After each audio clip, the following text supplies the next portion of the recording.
Hello, everybody. Thanks for coming in, man. Thank you, thank you, thank you.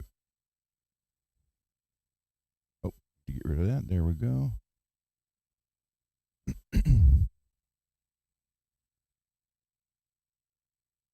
How is everybody tonight? I'm just reading through the chat. How is everybody tonight? Guys, can you hear me okay?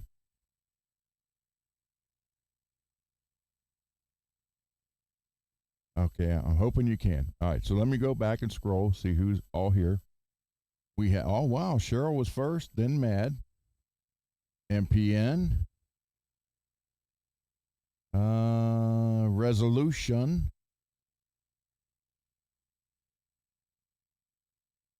Mr. Mick. There it is. Get your shirt, sweatshirt, hoodie, or hat in the link. Who else we got?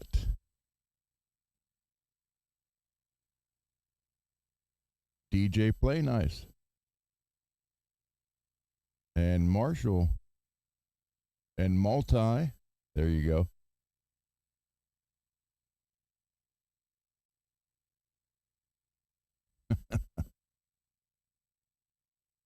You were first, man. I didn't delete any comments.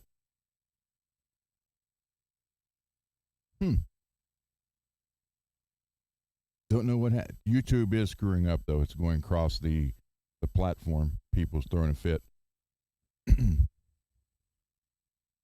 So, Mr. Mick, the Gunner Project logo now is in demand.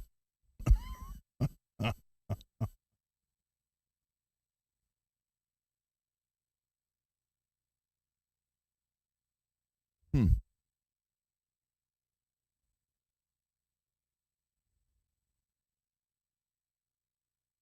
Well.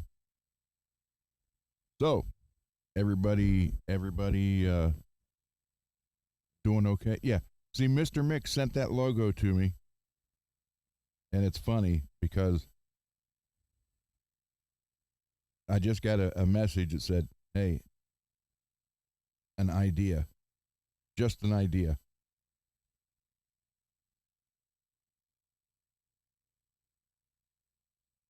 Then I showed it like that, and all of a sudden, people want this on a shirt now or a hat, just like this happened.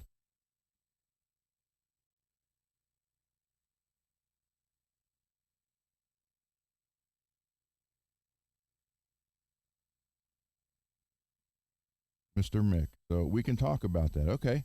All right, Mr. Mick. You want to come on? You want to come on live and talk about it? Hi, Peggy.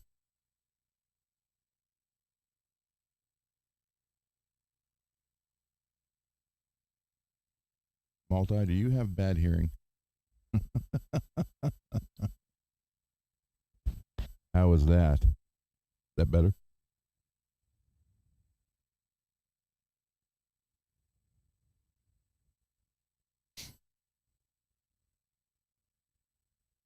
So, yeah, Mr. Mick, if you want to come on, let me know. I'll send you the link.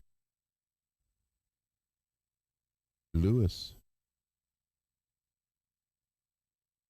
Lewis, according to see, hold on. Let me check before I say anything here.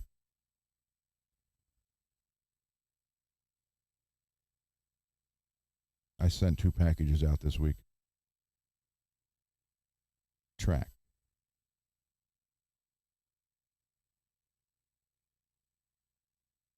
Okay. Lewis, your package departed from Mesquite, Texas. So you will have yours tomorrow. And Mad.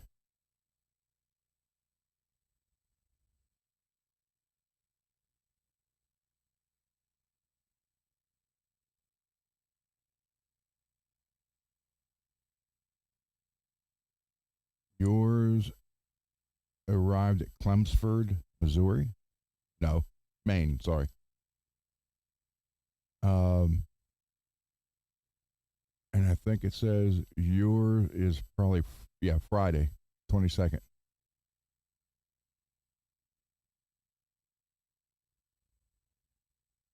So there you go.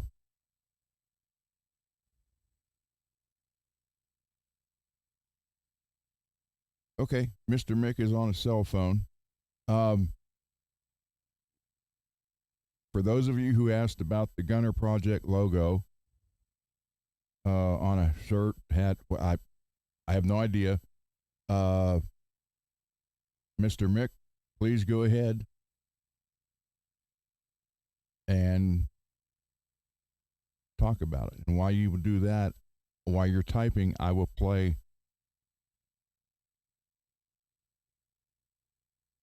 the music low in the background.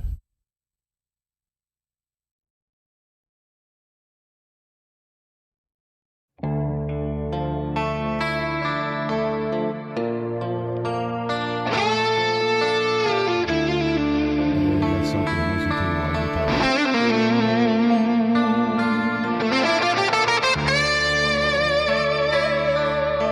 So for everybody who's interested in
Okay. I have no idea why it was booming because in my headphones I could barely hear it. Huh. Sorry about that.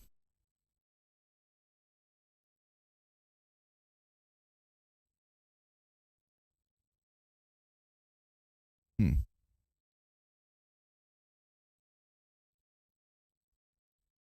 Man, the mic is up a lot.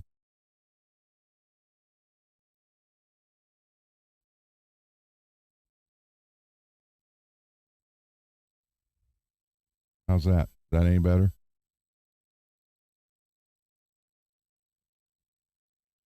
I mean, does that actually sound better now on my end?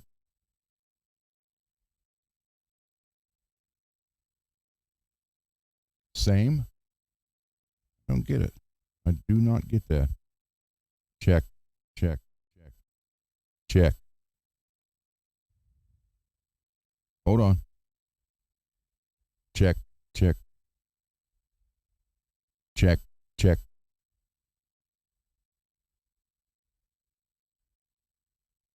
Okay. Is that any better? Well, I shut the music off. Yeah, I shut the music off because it was too loud, and but through my headphones, I could barely hear it, so that's why I thought it was low.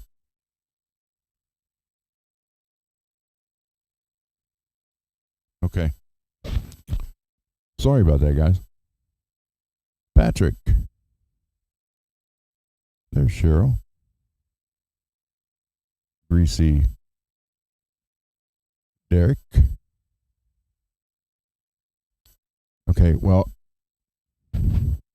Mr. Mick is typing. So for those of you who asked about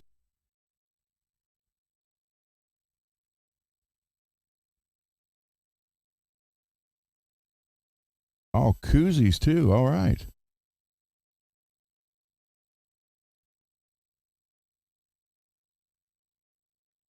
Oh, that is cool. Thank you, Patrick. Okay. So apparently, trying to stop popping. All right, guys. So now you can not only get the fretworks, you can get the Gunner project, which is my pay it forward and getting guitars out to people who can't afford it or can't afford to get one fixed, is now going to be on shirts, hats, hoodies, crew necks, and koozies. Cool. Same web store. Peggy, I don't know. Mr. Mick, Peggy wants to know if stickers maybe. I have no idea.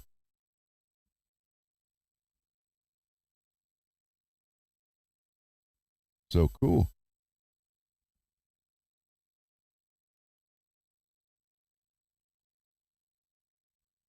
There we go.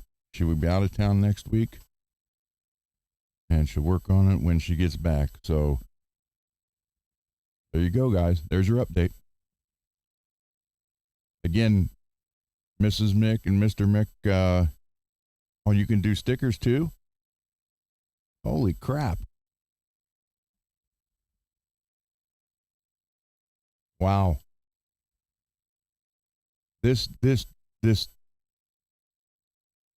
channel, show, whatever you want to call it, is growing so much. And thank you guys. Hey, Tim.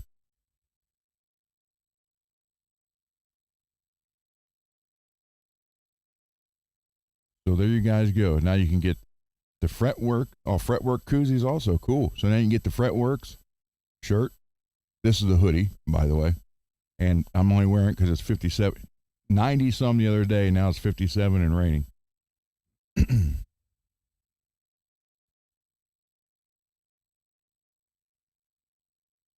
You know, Scott, I did that on the last one I did, that they decided to assassinate. I'm sure they took that sticker off.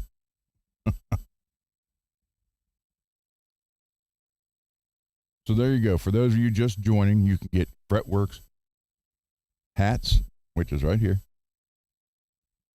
You can get hoodie, shirt, sweatshirt, koozies, and, well, let's go with stickers too, Mr. Mick. Stickers. And you can also get them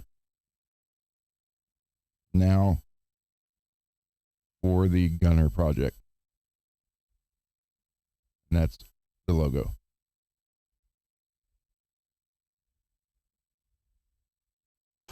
So thank you. Thank you, Mr. and Mrs. Mick, for making all that possible. How about hugs? You want a hug?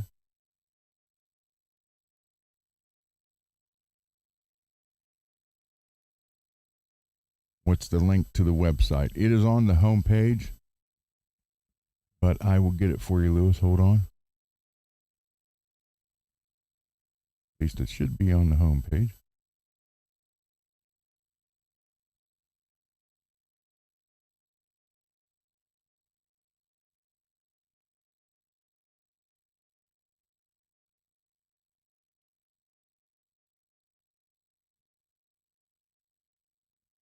That. And here it is. I hope. Oh, didn't put one. Oh, paste.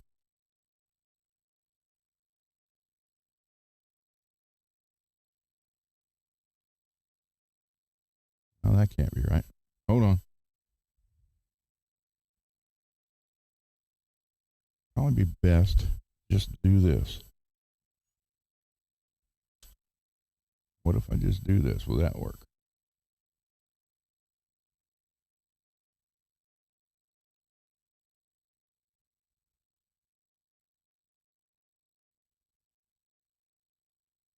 Copy.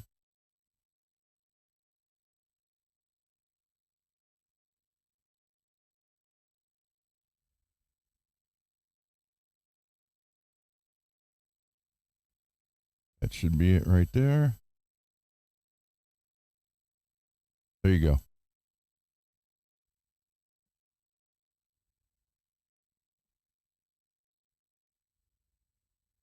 No.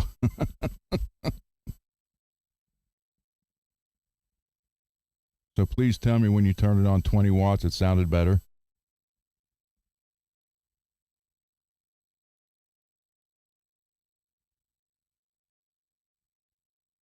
What are you running it through? What cabinet?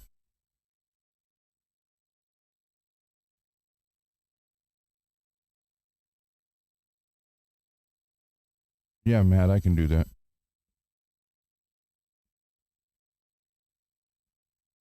Hold on here.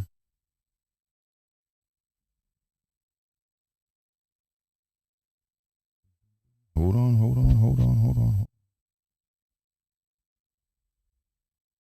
Yeah, we are going to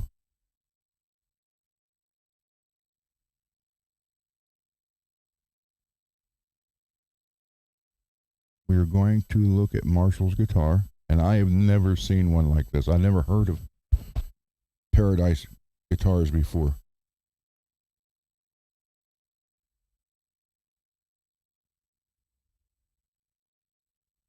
Let me copy that. Hey, Matt, I'm going to send it to you right now.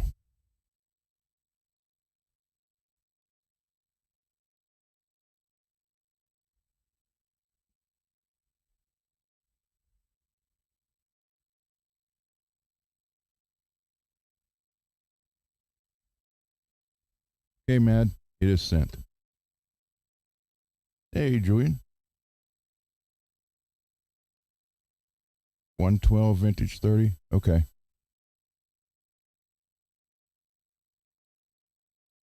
Vintage 30s, Engel, Diesel, and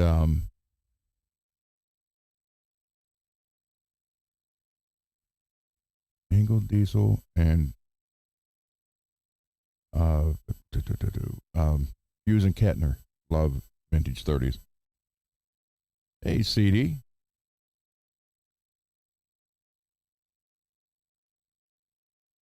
Nothing right now.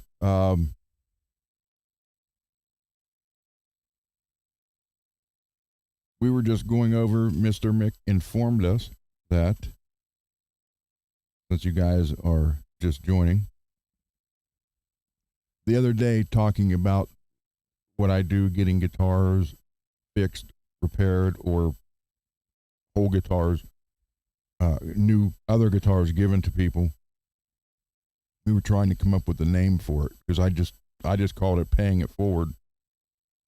And then I got this in an email from Mr. Mick.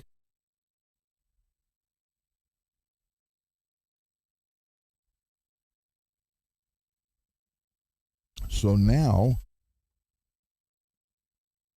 um, you can not only get the fretwork, hats, hoodies, sweatshirts, t-shirts, koozies, decals. You'll also be able to get that Gunner Project logo on the same stuff. So, thank you, Mr. and Mrs. Mick. Do I run my amp through? Yes. The that is full. There's 8 vintage 30s in that Mesa oversized rectifier, full stack, and then there's some vintage 30s in that one. I don't have it completed yet in that whole stack. So, uh, right now, how I have that hooked up is the top one, the Powerball 2 is hooked to the top half. The Invader 150 is in the bottom cabinet. The dual rectifier is in the top of that one. And the AT100 is in the bottom of that one. The Randall is not hooked up to a cabinet, not hooked up to a cabinet right now.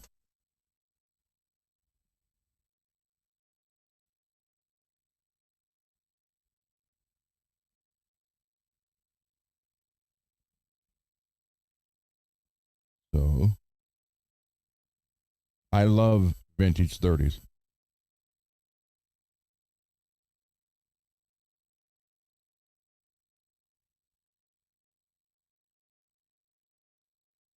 Zach Zombie, a patch to sew on a Levi jacket. You guys, I don't know anything about any of this. This is all Mr. and Mrs. Mick, so you'd have to ask him. Ask Mr. Mick. Because I never had any plans of doing anything like this. And it just kind of fell into place and became pretty popular.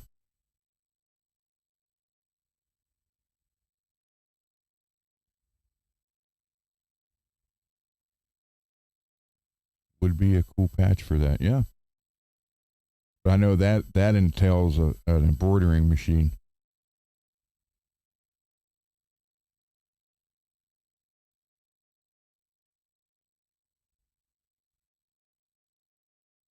So the whole thing is she's doing it as they're ordered.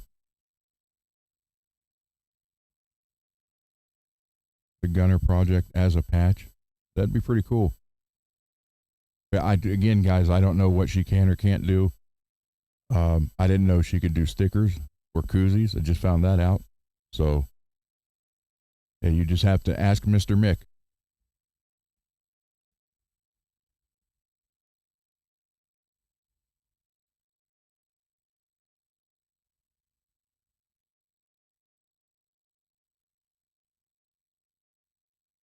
So I can say that Geiger did decide to work with me.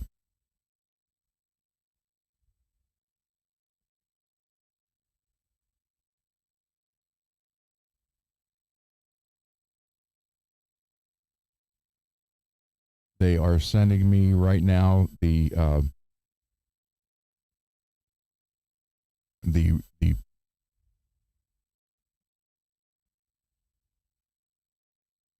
hold on, let me find it. Yeah, I know patches. Patches is a whole different thing. That's again, that's an embroidery machine.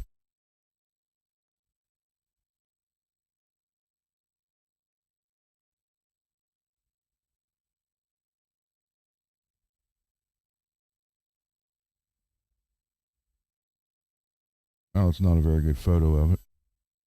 But they are sending me their multicolored tremolo. And then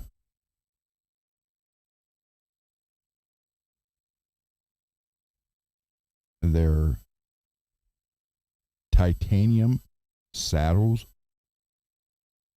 blocks, and block screws.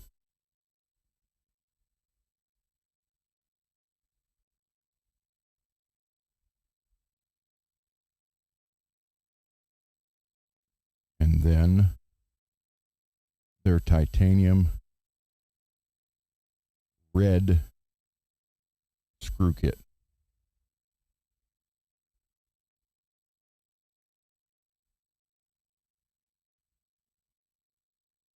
And what they want to do is, I guess they're going to give me a code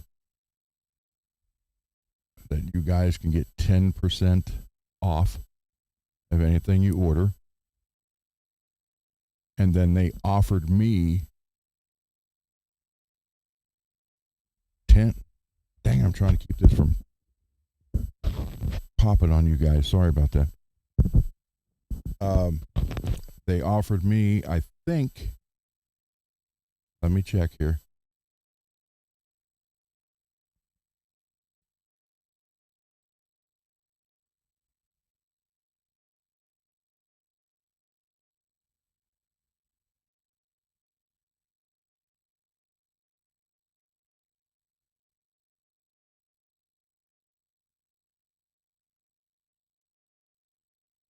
Okay, it was a 10% off code link for your audience.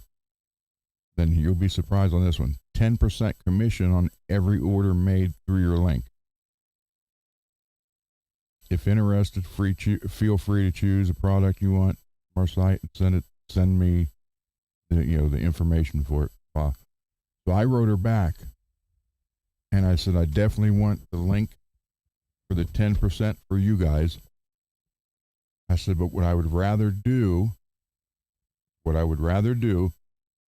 instead of you guys, them giving me 10% of whatever you ordered,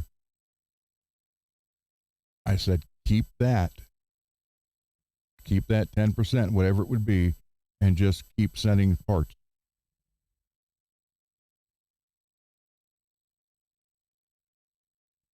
And I don't know what they're deciding to do with that.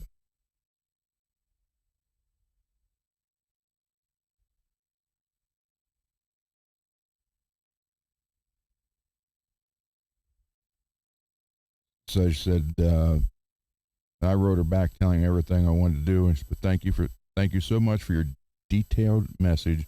I really appreciate you sharing all this with me. First of all, I want to say that your Pay It Forward program sounds incredibly meaningful and it's genuinely inspiring to hear about the work you're doing to get playable guitars and the people who need them and can't afford them. We are truly honored that you would like Geiker to be part of that. I also appreciate how clearly you laid out 3 products you'd like to try for the Floyd Rose upgrade project. For this collaboration, we'd be happy to start with one product, which the other lady's sending all 3, and move forward by step there. I'd also like to confirm shipping. Please let me know, and thank you as well for explaining how you'd feature Geico in the videos and in the program itself. It all sounds really thoughtful, and we truly appreciate your enthusiasm and support. We are looking forward to future development of this collaboration with you. So that was from them.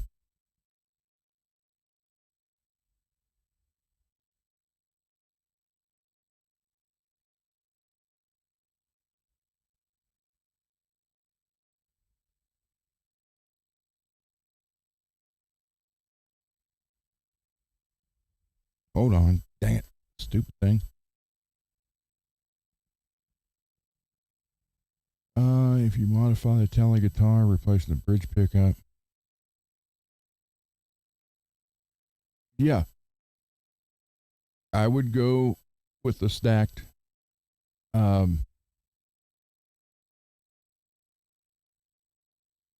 Just because you can get more out of it, and there will be that big difference between the bridge and the neck, especially on a tele. So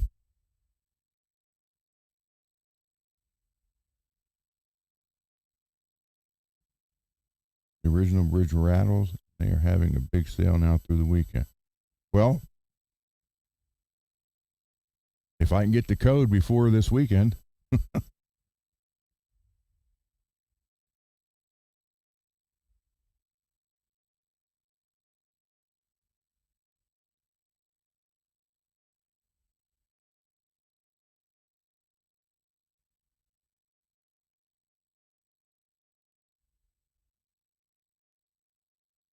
Well, for me, Lewis, it would be Seymour Duncan, but that's me. It just depends on what you want.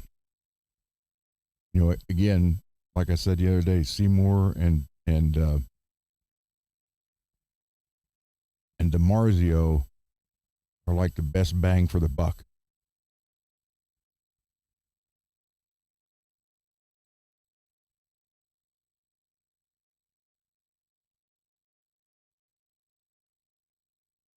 So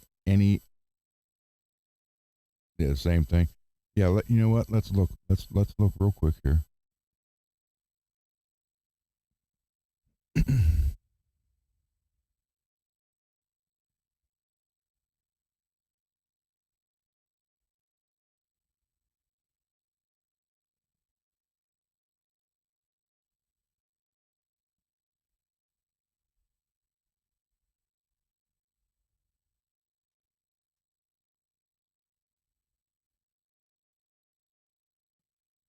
Okay, let me share this page. Oh, and we will look, Lewis, because that's what we do here. We help people out, however.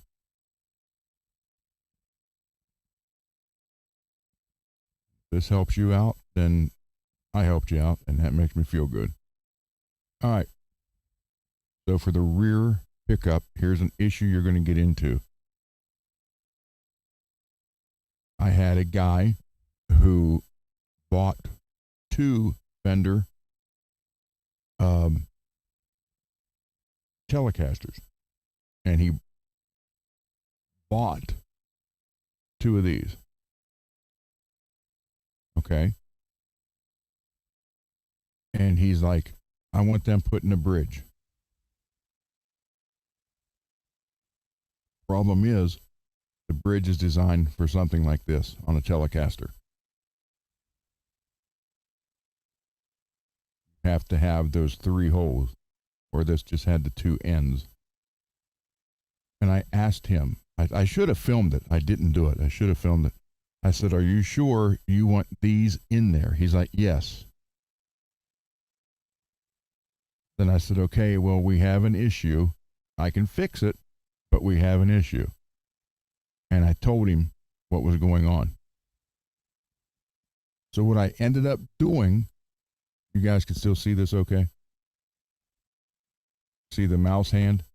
So these 2 tabs, one on each end, this side and the one over here, I literally had to break off because it wouldn't fit in the pickup holder, that plate. And then I had to make a base plate and then attach this pickup to that plate and use it that way.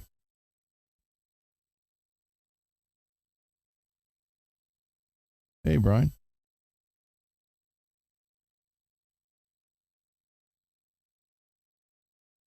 So yeah, I literally had to break the ears off the end and then make the base plate that fit. Actually, I made it out of brass. And then I ended up having to attach the pickup to the base plate and then mount it that way, because that is what he wanted. But there you go. Let's click on that. See what we have here.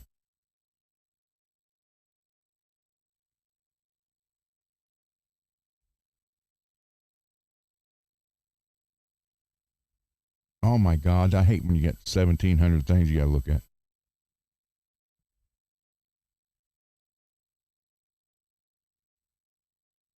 Hold on. Why is it doing this to me?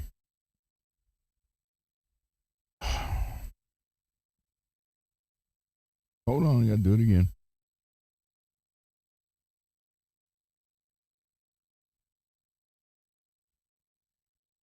Add it. Okay. All right.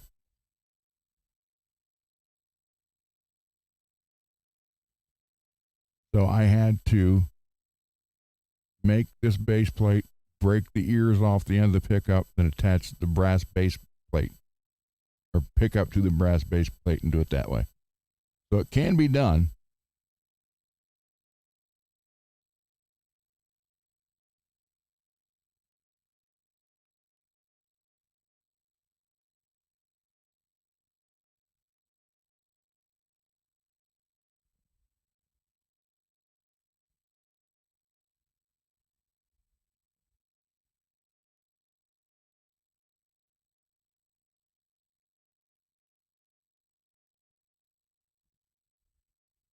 Okay, so hold on. Let's see what we.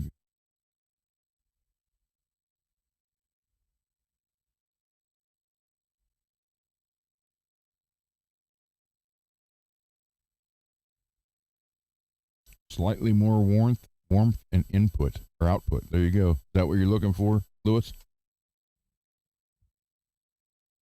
Make sure you got, yeah, see, make sure you guys can see this.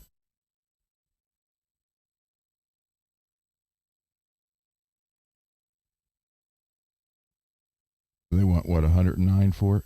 Yeah. That's not too bad. Seriously. Alnico 5 blade magnet construction, vintage style telly with a rounded out warm tone. Delivers incredible balance across all 6 strings. Stack design, wax potting for hum and squeal free playing experience even when playing with eye gain.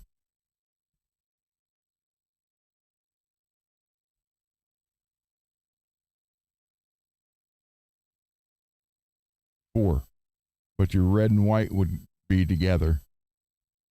You just solder the red and white ones together and tape them off.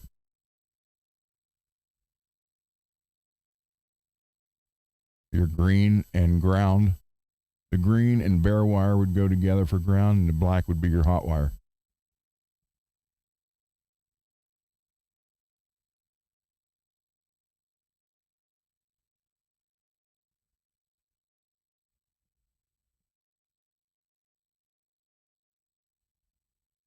So that is it. Let me get rid of this.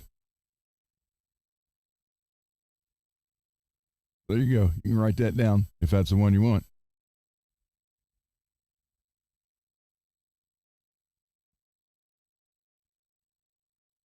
I do like the blade pickups better than the pole.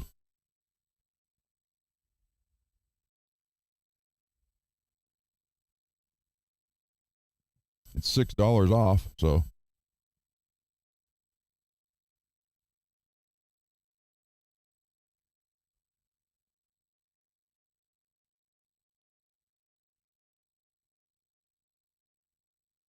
yep. The green and bare wire go together and ground that.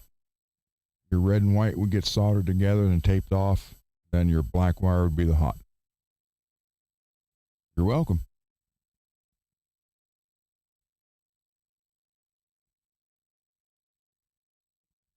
Quit sharing that. Okay.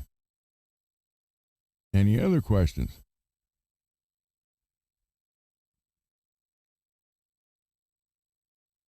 Mad, you know what? Look on Reverb.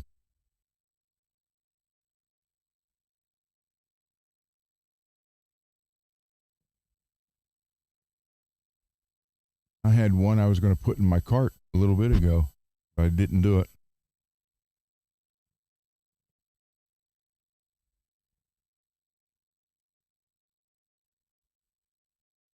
Let me find it here. Reverb.com.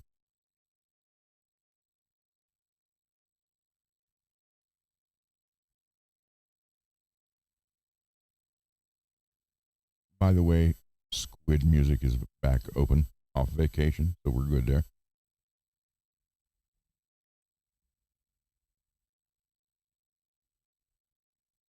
So let me share this page. Add, and you will see.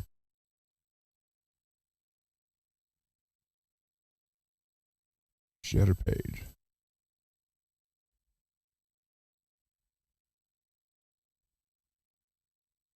So you can get a lot of good used ones.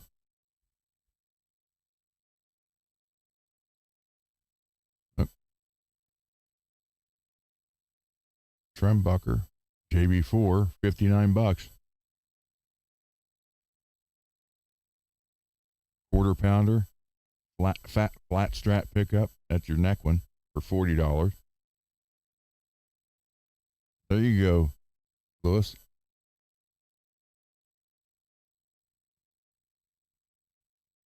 Add that one to the front.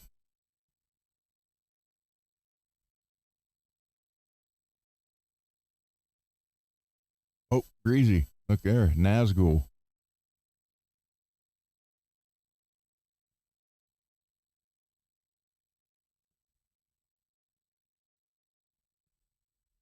This one.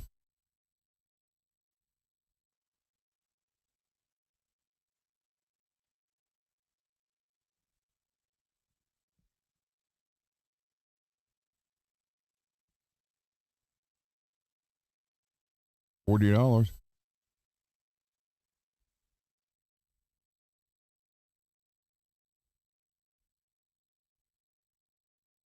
Seymour Duncan logo purposely removed. Let's go back here.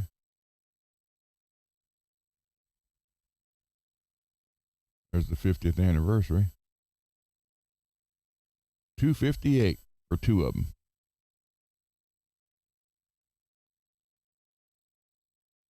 Look, hey, Lewis, look here.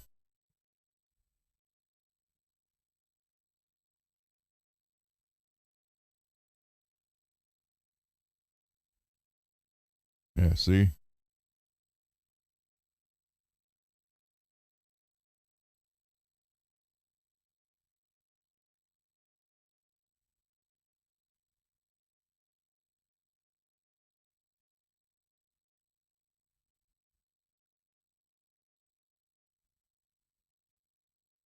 So if you want to save money,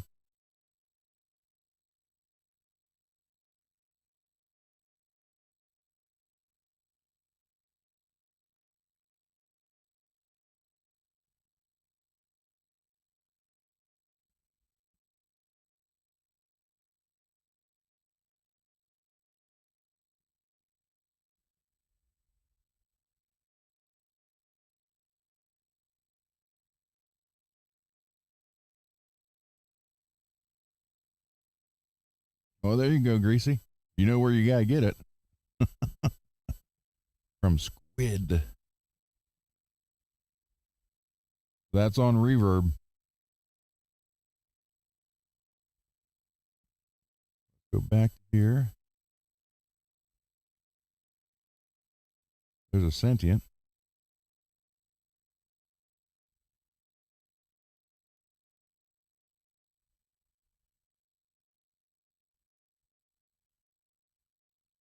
Here's the one I was looking at just a little bit ago.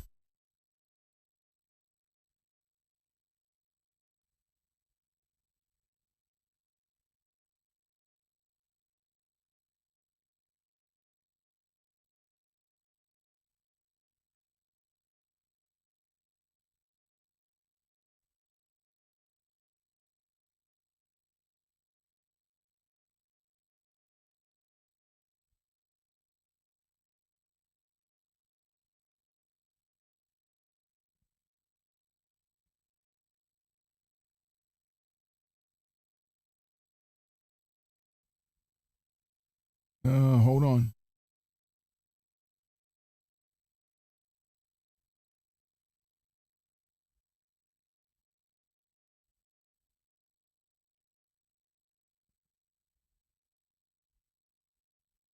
There's a fat cat neck for 75.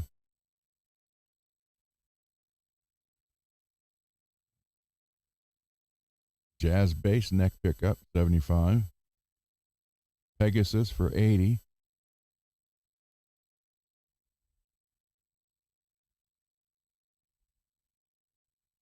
I think the other one was a whole set, man, up here.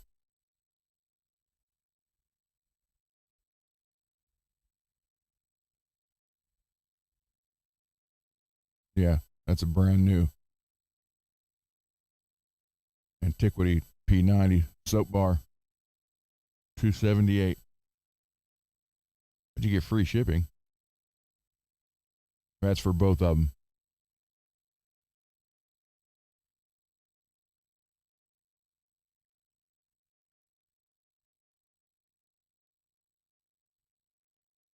There you go. Nazgul and Sentient, 165.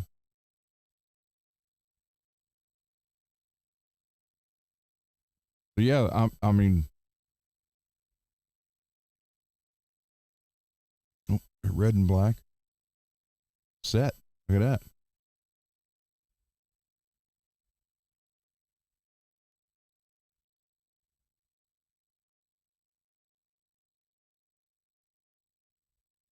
There you go, guys.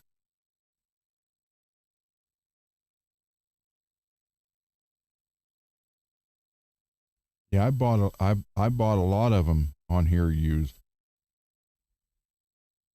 Still want one of these. Power Stage.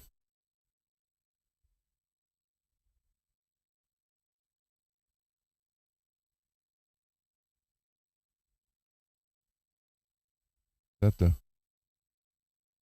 oh, there's a set, Lewis.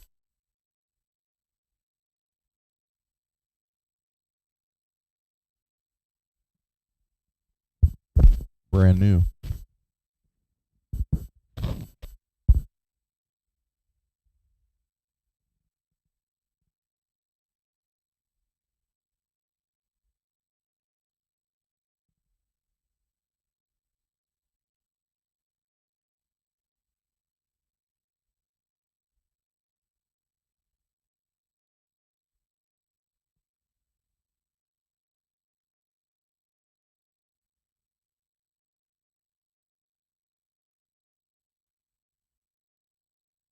Hey, Ogre.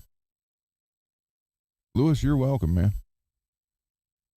Oh, there's a set for 89, free shipping, or 189. Open box, free shipping.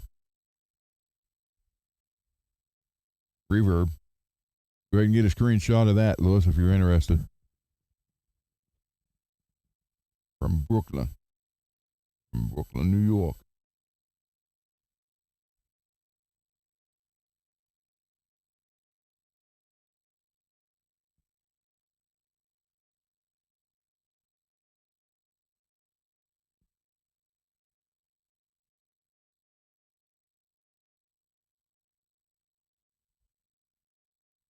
Okay, let's see. Anything else?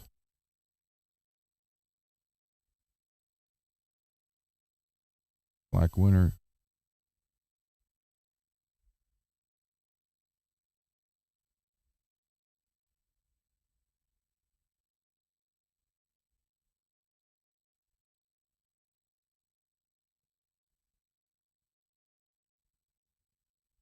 There's a Dimebucker set. There you go, Mad.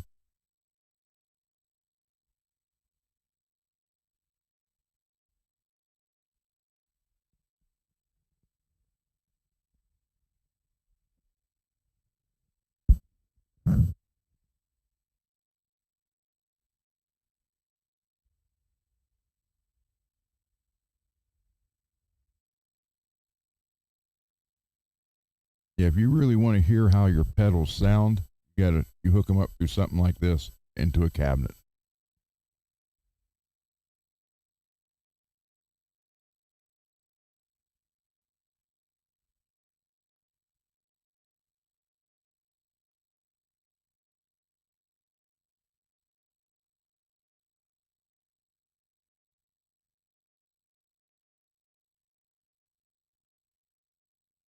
Yeah, usually you can get good prices. There's Nazgul sending it for 169.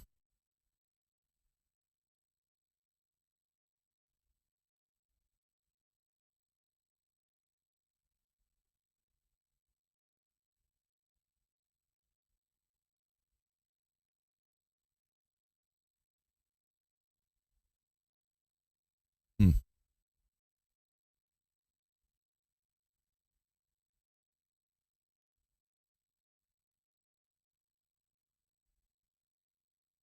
Yeah, I actually need to stay off reverb.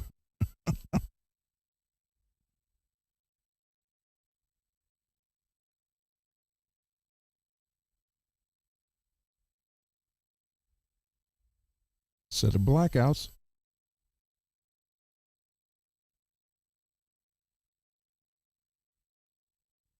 Oh, MJ. Dog Ear P90 made by MJ.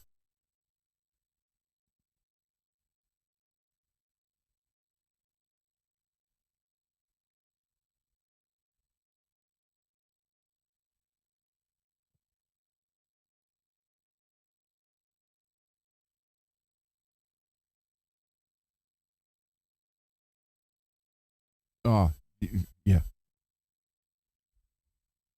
Candy store. Yep. You got it. All right. Let's get out of this candy store. And anything else before we go to the bench?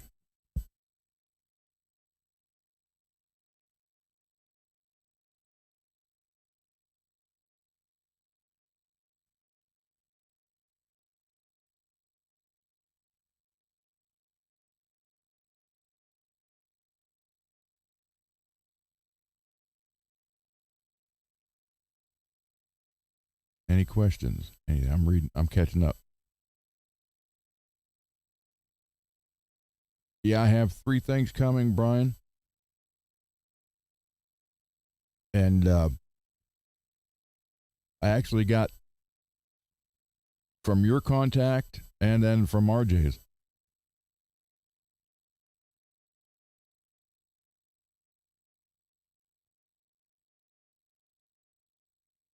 And they are going to work with me.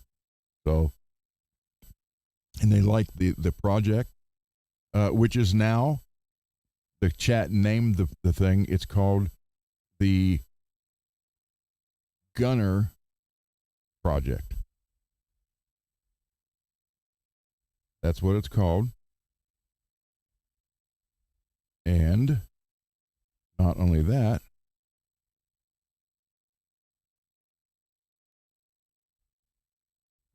let's see where to go.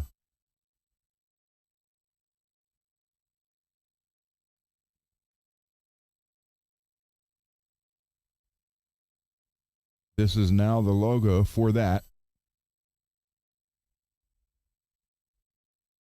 And thanks to Mr. and Mrs. Mick, they will also be available on hoodies, sweatshirts, t-shirts,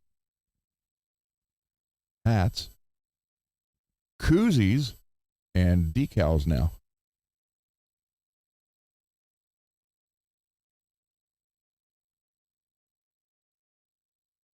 Yeah, I'm going to email you, Brian, about that.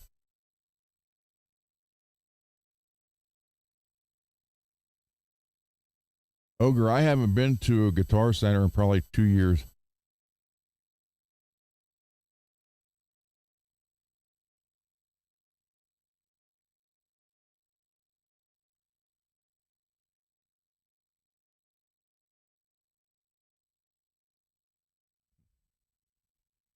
So we got everything going. Everything's working. And thank you guys. Again, you guys are on the ground floor with me and we're building this. You know, I had no intentions of doing this stuff. Mr. Mick and Mrs. Mick made that possible. And, you know, she gets it made to order. So there's not a bunch sitting around and costing money and taking up space. They are made to order. I don't have anything to do with them. They don't come to me first and I ship them out. None of that. So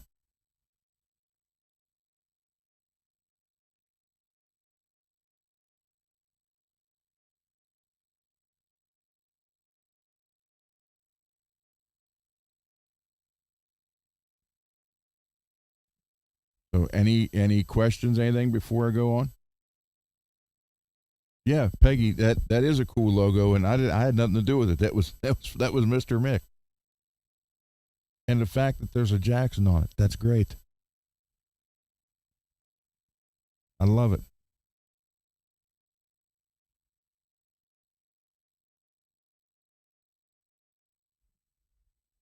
Freaking love it, man.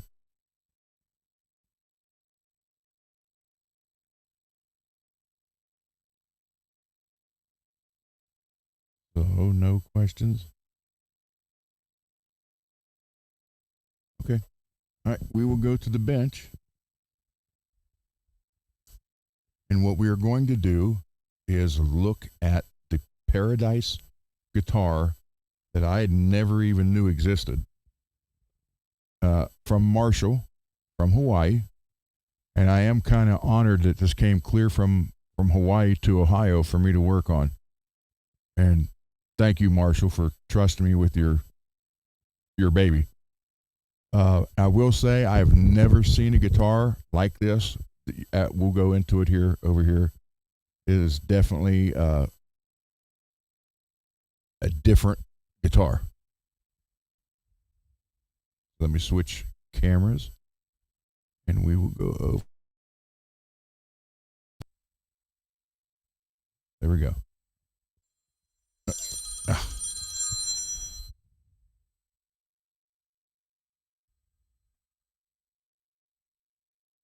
Oh, now she hung up.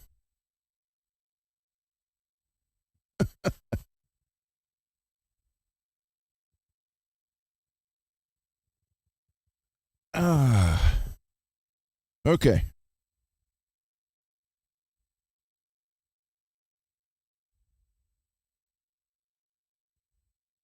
Marshall, I am not the best. Thank you for saying that, but I'm far from the best. Oh, Ava's on the floor. Hi, baby. You're laying right where I got to stand. You're gonna have to move. Good girl. Thank you. Also, guys, I printed out some other stuff for some tone ideas. So here you go. You guys can get screenshots of these.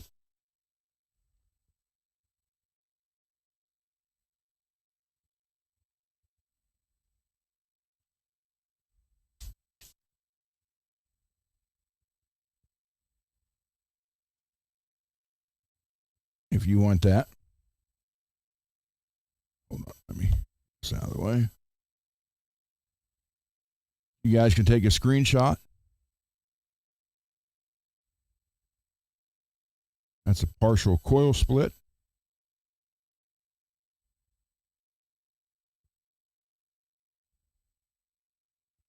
Then if you want a two-tone cap mod on a push-pull, that's how you do that.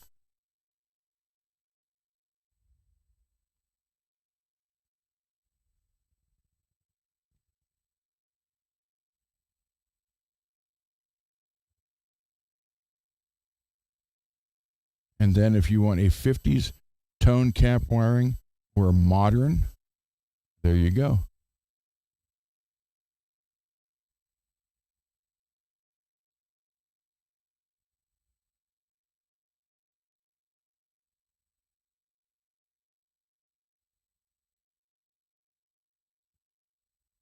So there you go. If you guys want me to email you these photos, just send me a text or send me an email and I'll send them right back to you. Well, not right now during the show, but after the show. Okay.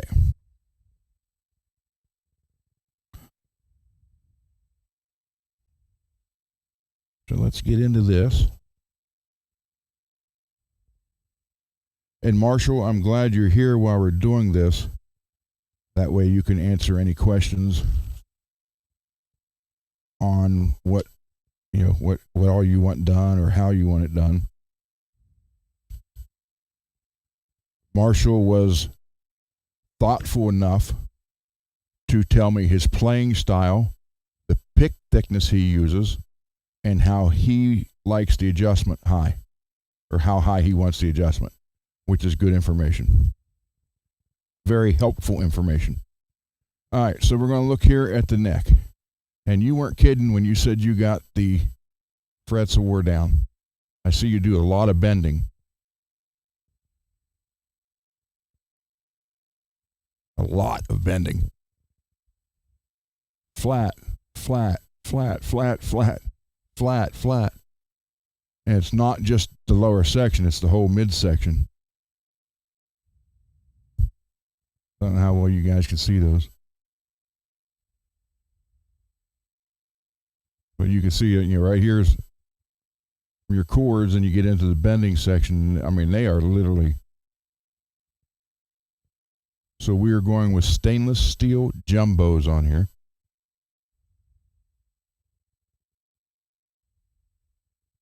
Made in the USA. These came from New York. They were made in New York.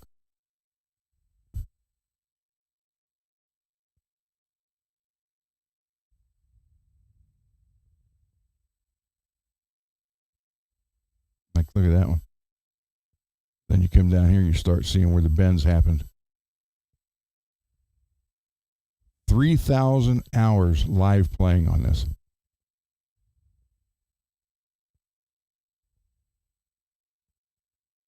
So you cannot, that's a lot of hours on, that's not counting practices and all that stuff. Okay, Marshall, this thing, I mean, you want to rebuild this or you want to replace it?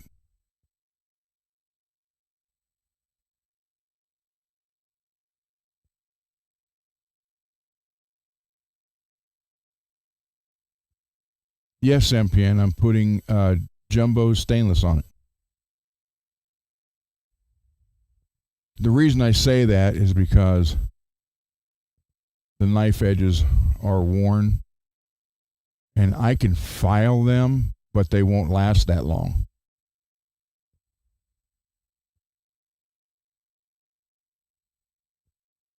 So I didn't know if you wanted just to replace this.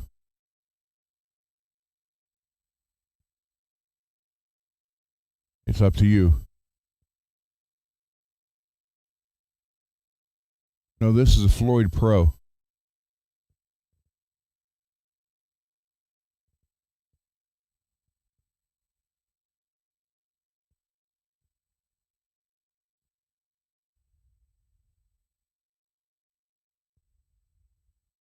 So we'll have to figure that one out.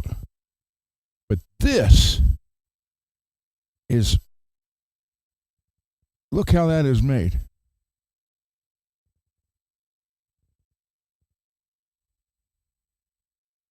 I've never seen one like that. The whole top.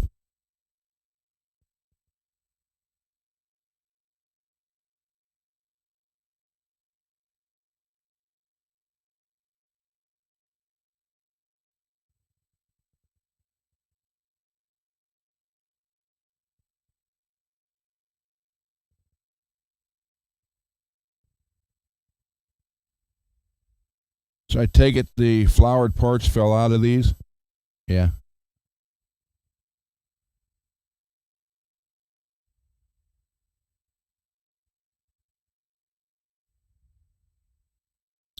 So let's pull this cover off.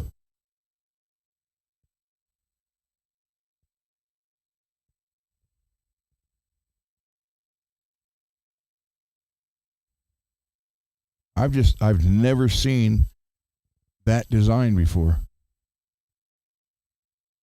And that, look how deep that cutaway is.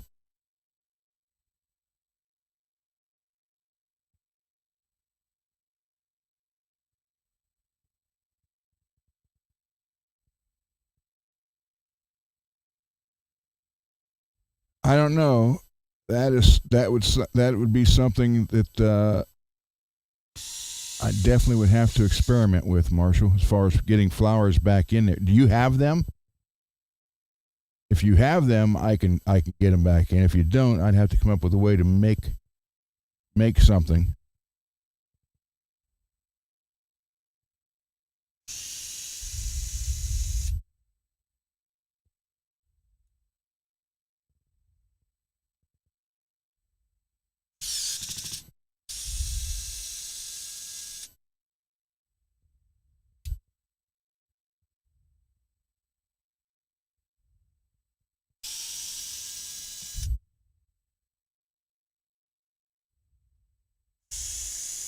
You lost the flowers? Okay.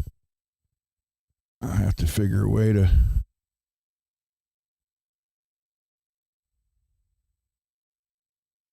make something for those.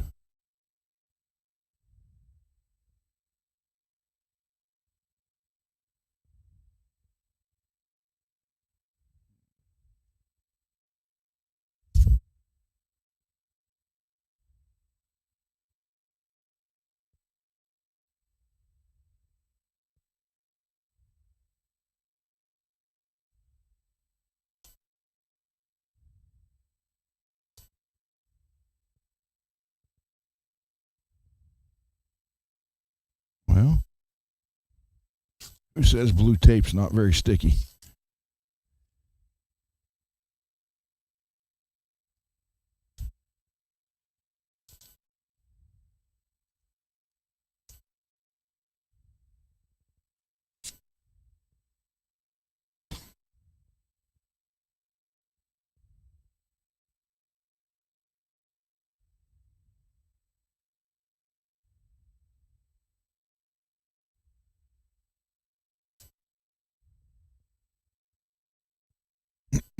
I've never seen one like this ever.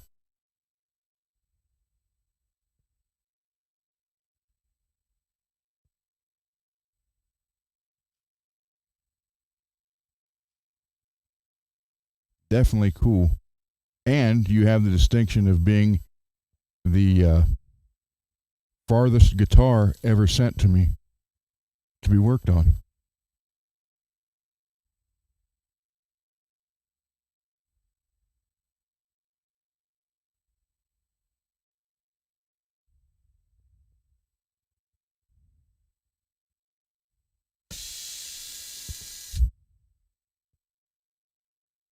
pure tone under the tape. Okay.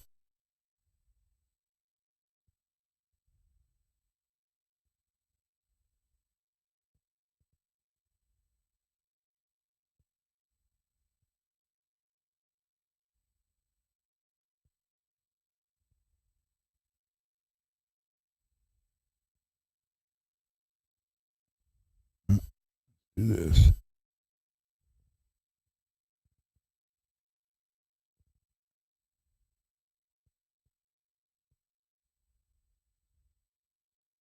Right size. Or is that a? Oh, duh.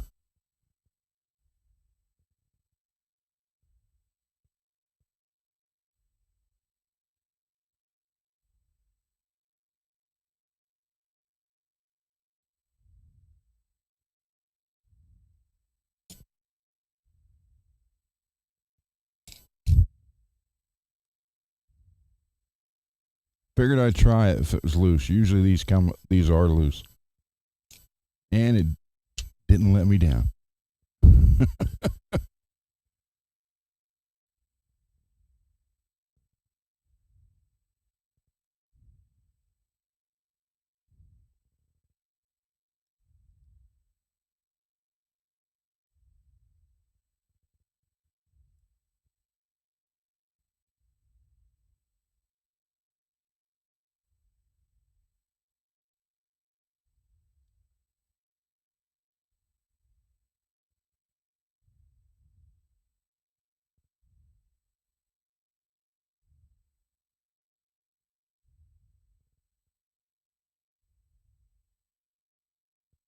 That is so wild.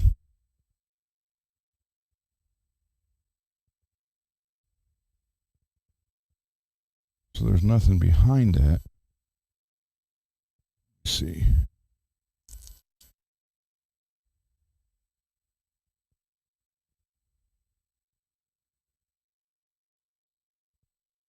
I'm,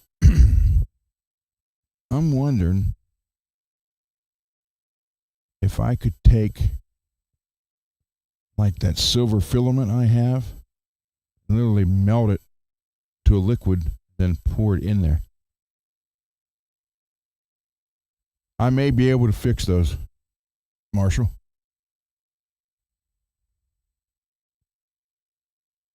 That is just wild. I've just awesome.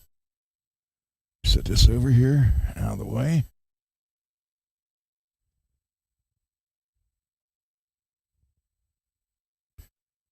That's different.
Yeah, this is really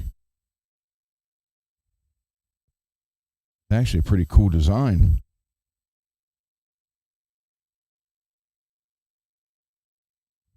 Now, with the cover off of it, it looks like a Jason Becker guitar.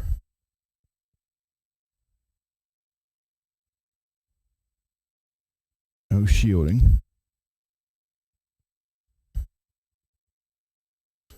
Clean all that up. Get you some new screws.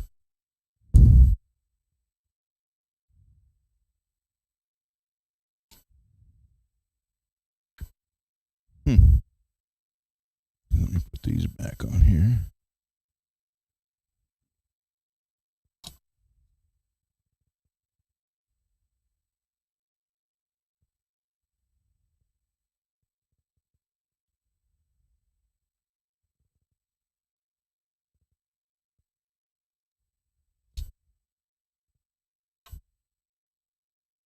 This, you have these type nuts. This thing right here is great. StewMac. So it's not cheap, but if you work on a lot of guitars with this style, it's definitely worth the price.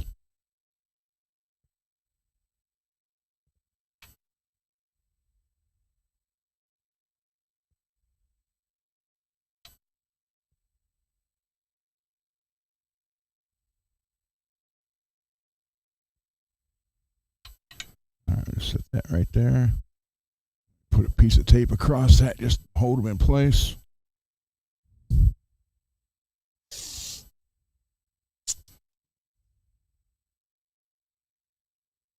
Let's look here at your pure tone.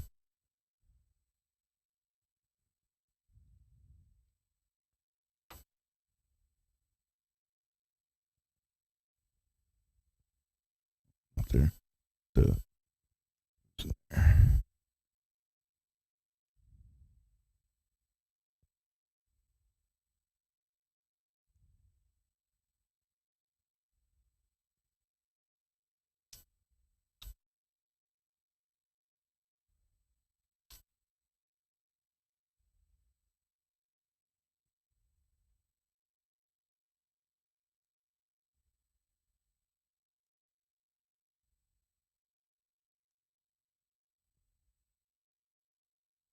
Okay. And just make that hole bigger.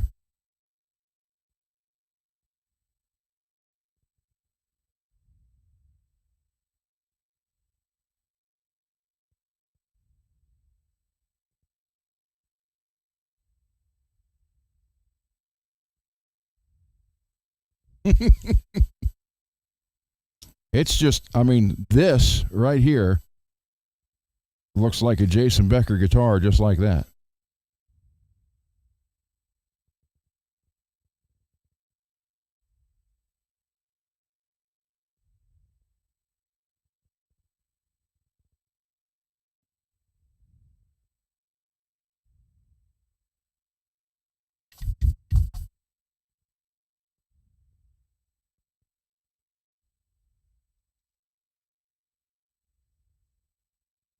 That is just weird and clever at the same time. I'm going to take the pickups out. So we have to, you have to,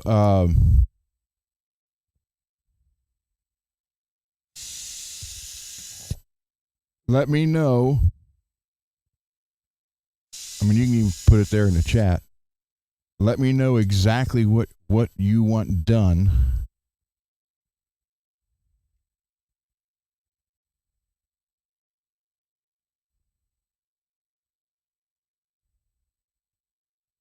To this.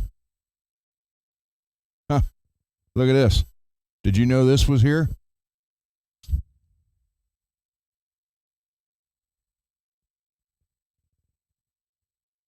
Stuck to the bottom of the magnet.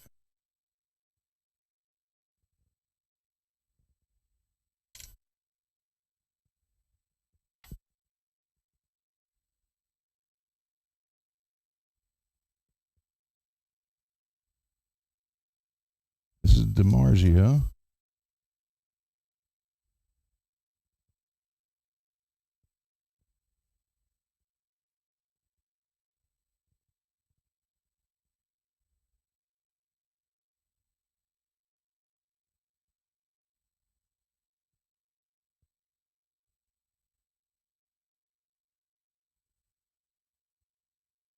It was stuck to the bottom of the magnet.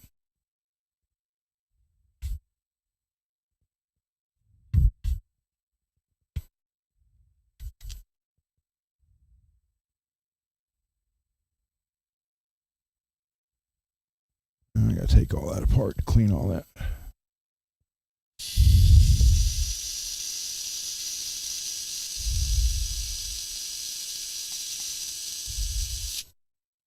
Did this come this way? That piece gone?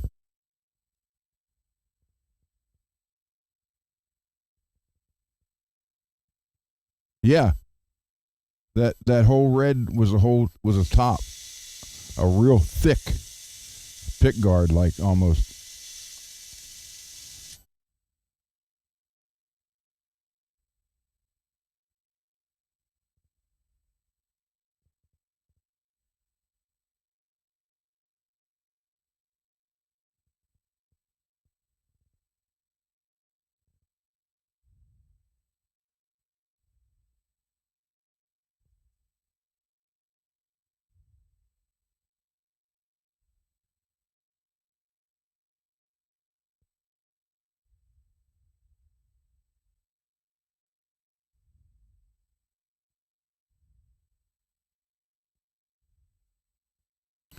Okay, so we got DiMarzio.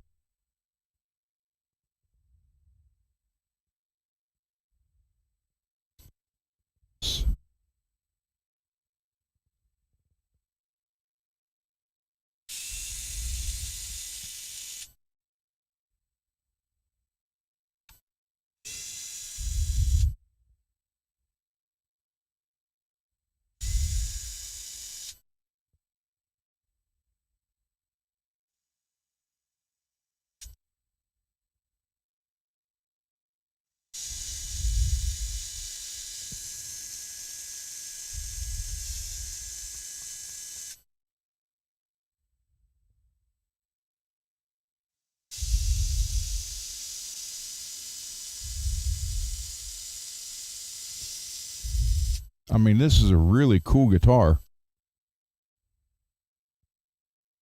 And they put,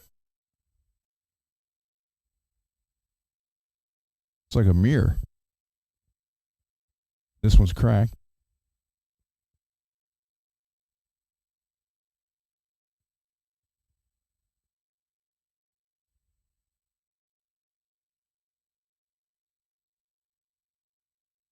DiMarzio 155. 151 in neck, 155 on the bridge. Well, you got an extra Allen wrench.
Did you buy this new, Marshall?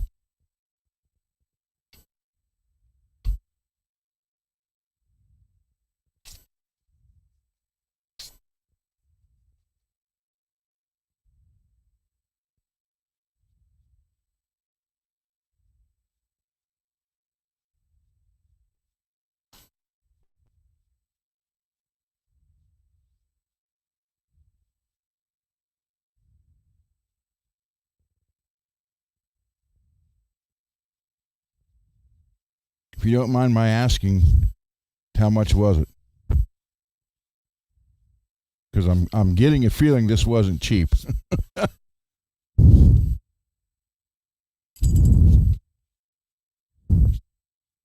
Just from the quality of it.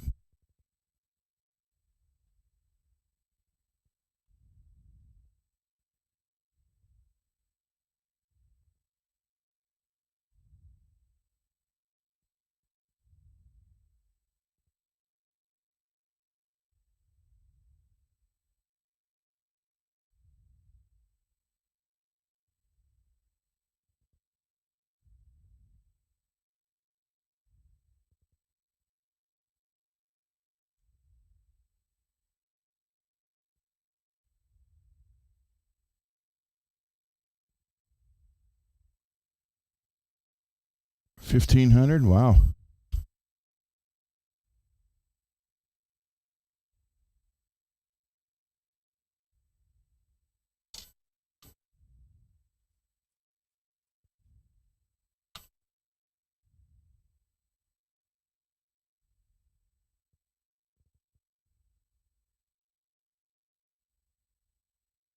Okay. Let me get one of the other containers that I use.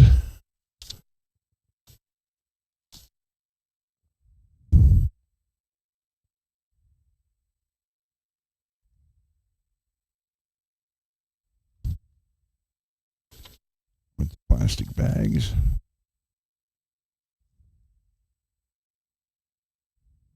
Of course, I grabbed the container that's got all the plastic bags in it.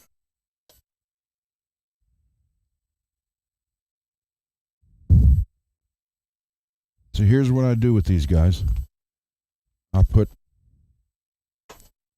have Dane's the same way. I have Bay Area Rich's guitar the same way right now.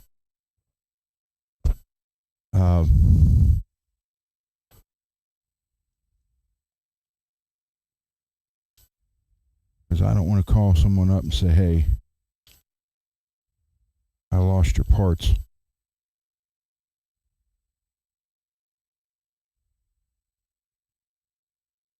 So I will put them all in the bags.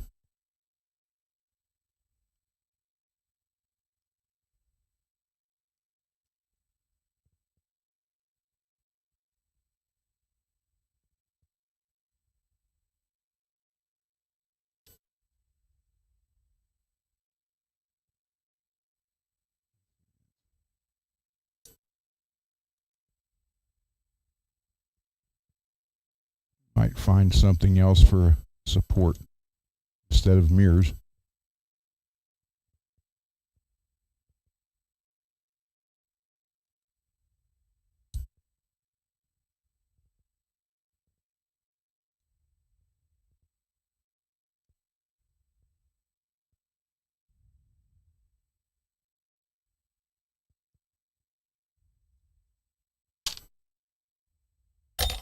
What's in this?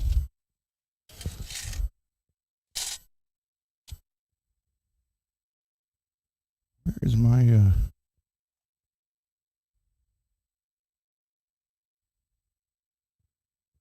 I used that razor blade to open the box up. I don't know what I did with it.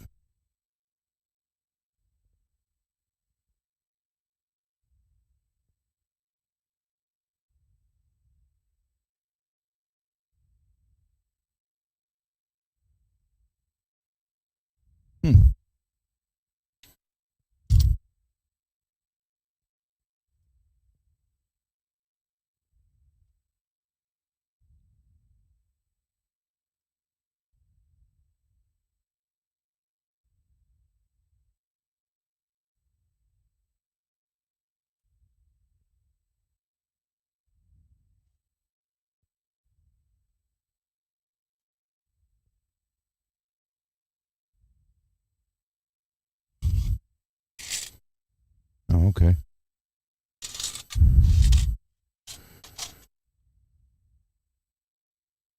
I need to put that in there. These I need to put in by.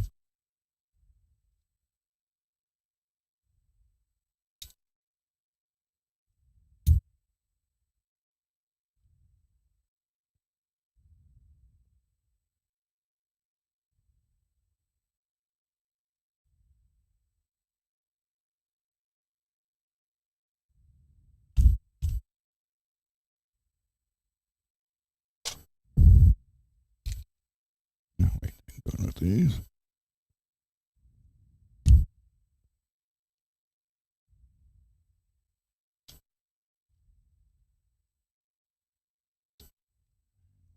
I mean, I know I'm not going to mess those up for any other, but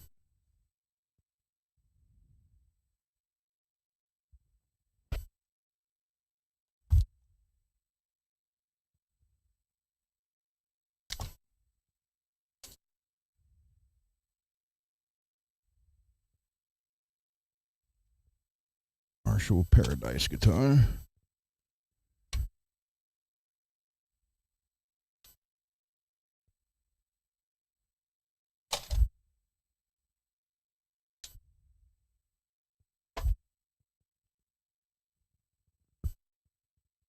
Neck parts. Okay, so I got some questions here, Marshall. What all you want done to this? So I can clean a lot of these parts, sonic clean them, but where the gold is a lot worn off, it's going to come off a lot more.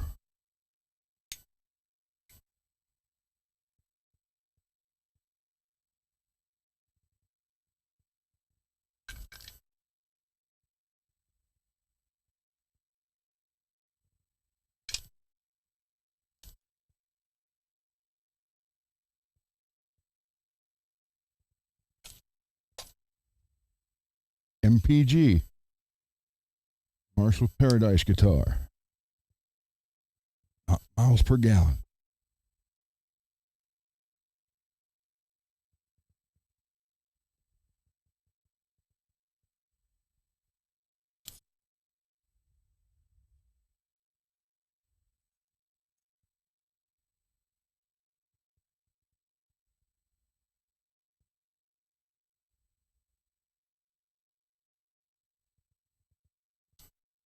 Know what those are.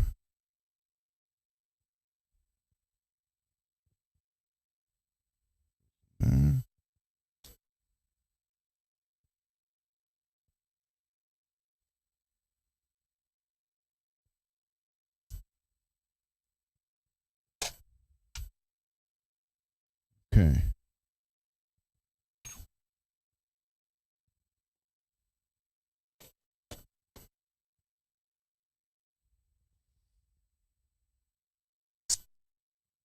And put tape on the side.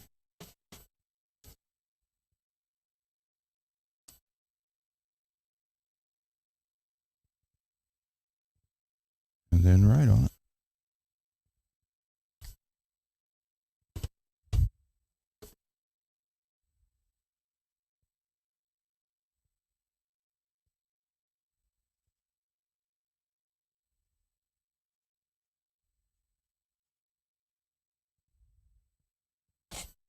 Marshall's guitar.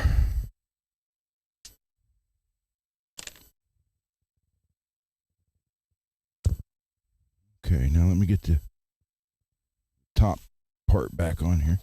Or not on here, just over here on the bench for a minute.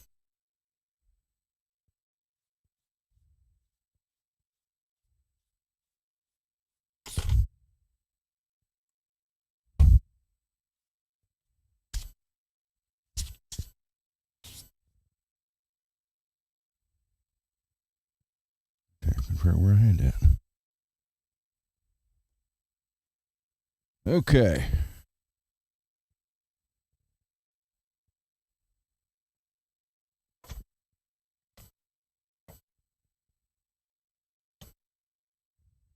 That is just so cool.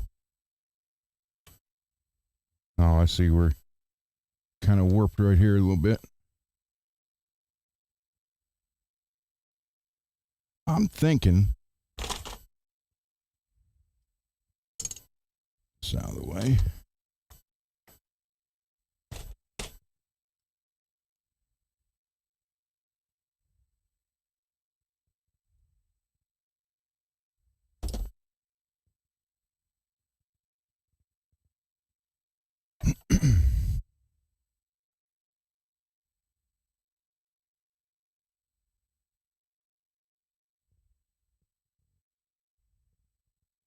Oh, MPN got his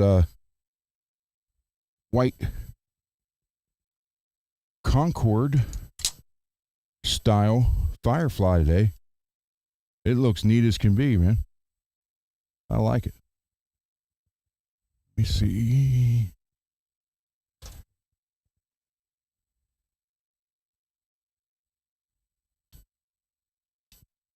Yeah, check this out. Look how thick.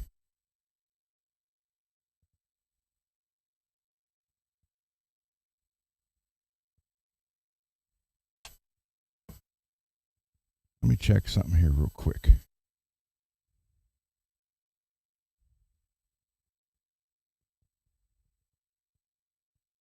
Got an idea. May or may not work.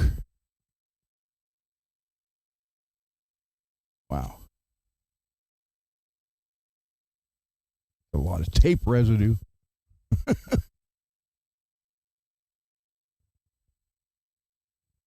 I don't have any more of the plastic razor blades.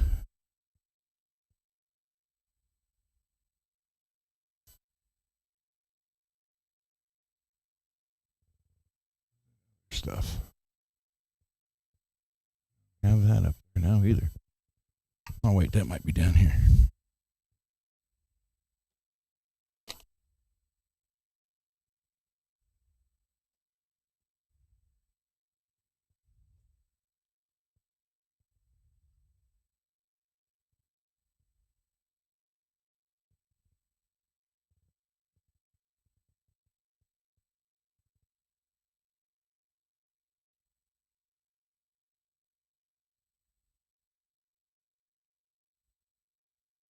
My God, it's working.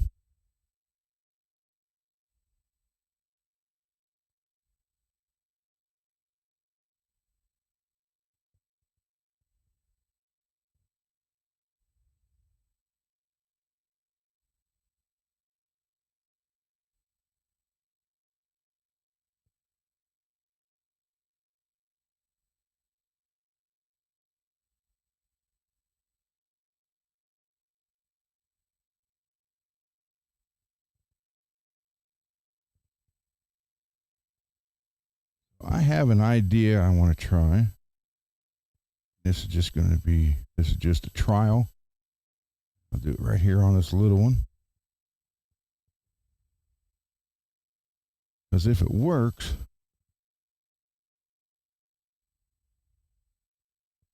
might be able to fix everyone on here.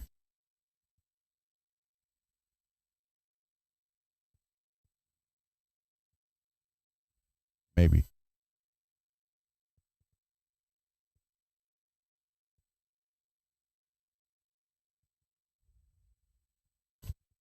Wrong. Get a piece of this.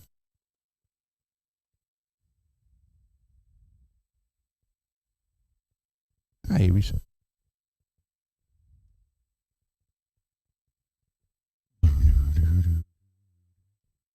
Silver.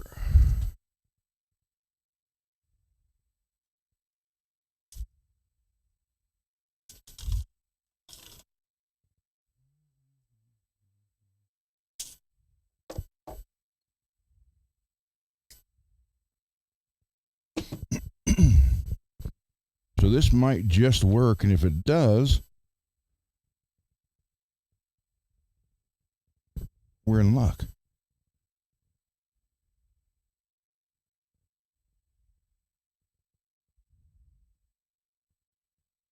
The only issue is, where am I going to put it in?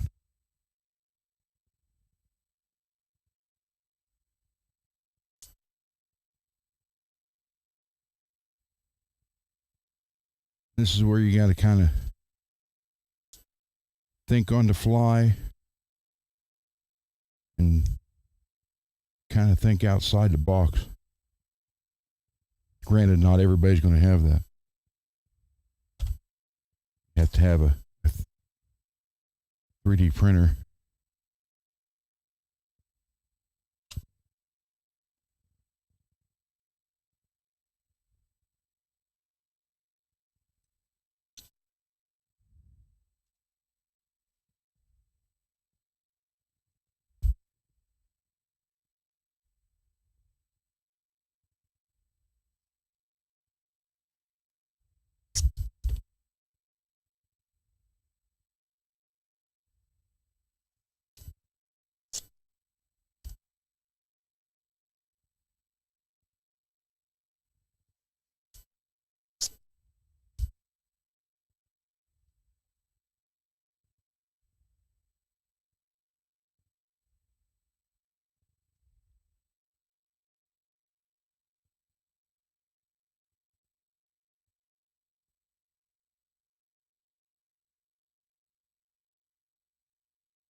So if this works, I have to come up with something else in order to melt it than this, but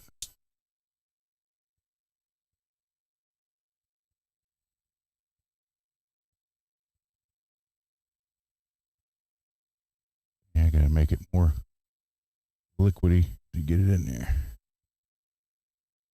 Hold on.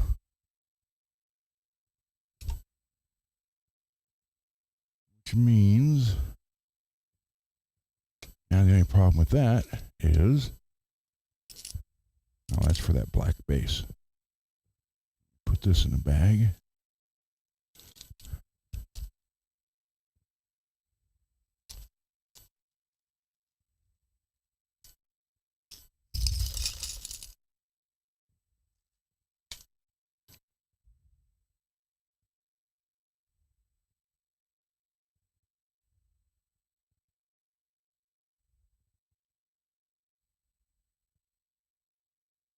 The only problem with this is keeping it up off the ground while I heat it up.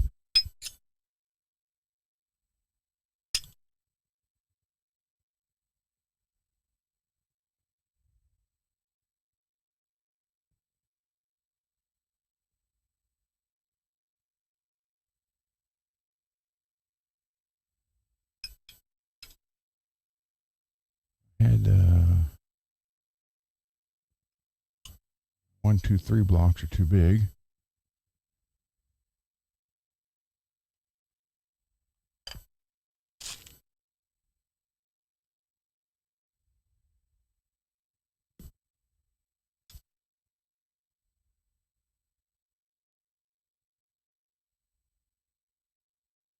What? Yeah,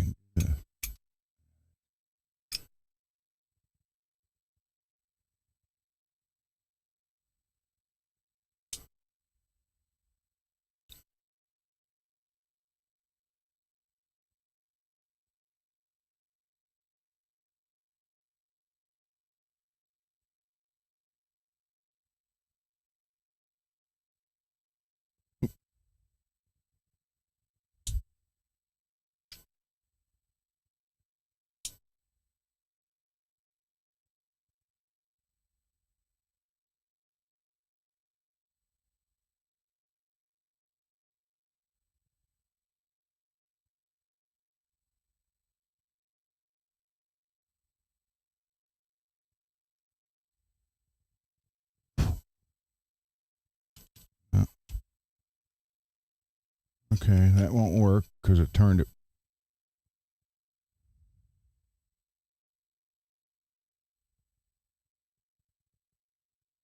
Or will it?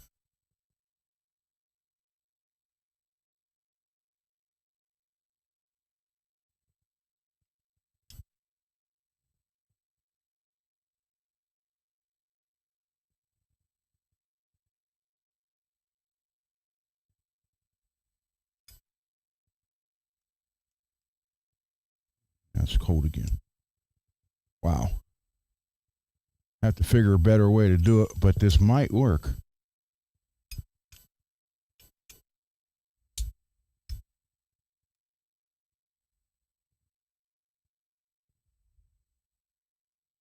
Get in there.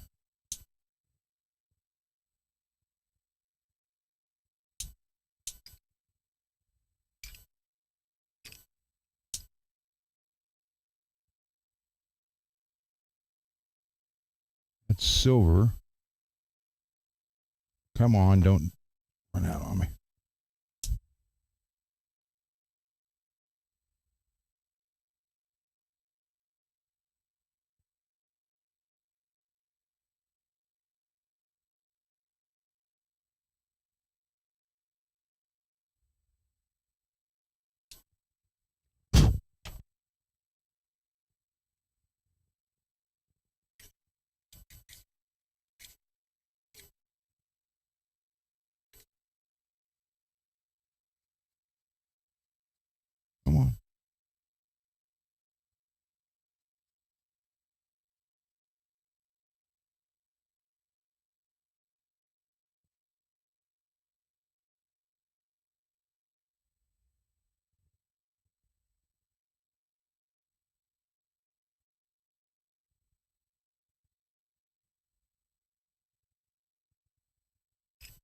Wow, that sucker's hot. So I just wanted to see. Just wanted to try the idea how we could fine tune it later. But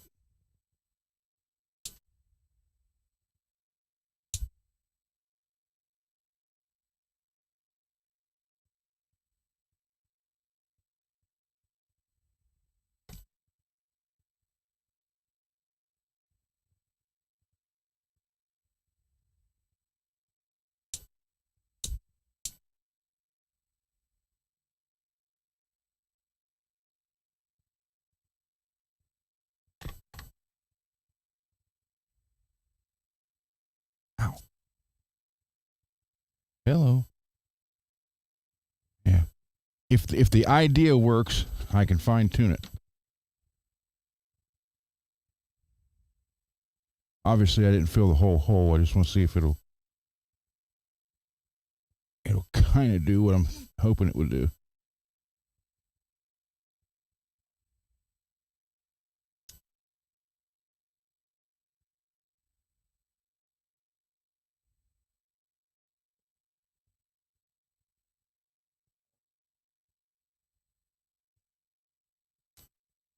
Will. Come on. That all.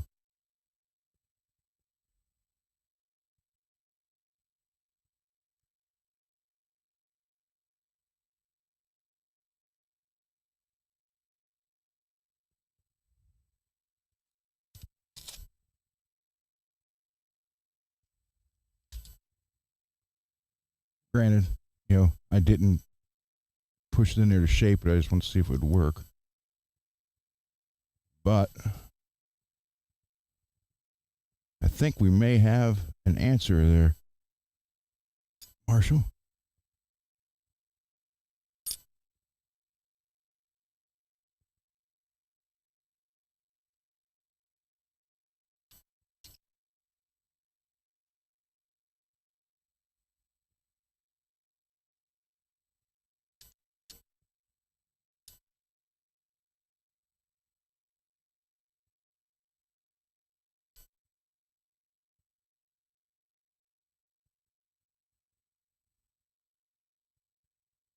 I think we might be on to something.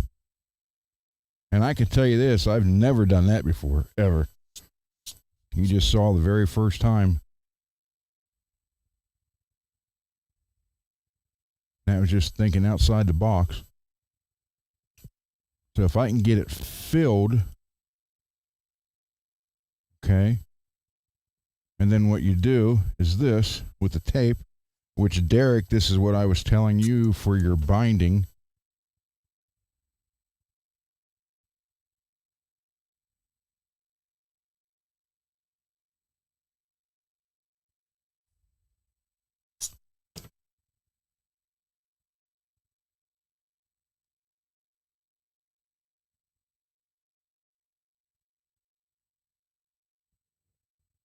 Then do the scrape.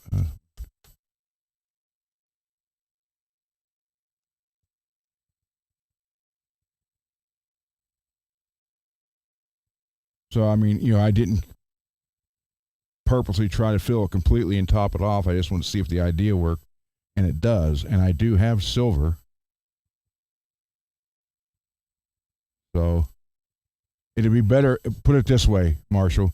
It may not be perfect, but it'll be better than this.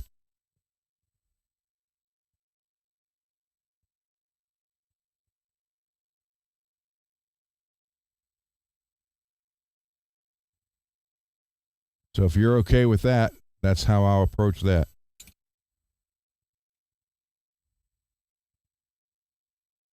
And that's not warm at all. Springs are, so I had the springs on it, under it to keep it up off there. That worked. I'll have to come up with a better system. Matter of fact, I have to look at, what would be perfect?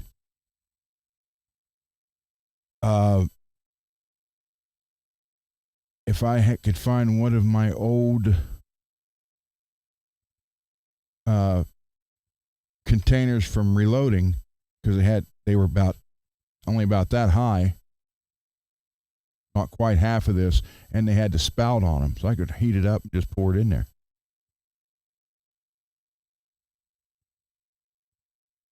Yeah. Cool. Okay. So we have an idea here. And then when I get all of it done,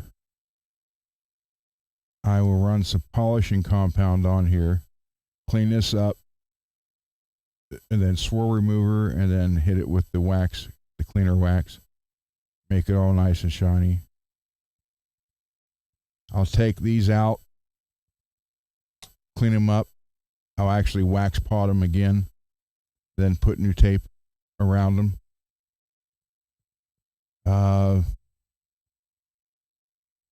Tremolo, we need to figure out what you want to do. Because where the post ride on that, it's worn. I mean, I can sharpen them, but at that point, it's not going to last very long.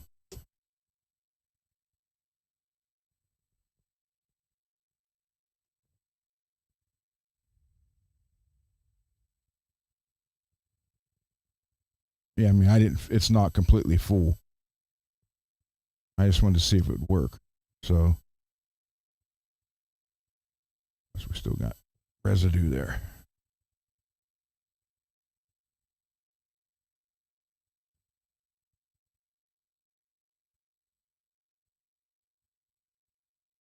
Well, Marshall, if you want to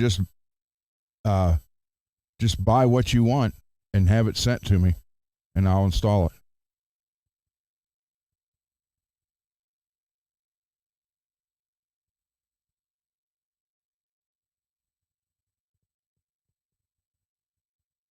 You got the address. Just purchase it. Just have them ship it here. That's what most people do anyhow.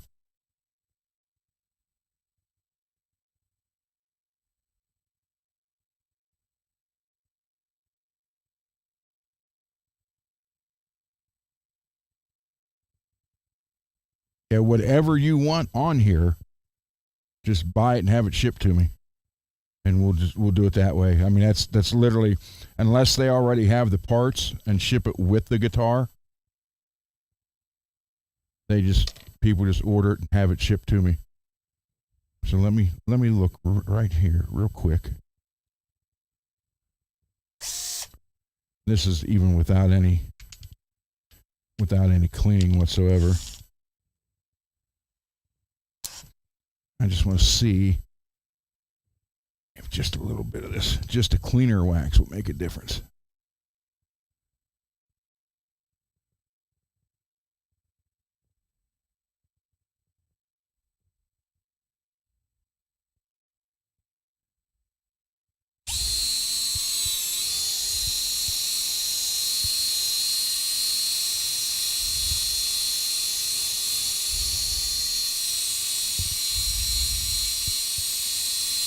Staying away from that spot I just did. And that was just a little drop of the wax to see what it would do.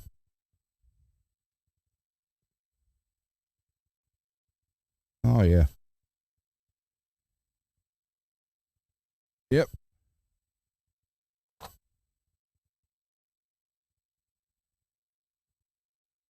Yeah, so I run a real fine polishing compound on here,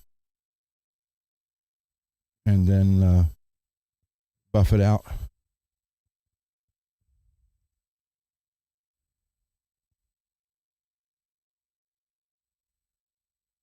And I could even, again, that's not full all the way, but let me just look at something here real quick.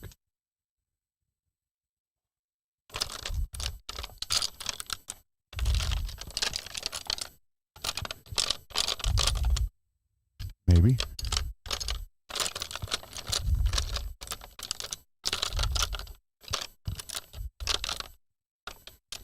There's the gold. Where's the silver?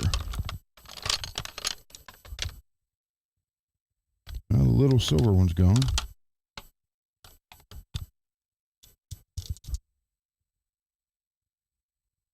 But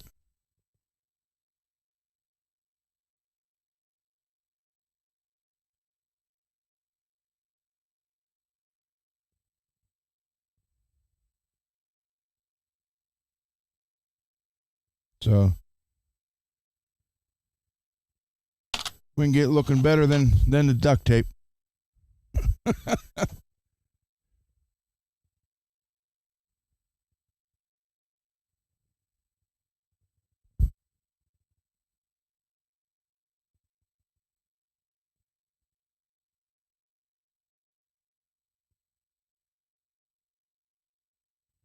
When that completely dries, let's do that. Kind of give it a little depth. So there. And again, that's not completely full. That still needs more in it than level it off. But again, I just wanted to see if that would even work.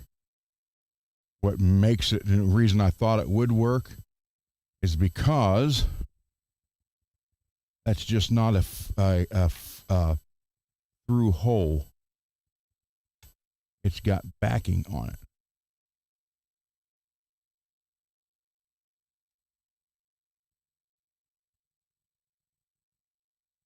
As you can see right there.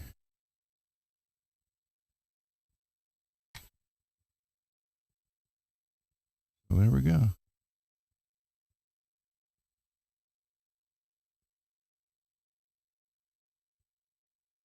Careful not to scratch the plate itself. Take the stuff off the top.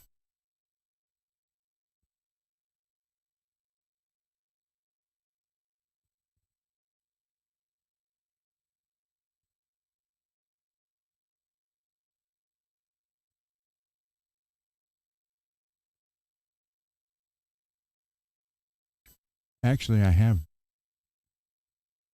different colors. I mean, that one was silver.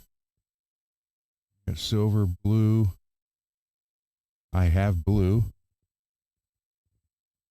The hard one's going to be this big one. That's the one that's going to take a lot and a lot of heat. Wow. I love duct tape and I hate it, and this is why. Oh, that pulled out. Oh, we're pulling out some with this one. Duct tape's pulling it out, Marshall. Out two so far.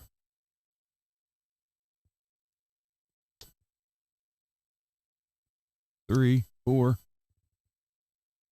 Man, is that stuff stuck.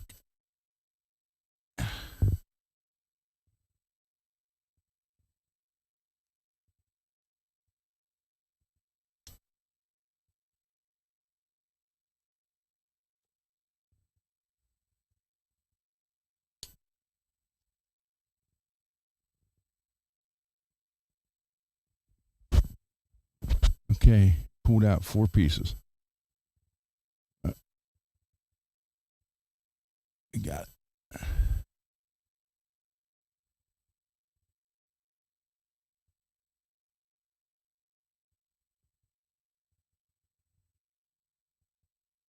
That one go like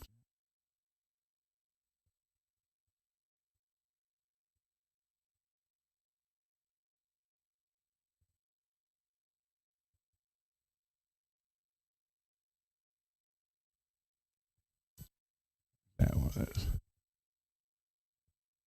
That one. Okay.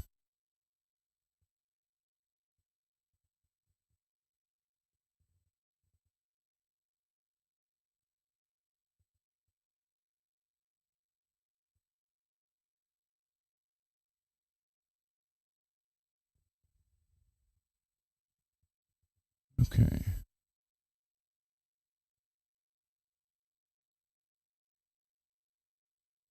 I'll figure it out. I got 2 out of 4. I'll figure the other 2. So before that happens, I need to put these in here.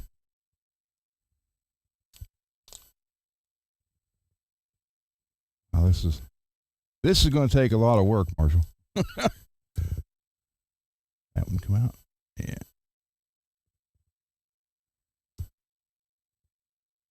Put all 4 of them in here.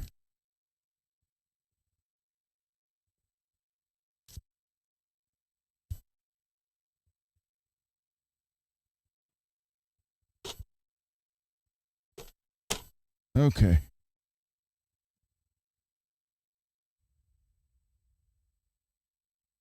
So we saw that that will work.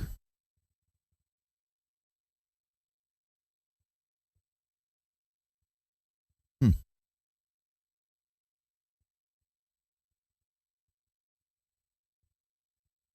Yeah. You're talking about 2 inches right there.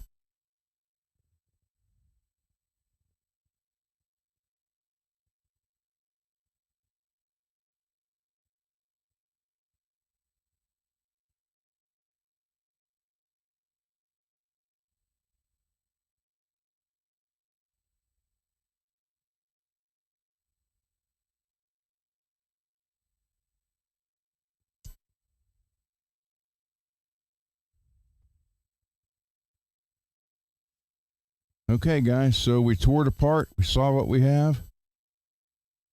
So you need to. I'll take these out, clean them up, wax pot them, new tape, wax pot them. Put a new potentiometer in it. Clean the switch. If you want the switch replaced, we'll put another switch in it. I'll fill these, get them. Drill this out so your pure tone fits in there. And then I'll have to order the stainless steel frets. I'll put those in it. And you order whatever you want on it and have it shipped to me. And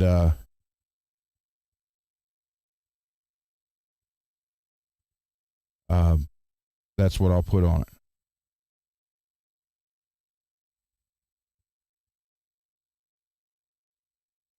Oh, I understand that, Marshall. I really do.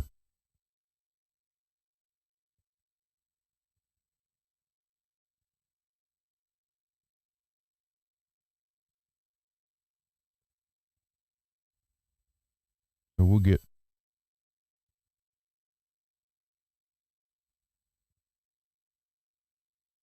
that holds that down. That to get the heat gun, heat that just a little bit, bend it past, let it come back level.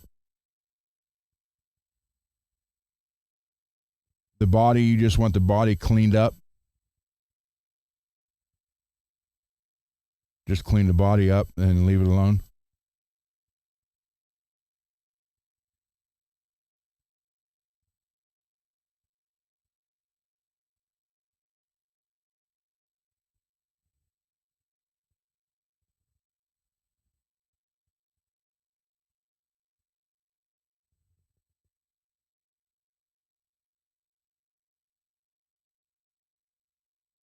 Okay. That's what you want to do. That's how we'll do it. You want gold again? Or black or silver?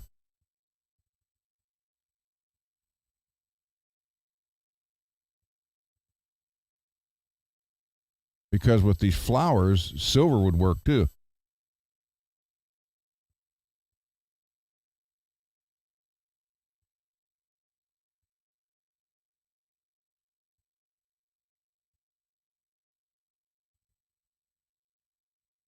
Again, I like the.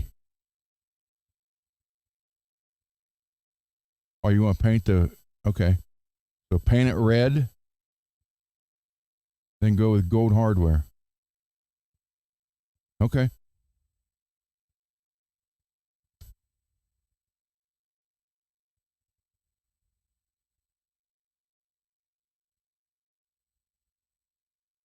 That'll work. Is David in here?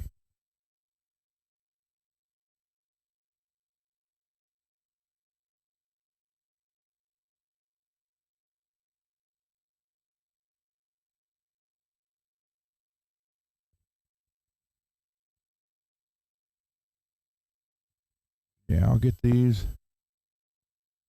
Again, they're not going to be perfect. I'll get them as close as I can because I've never done that before. So, but it'll look better than the silver tape. Oh, okay. David, if you're in here, man, check out this, how deep this back cut is. I mean, that's like a ½ inch deep. That's wild.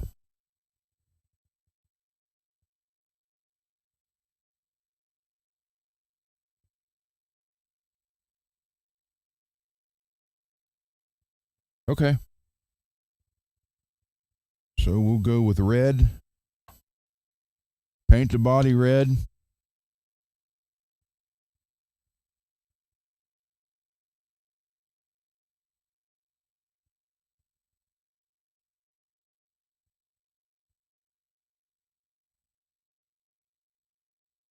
Cool. Way to go.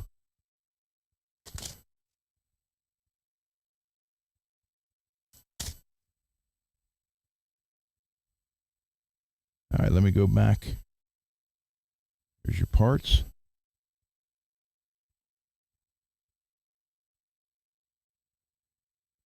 We're replacing this. I'll put this out of the way. Yeah, it's a shame. Shame the post knives are down a little. I mean, like I said, I could sharpen them, but they won't last, especially as much as you play this thing.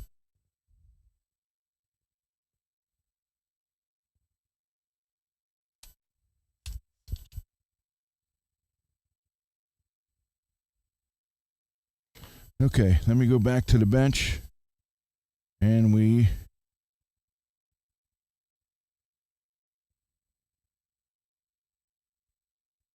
Okay, true.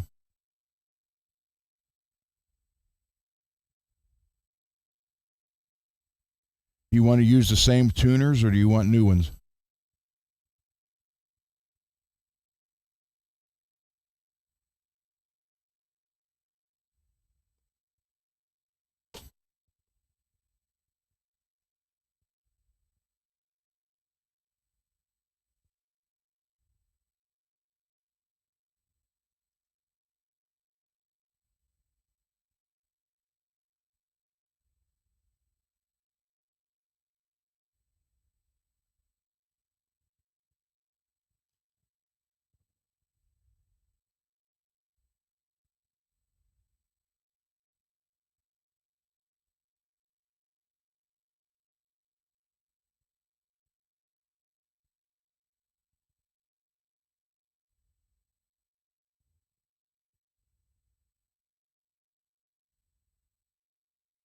Yeah, I'll remove the frets, clean up the fretboard.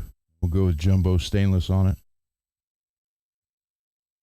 And you could tell you played the crap out of this thing. Do a lot of bends.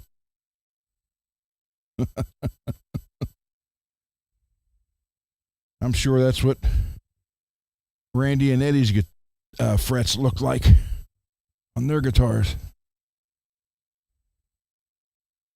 All right, let me switch back over to here.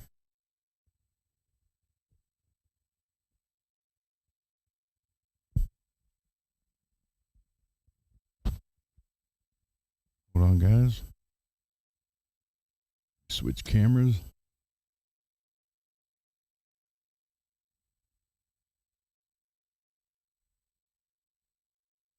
Definitely a cool guitar.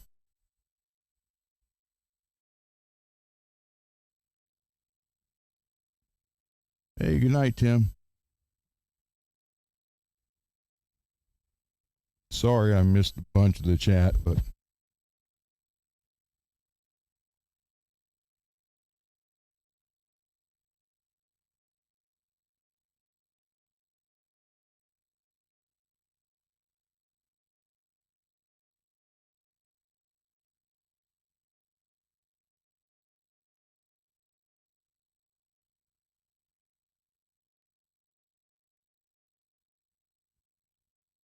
okay. That's a cool guitar, man. It really is. That is the very first time I've ever seen the cover like that.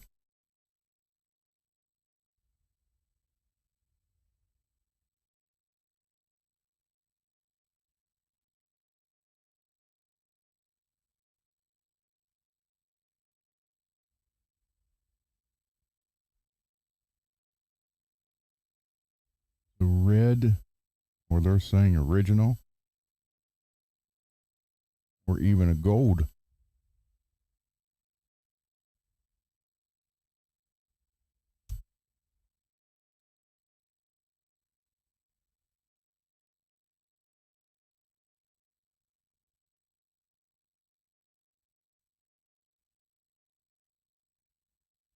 Hmm.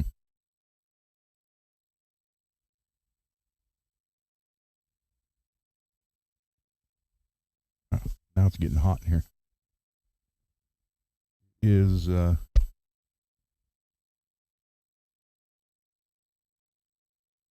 51 degrees and light rain.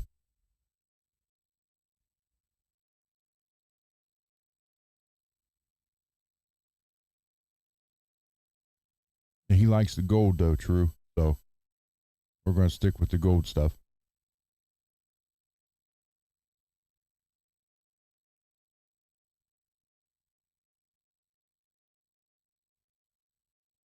Let's look up.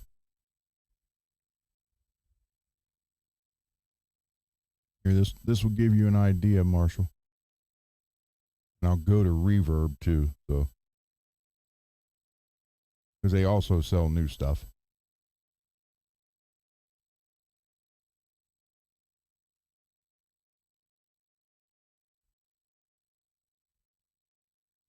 Okay, let's look up gold Floyd Rose.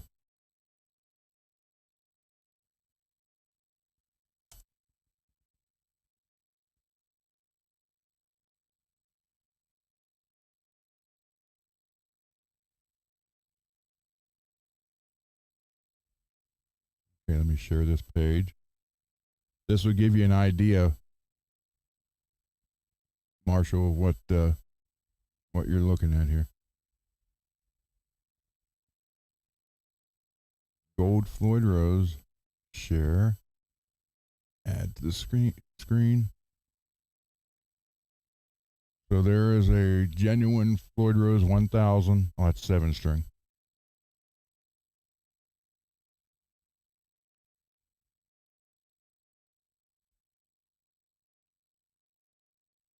New USA 318.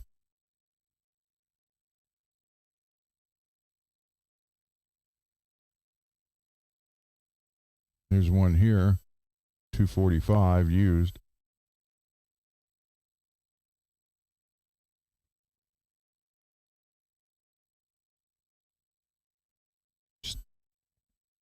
Um, the nut on it's fine.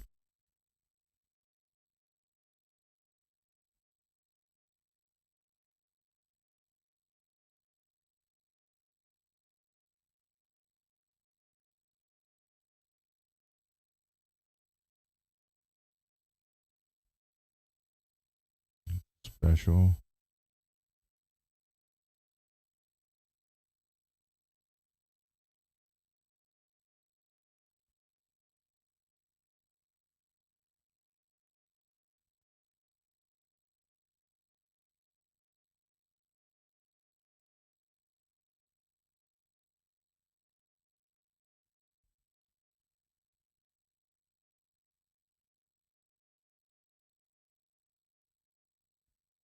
That looks to be in good shape.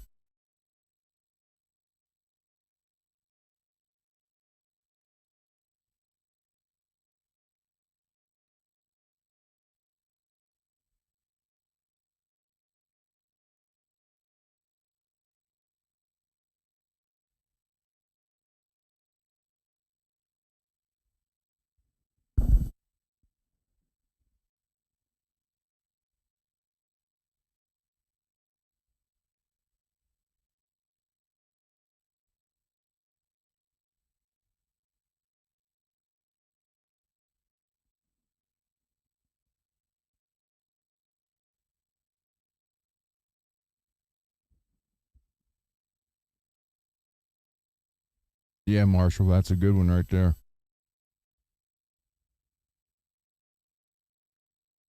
Good deal at a good price.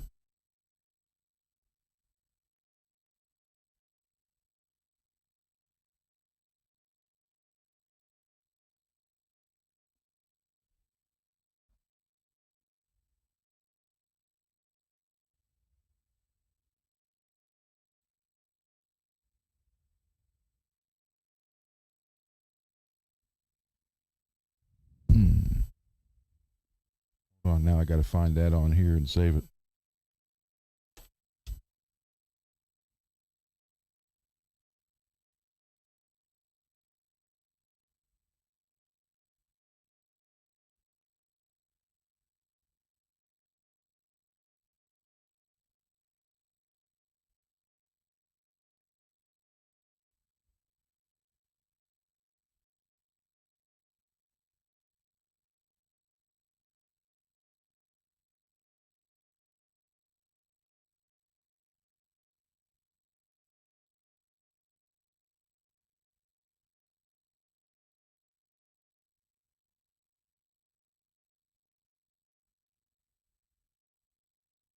That way then.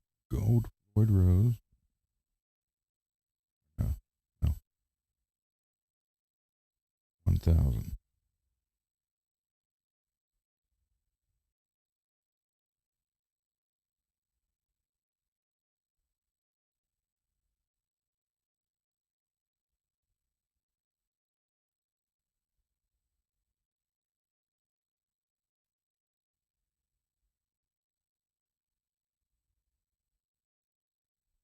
Let me do this, Marshall, here.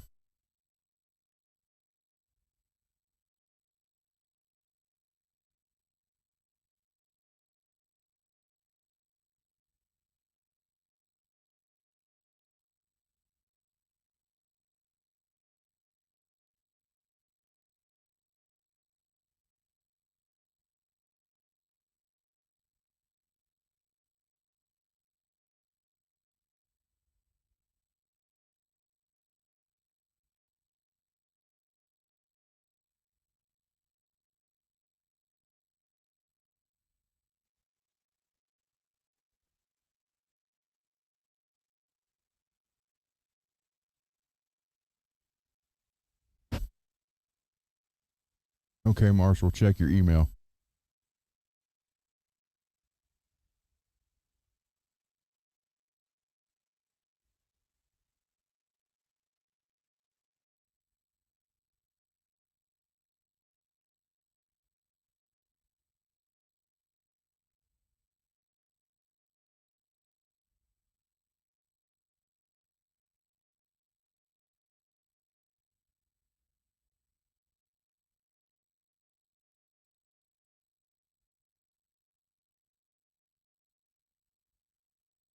Hold on, guys.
Okay. Well, we can look here. I don't know. Well, they might have gold.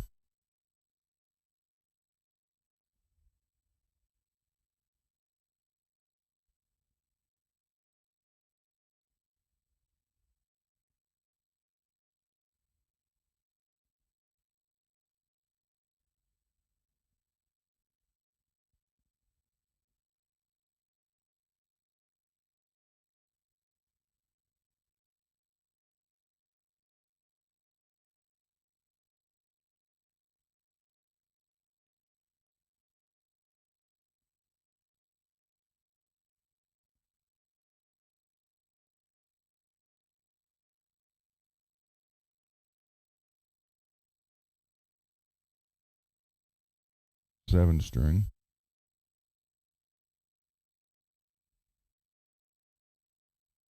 They got it in satin gold or antique silver.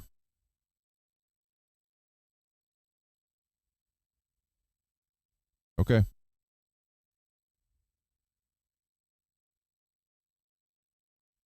Yeah, black is usually the first one to go, then chrome. Usually in this order: black, chrome, nickel, black nickel, then the rest are any way or shape.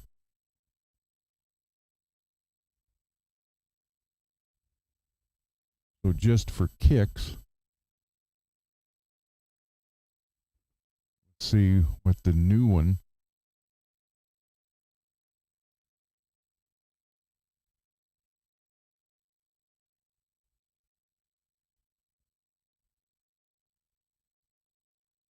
Wow.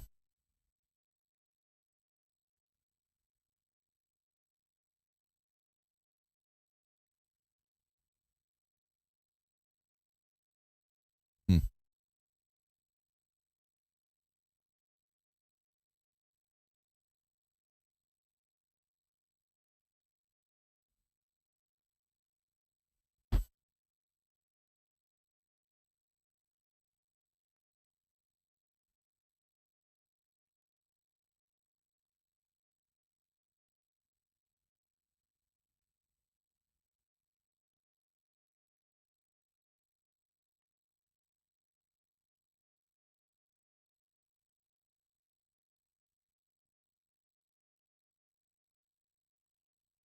That's what I put on the one right there. My wife got me that kit.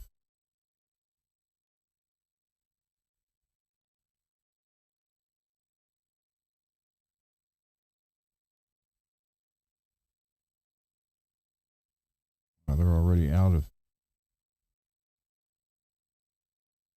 For those people who say Floyd Rose is dead, they're nuts.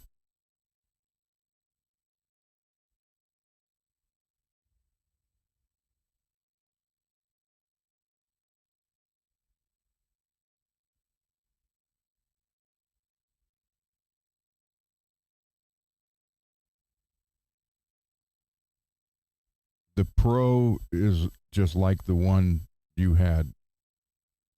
It's not traditional style. The screws are shorter.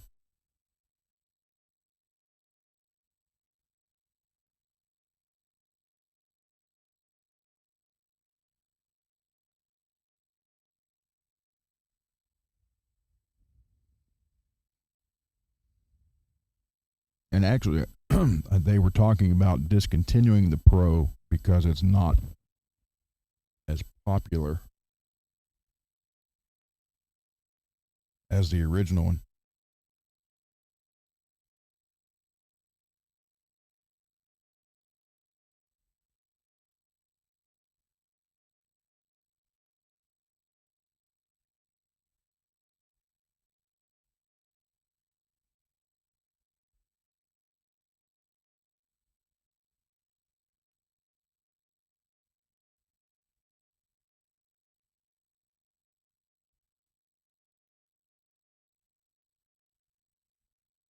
There you go. Sold out.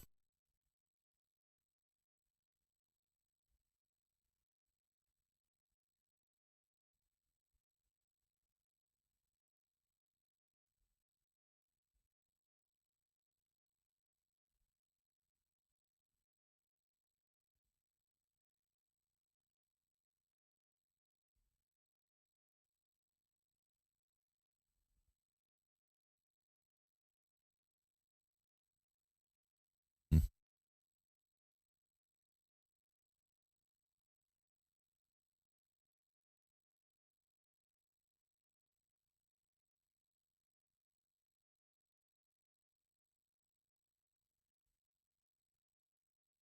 Yeah, look, here's one with titanium upgrades. What's the upgrade? That would be those screws, those blocks, and these screws.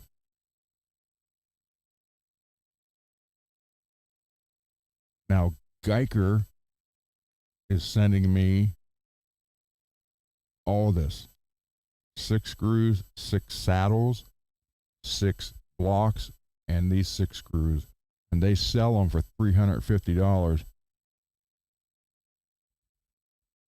Just that upgrade. That's one of the things they're sending me. You put that on any Floyd.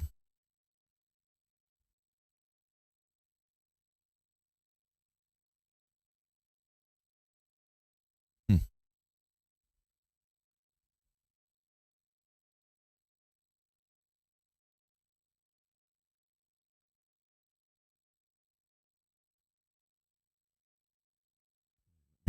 Let me look at that.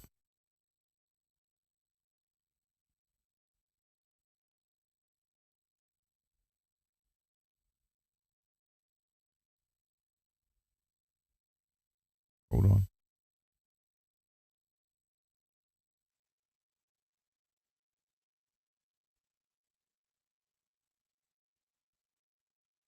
Let me. I'll show this. Okay, they're sending me this. That one right there, because that was the only one they had left. They were out of the black, gold, and silver. They're sending me that.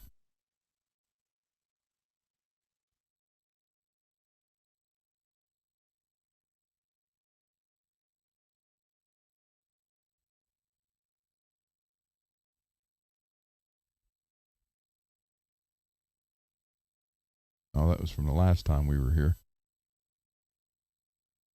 Still love those knobs. Okay. So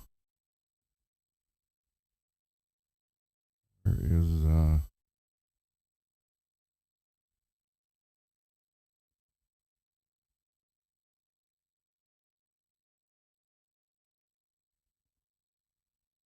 yeah. That's stainless steel ones. Oh. Yeah, so you can get stainless for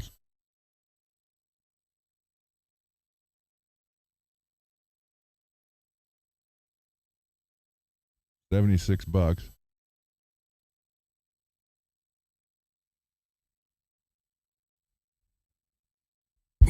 Excuse me.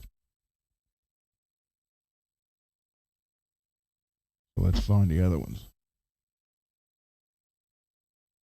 I kind of like this too. Instead of the screwdriver, the screws that strip out when you're adjusting your claw. Get that.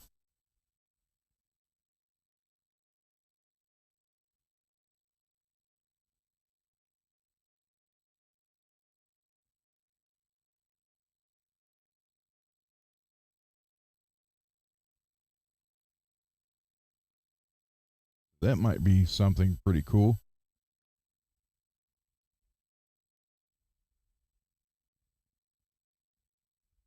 Okay, find those.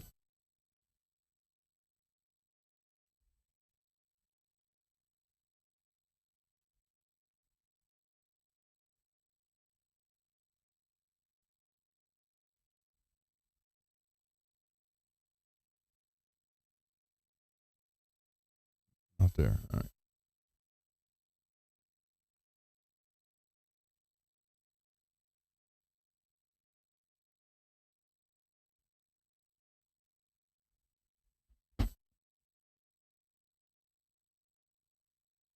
Yeah, here it is. They're sending these too.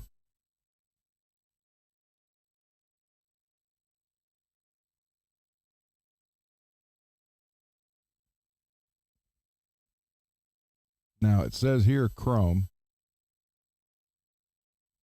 So I'm assuming that's what they're calling chrome. But then there's this photo too.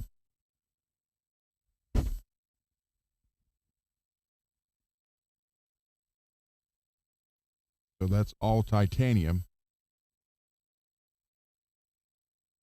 $350.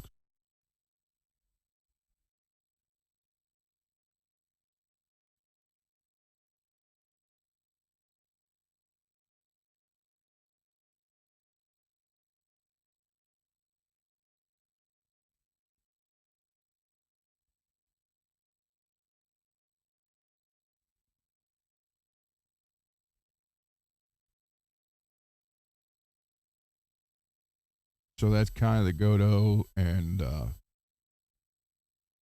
FU Tone style right there, and Graph Tech for that matter.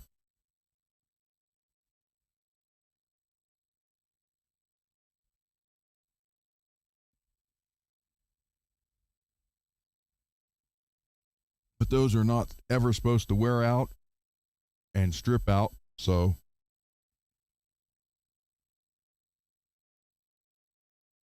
I guess you don't get the 6 screws up there.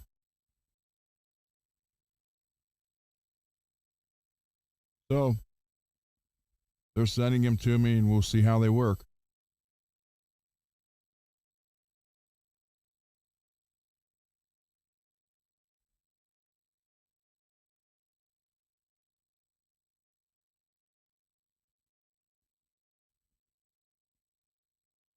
So that, and then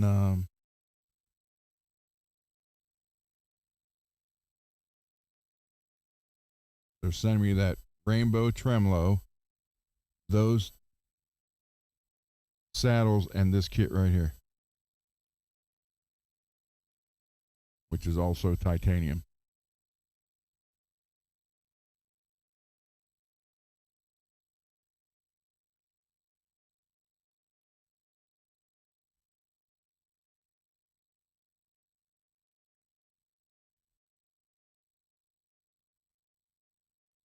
That's supposed to be blue.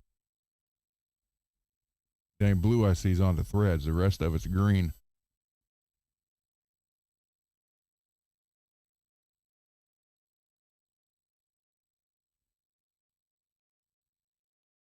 So that's the 3 things they're sending me first.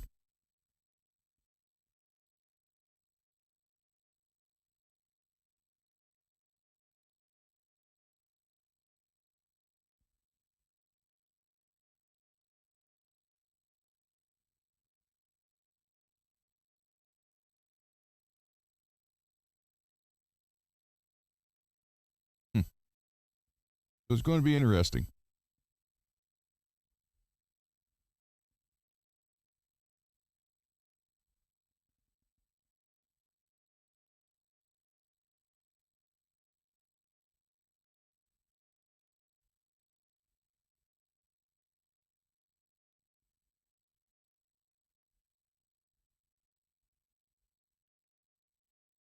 I like the flat top knobs. And these just look so freaking aggressive. I love that.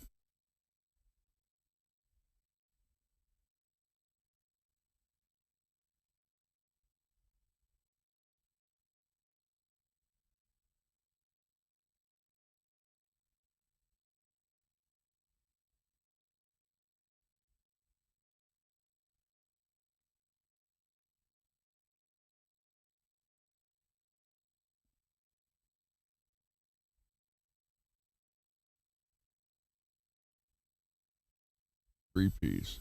$61. Wow. That would be expensive to put those on all these. Well, let's see. 2, 4, 6, 8, 10, 12, 14, 16, 18, 20, 4, 6, 8, 30, 2, 4, 6, 8, 40, 2, 4, 6, 8, 50, 2. I need 54 of them for just what's in here.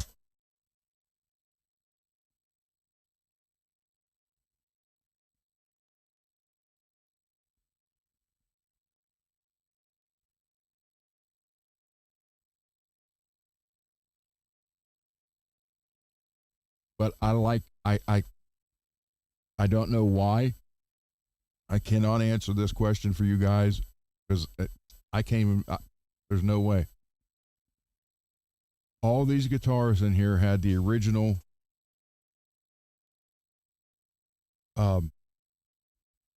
knobs, and they were all dome knobs. And one day, I came in here and I had two black flat top knobs from a telly, and I put them on this right here. What's that? Screwdriver. So, oh wait, let me get out of this.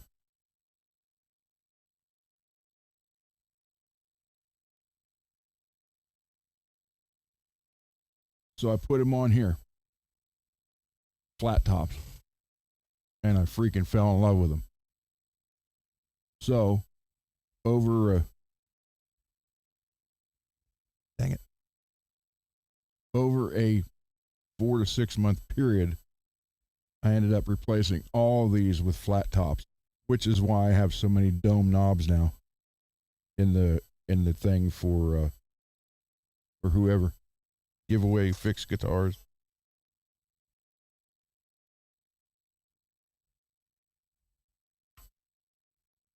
But those ones there, man, that I love that aggressive look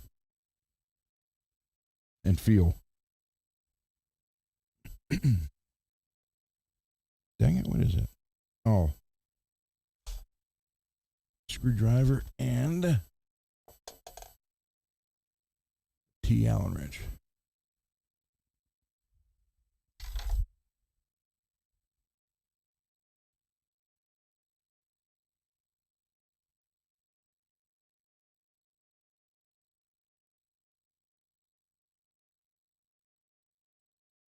They have them that aggressive?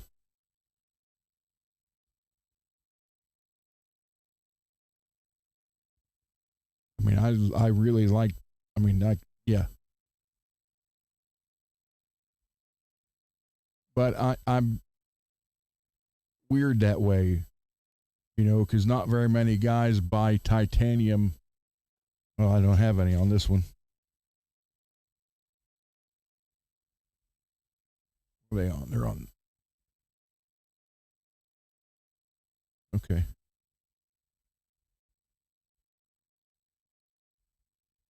They're on. Oh, come on.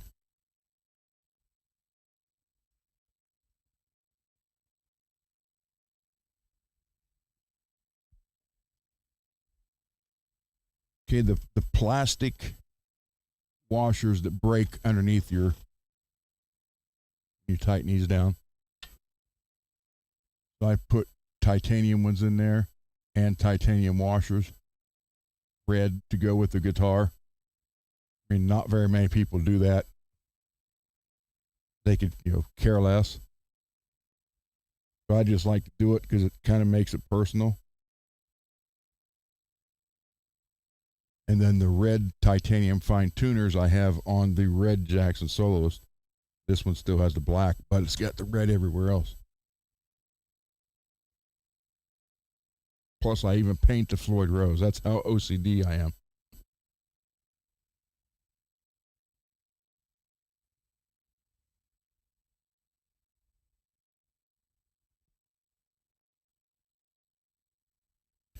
And this one has the red titanium fine tuners, but I got these from Soul Drifter Guitars down in Australia. It took about 6 weeks to get here. And then I bought a set of blue ones, which are on the Blue Crackle.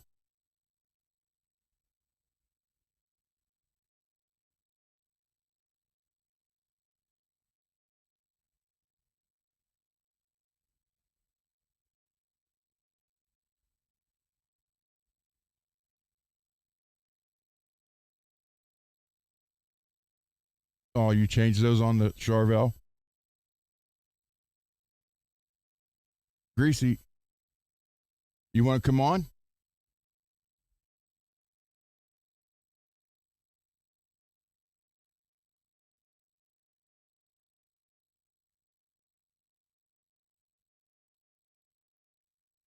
Restaurant looking at, I don't know what you're talking about.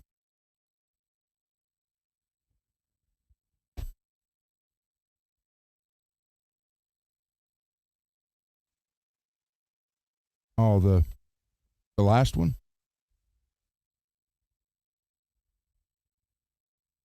This one?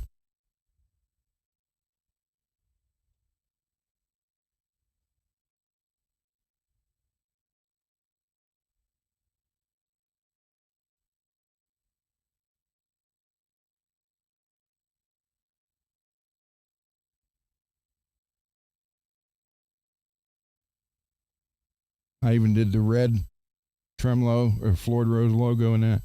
I matched the logos with the, again, it's OCD stuff.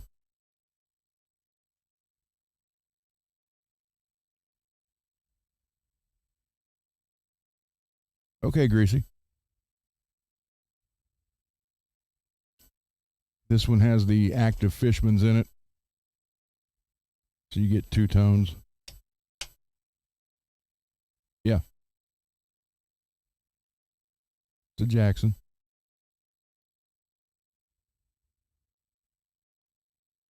And I got the check out the knob for the switch.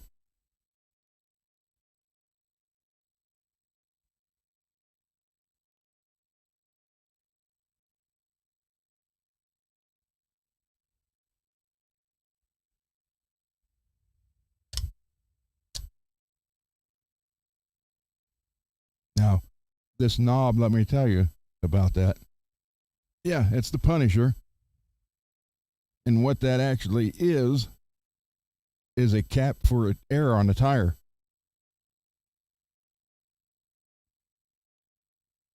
What I did, it wouldn't, obviously it wouldn't work. So I took the regular round knob on the sander and made it smaller and put just a dab of glue on it and then threaded that over top of it. So that's on there on that particular knob top permanently. Yeah, I can take it off and change it, but yeah. So, yeah, I do every night Greasy except Sundays.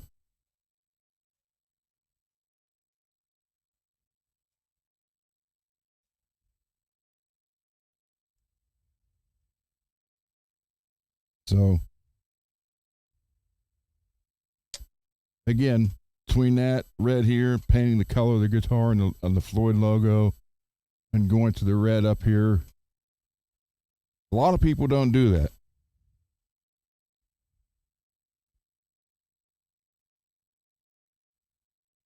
But I've had that guitar for a long time.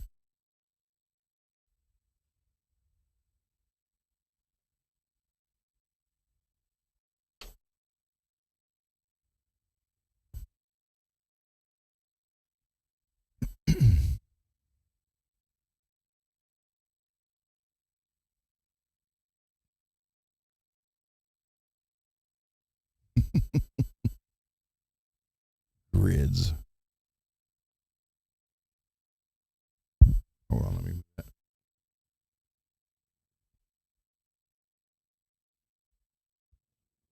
Yeah, so I mean I do. I can't have I can't stand a something that doesn't match or go together. I can't hack that. So the red gets red. Uh, the blue got the blue. The rainbow. I ended up putting purple in that because thank God this one's got more purple than pink.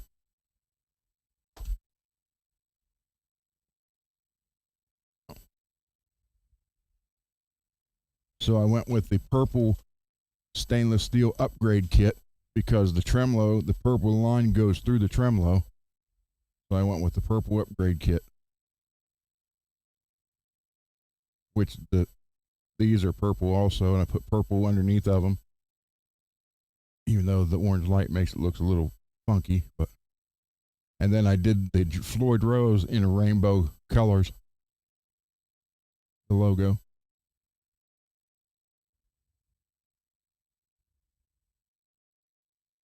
Yeah, I mean that's what I said. I'm OCD about stuff like this. So most of my guitars have something that, a lot of people don't do to them.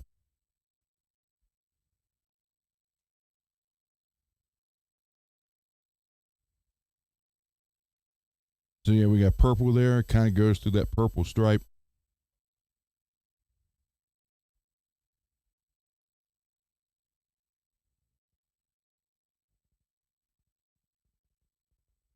Blue on that one. Blue here. Blue stainless. They don't make anything orange in stainless. And then this one is the FU tone tremolo. Oh, I put the blue knobs on that one. Kind of blend into it. Same way with the red on this one, the red knobs. So if you guys glance real quick, that you almost like, hey, wait a minute, there's no knobs on that. But they're there. But that's the FU tone, chrome with red. And I even did, you can't really see it because the FU is in red also.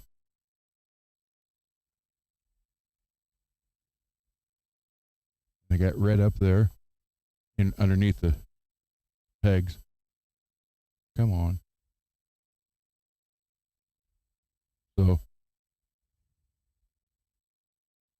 red anodized, anodized metal red knob. So,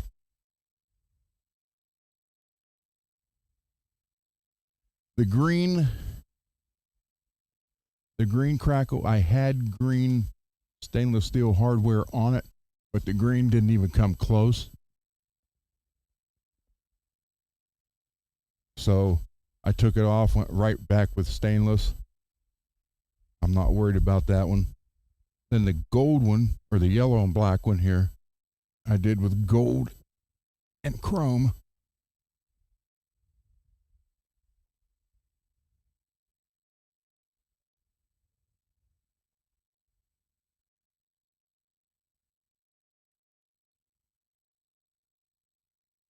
That's like a glittery gold underneath the tremolo.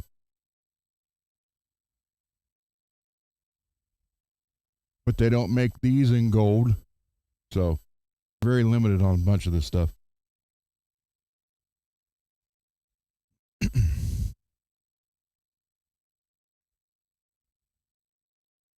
Hey, David, you're back.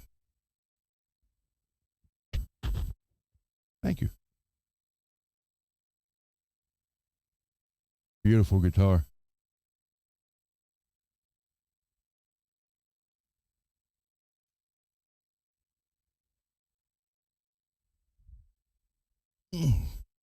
Sorry, my back just cracked when I got up. I don't know if it's more stuff breaking or it's the metal clicking. So yeah, and the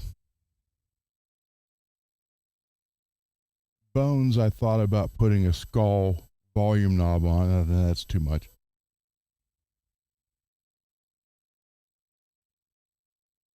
So when you go with green, you're limited.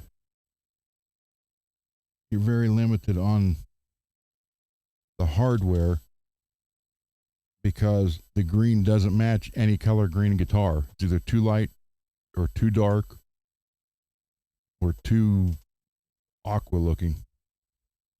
This one has the Graphtec saddles, and where the string comes over the saddle, there's actually like a graphite piece on there.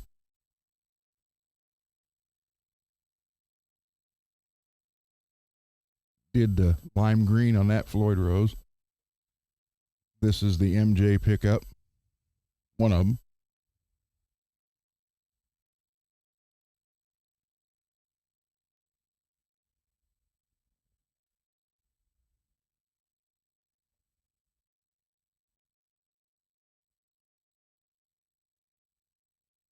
Yes, had to take the Browns to the Super Bowl. What'd you do? Drive them there to watch?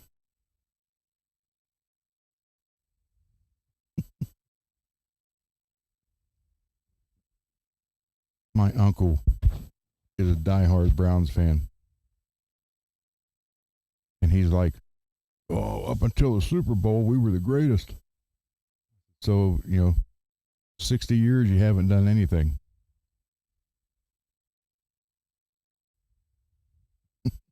He doesn't like that.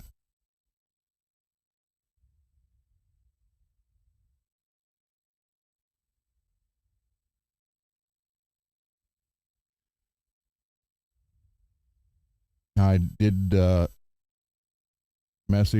did talk with Billy Ray a little bit today, not very much.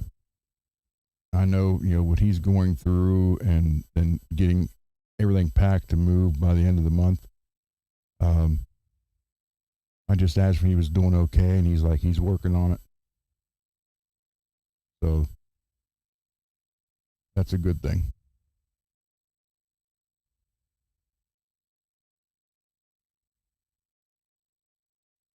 All right, so we're going to have Greasy on the show tomorrow.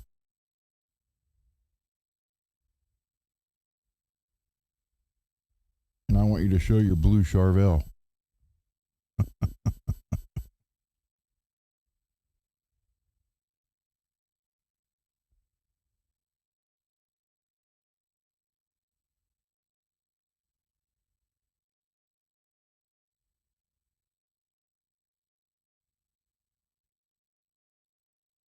Hey, RJ.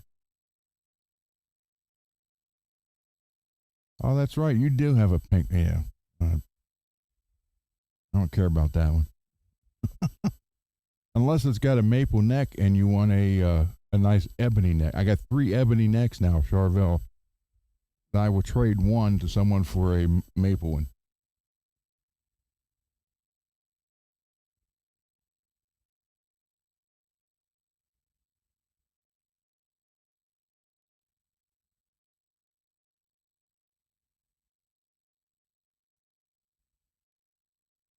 Derek, am I excited to have Rogers back for one more year? Yes and no. I mean, I kind of like wish you'd just rip the band-aid off and throw Will in there and go from there. But is it nice that he'll be able to study under Aaron for another year? Yeah.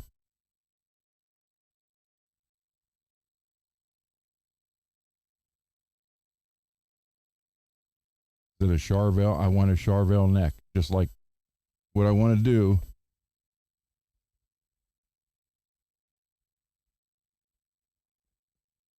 On this guitar, I want to take this Charvel neck off and put a maple neck on it. And I will trade beautiful ebony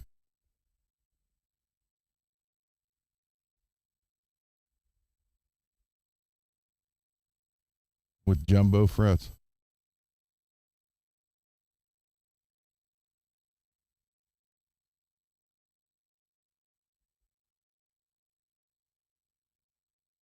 Yeah, that's what I want to do.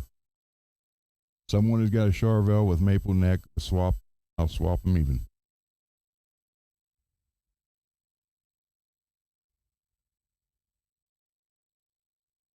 Oh, with the maple neck?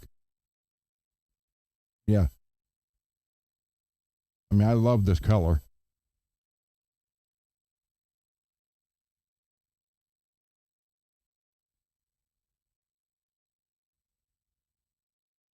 And this again got the Lawlers that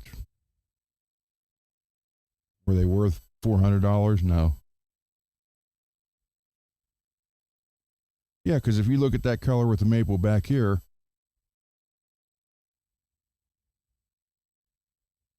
and the ebony, all 3 of these Charvel Pro mods have ebony, and they're beautiful job.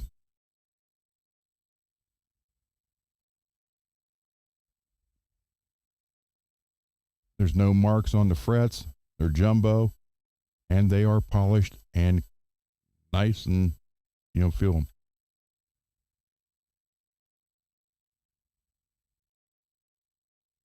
No, this is a lime green. I forget what they actually call it. It's a metallic, lime green metallic. That's too bright.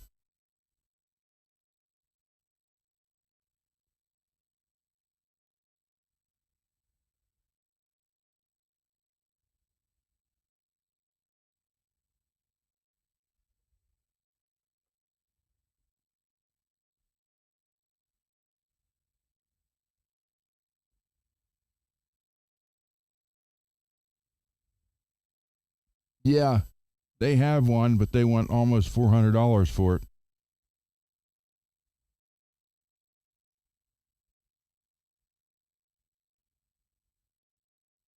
I mean, for a little bit more than that, I could buy the whole another guitar off Reverb that has one.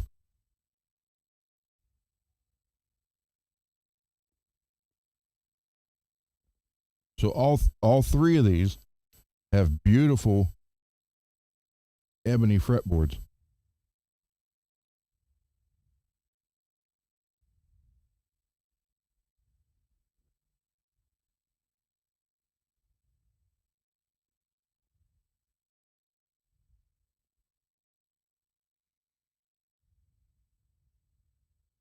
What, the neck?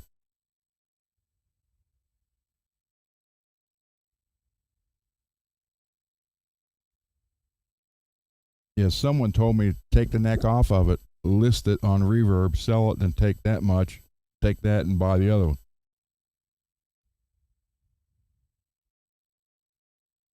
Hmm.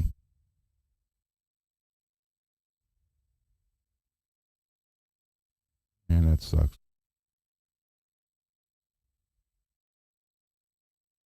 Yeah, they have. Hold on.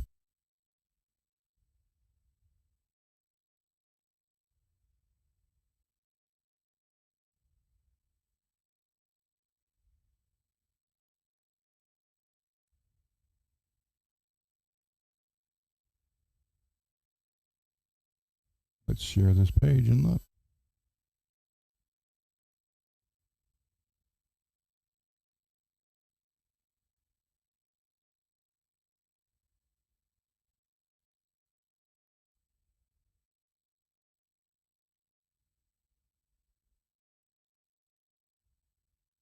Yeah, 320 right there.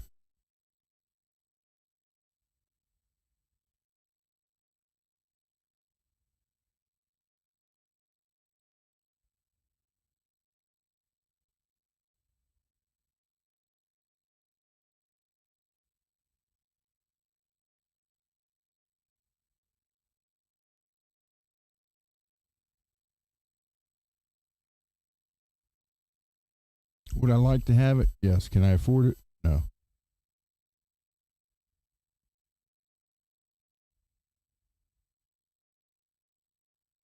That's why I'm offering a trade for someone who has one of these off the San Dimas Pro Mod or has the guitar, the whole guitar playing it and would rather have a ebony neck.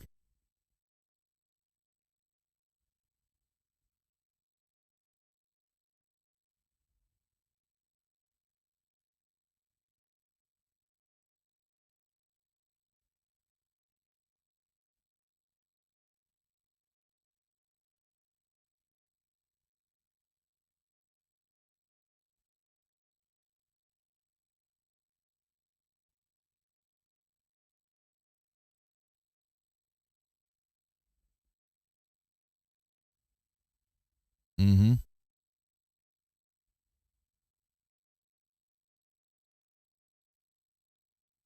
Oh, believe me, I like that one a lot, but not for that price.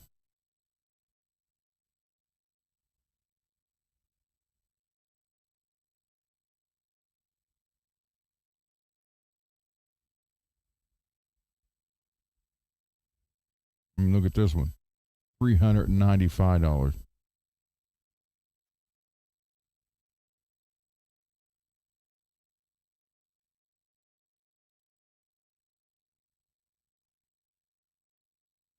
That one's been played quite a bit.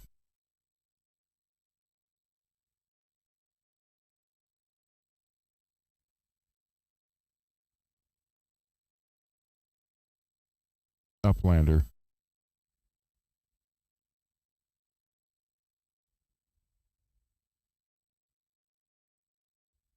Yeah, this one's been played quite a bit. Check it out.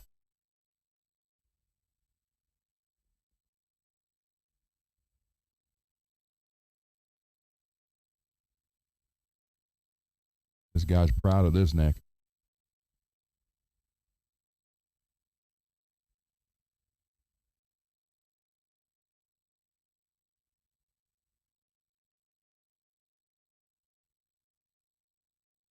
Is that cracked? Thought that was cracked right there.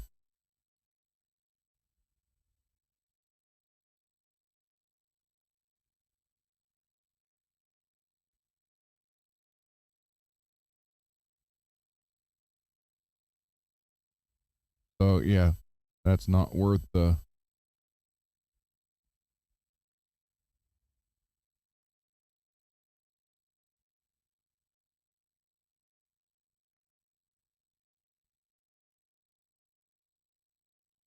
Hmm.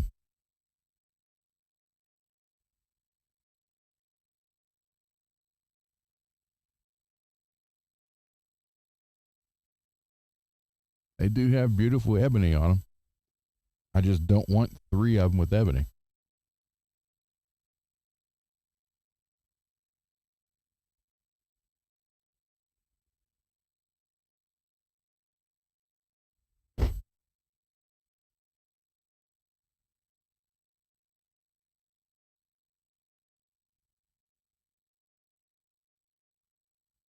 Oh, my mic's going to die here shortly. Hold on.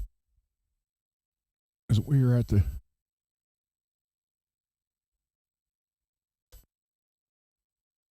we are at the 3-hour point.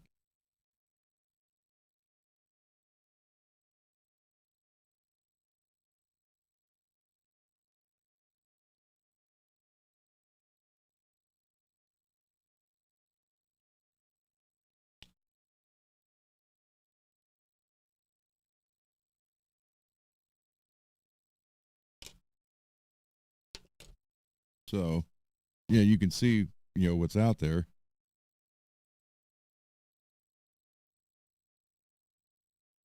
That's 24 frets. No Floyd. Oh, wait a minute.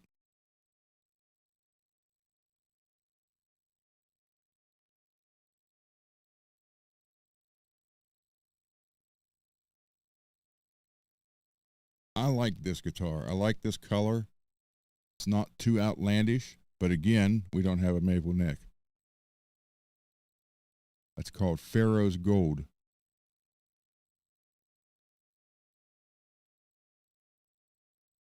I'm sorry, I'm just a sucker for Charvels and Jacksons.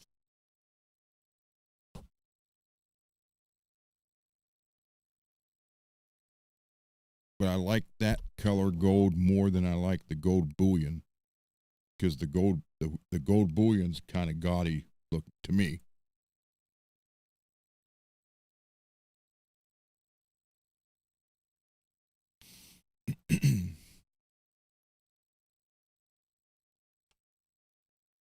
Excuse me. So yeah, it's kind of gaudy looking, and this one is like toned down a little bit.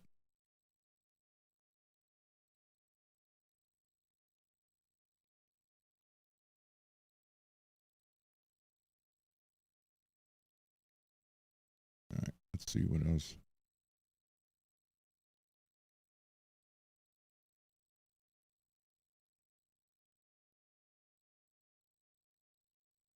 That's the Strat one. Oh, look at this.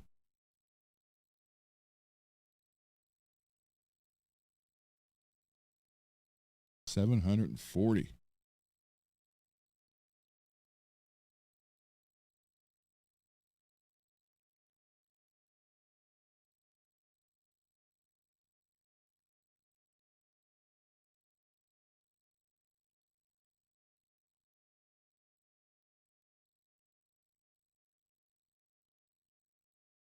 Frets marked up.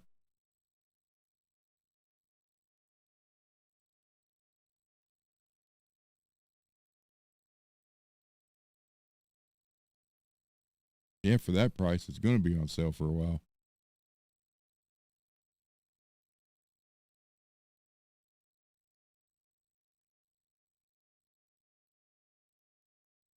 I think it's the same guy selling all these, isn't it? Yeah, Uplander.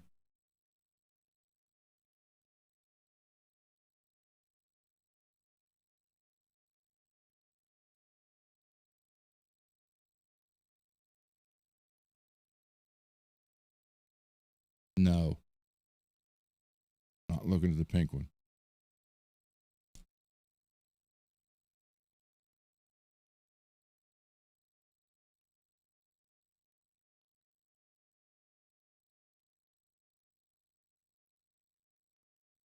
There we go. And that one's got a lot of hours on it.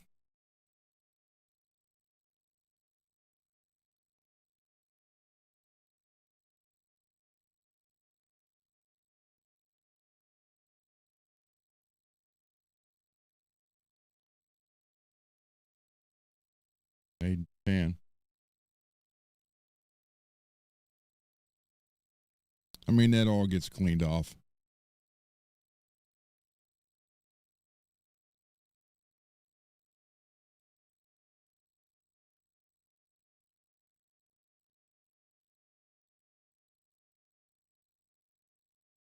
Got a nick right there. Steam that out. Can't believe they're not showing the made in Japan.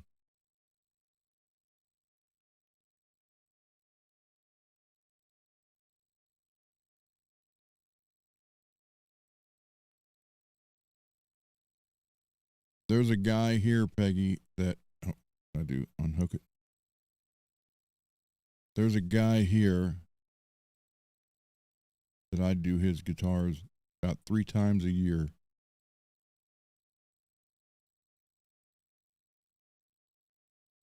And I tell him, I said, dude, please, please wash your hands before you play, because they are disgusting. Every time it comes here, it's terrible. They say, well, I just come home from work. I say, no kidding, it shows.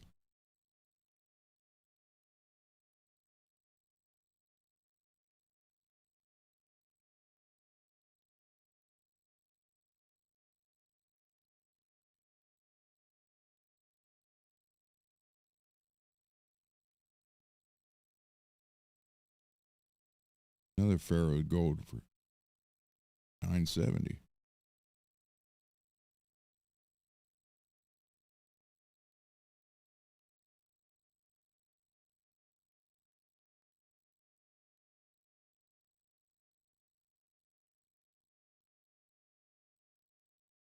So that's it for as far as the necks go.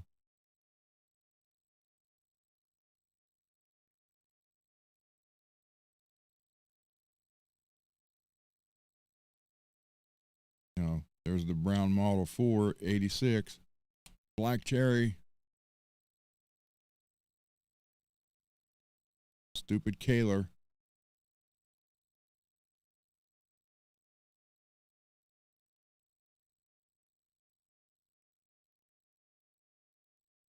Yeah, do a dive on that, and all the strings pop out of those.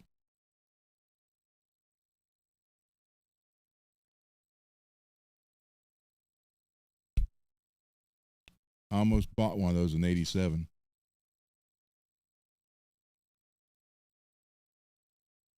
See one for this? Oh, I could have got it for $770 brand new.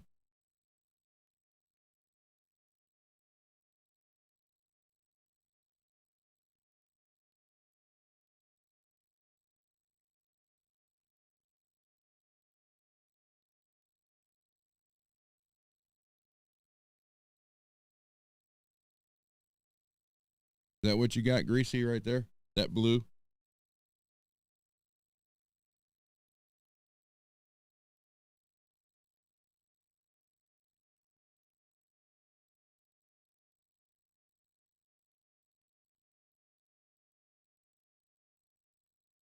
Something like that. I hate that green.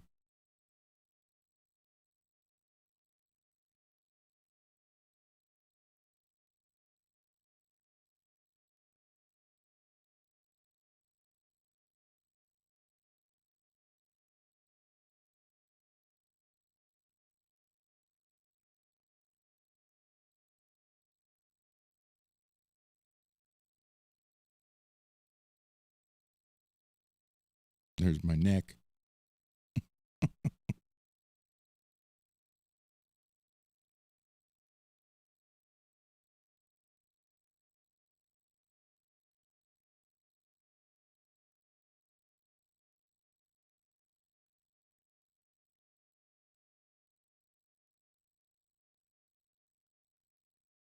Yeah, that's not bad.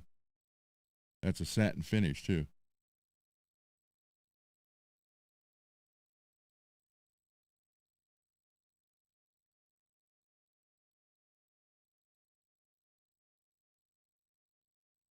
Well, let's go back. Wow, $18.99.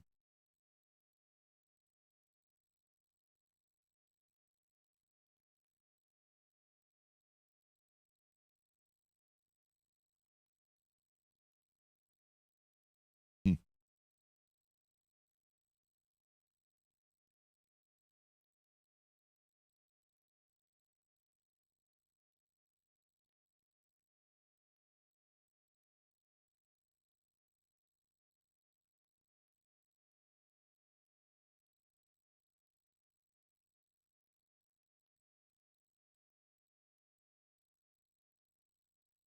I'd still like to get one of the Warren D. Martini.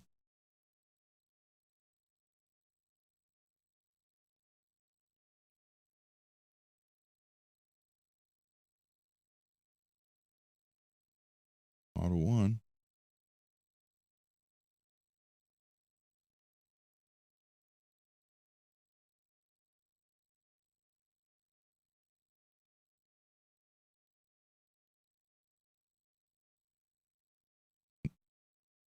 Nope.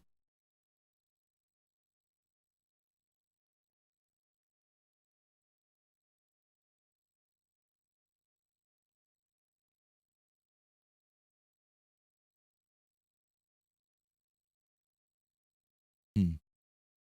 I don't see those pink ones.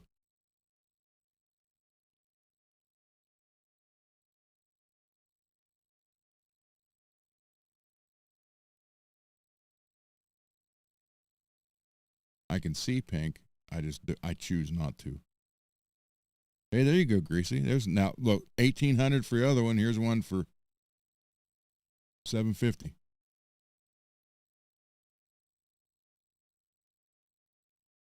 with free shipping.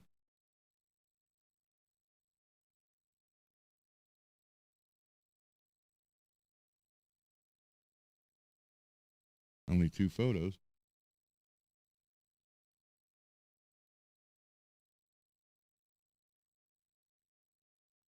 Hmm. I didn't pay attention to that.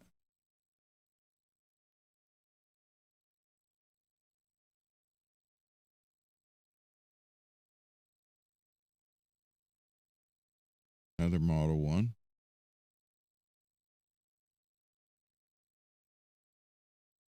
Locking tuners. That's the same one we just looked at.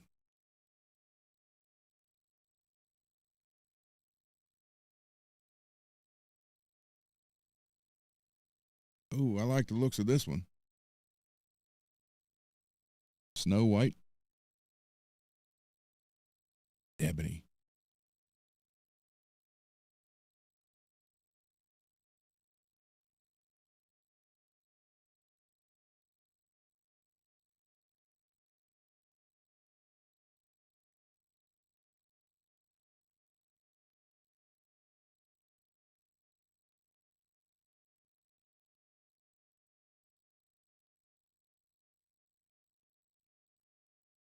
Hmm.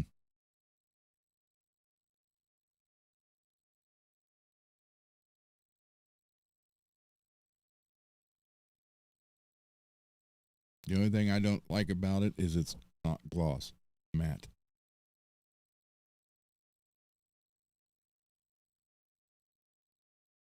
Well, let's find out.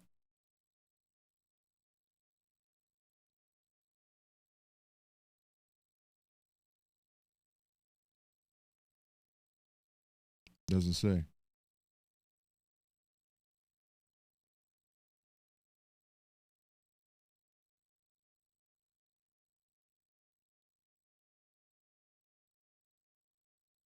Only 2 jumbo frets. Oh, Lumine. All right, Lumine. Like side dots glow in the dark.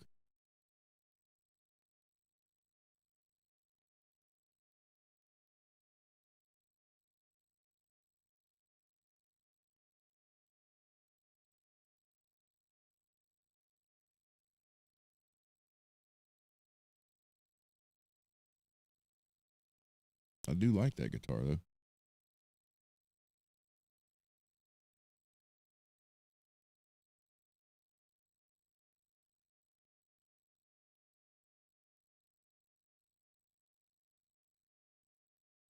Hate that stupid rainbow paint job.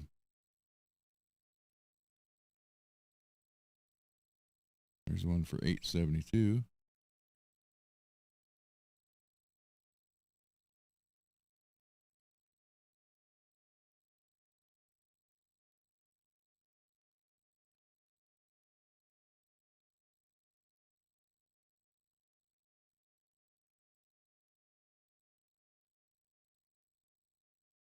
Oh, Jim Root.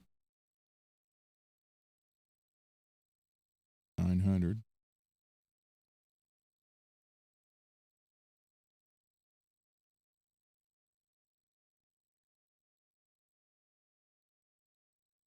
There's my fretboard. There's one.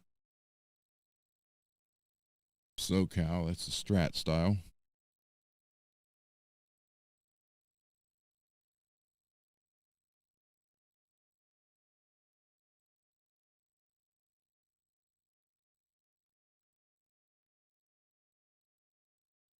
That's a pretty quilt right there on that one.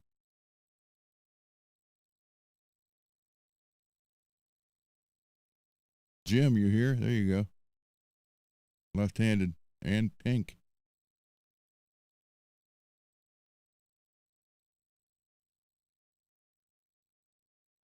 Like the purple.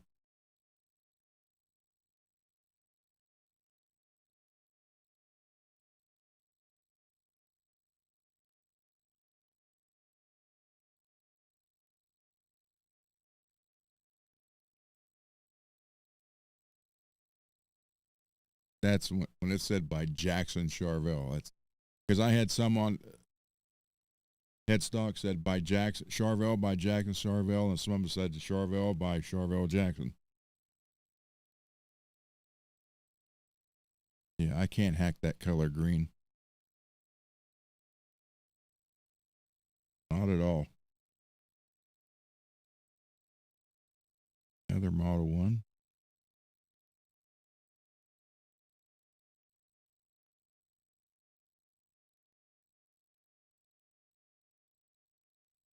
Deep purple metallic.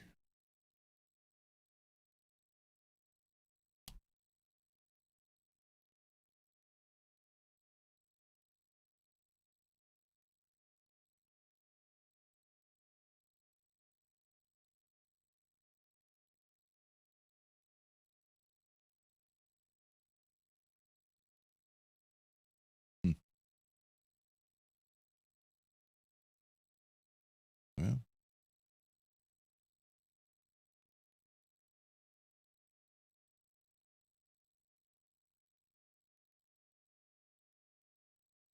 okay, for those of you who were the um,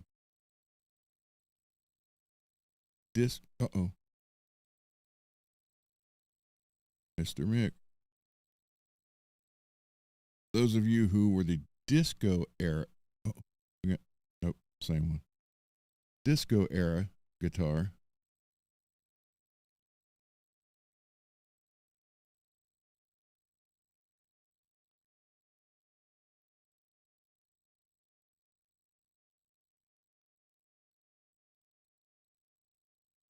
For some reason, I'm looking at that color and I'm thinking prom night.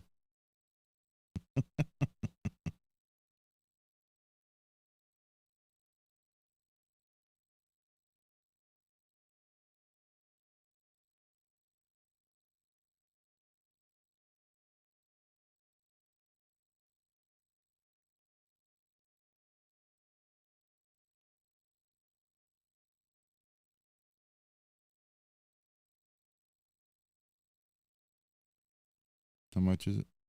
$1,000.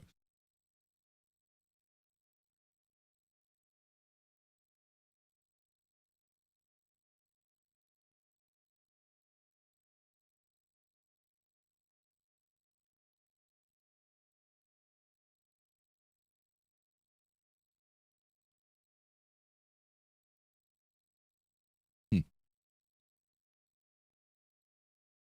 Definitely different. We'll just look at a couple more here, and that'll be another one. I never liked the Model 1s. I always had Model 2s.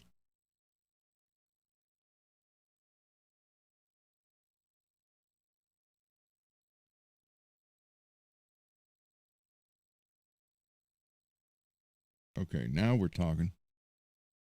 Oh, is that 3 pickups? Yes.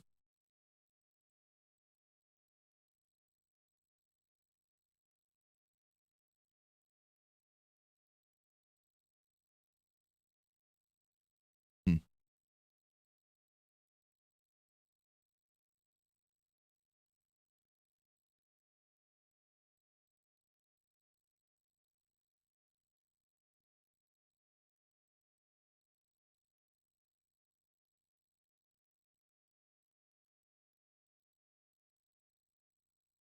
Neon pink ash. Why?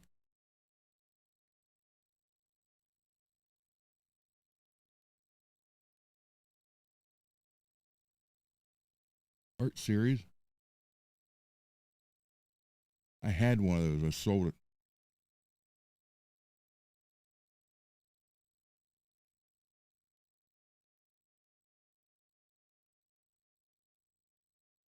Didn't sell it for that price.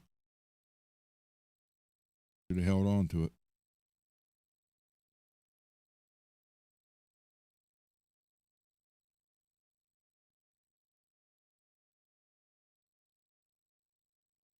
$8.39.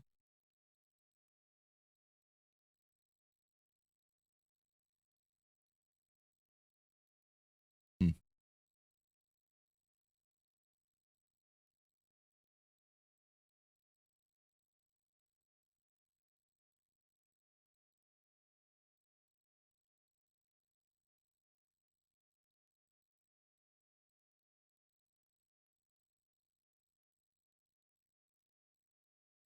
Couple base bodies.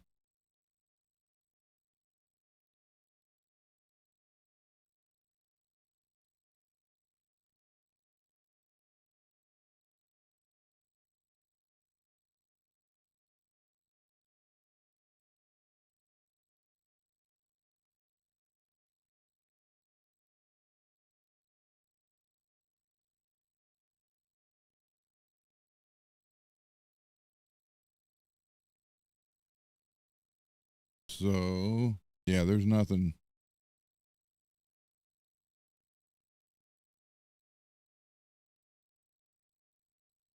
There's nothing.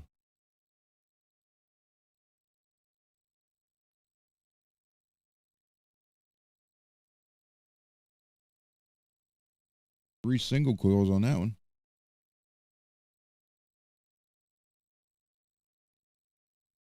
No Floyd. Maple neck.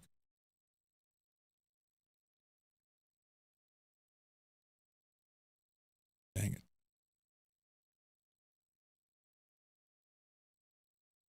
Hmm.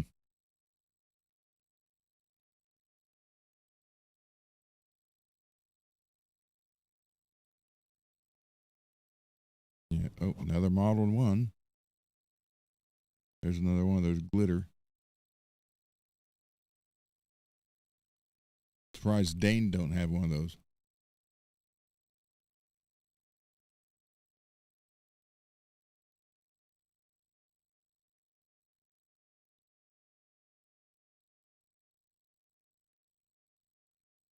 See that one? Oh, that's chameleon. Yeah. I like that one.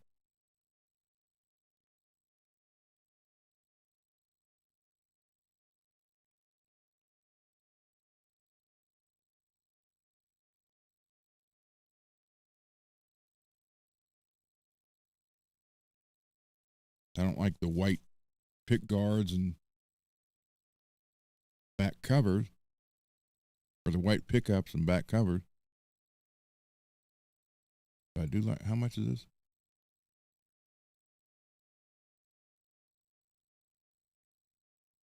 Selling it. Thousand Oaks, California. Where's that at, Greasy?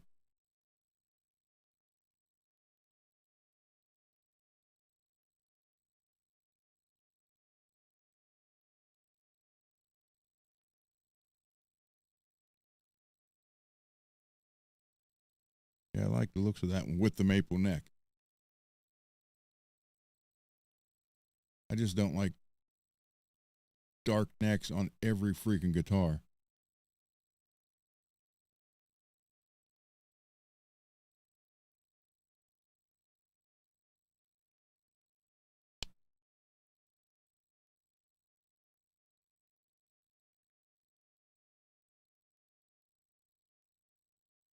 Oh, okay. Bit of a drive.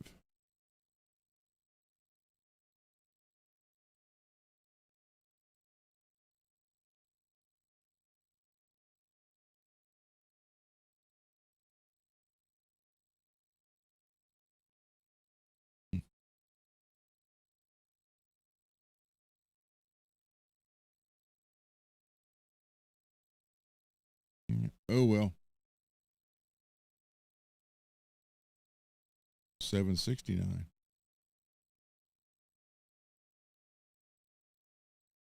All right, we'll get out of there. Remove from screen. Go. All right. So with that, we're gonna call it here in a couple minutes. Uh, any questions, comments, concerns, or criticism?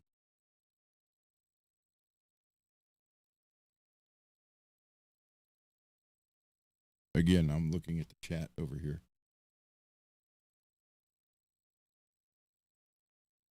Where is Sherman Oaks, Greasy?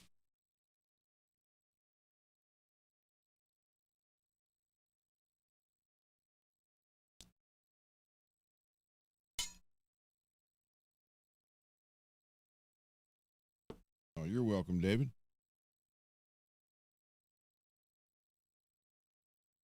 And tomorrow, Greasy will be on. And David, if you want to come back on tomorrow, you can. I would love to have all 12 on here at least once just to see how bad it looks.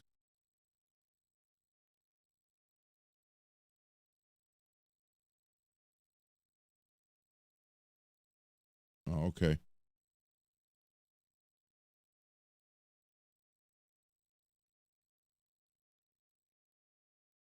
I had a friend that used to live in Sherman Oaks. Hey.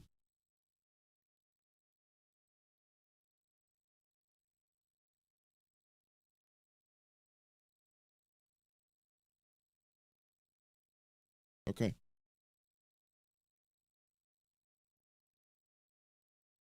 So, anything you guys want to talk about real quick?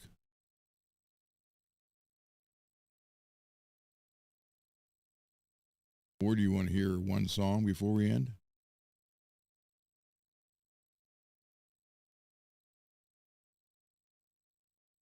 Let me know.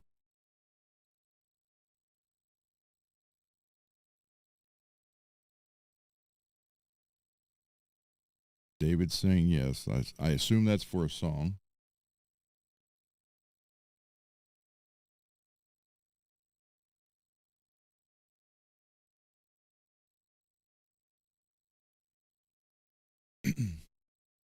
No, Peggy, I'm not going to have any new ones for a while. Well, I mean, I have some that I've never played before, but I don't like how they turned out. That's why I didn't play them.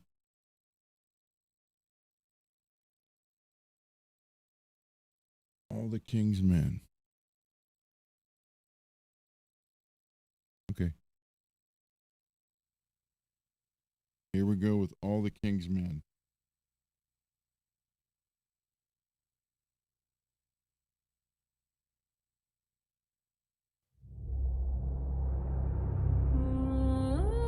The Crow.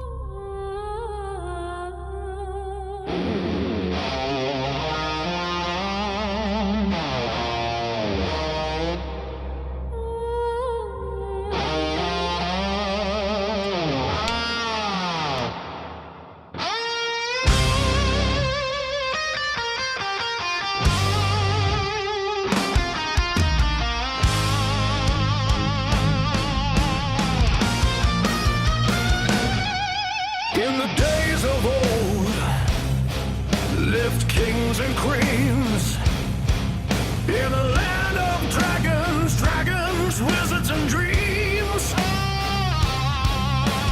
Men wore suits of steel, riding stallions of stone, fighting for their honor in a world to call their own. Across the fields of blood, you'll hear the swords clash.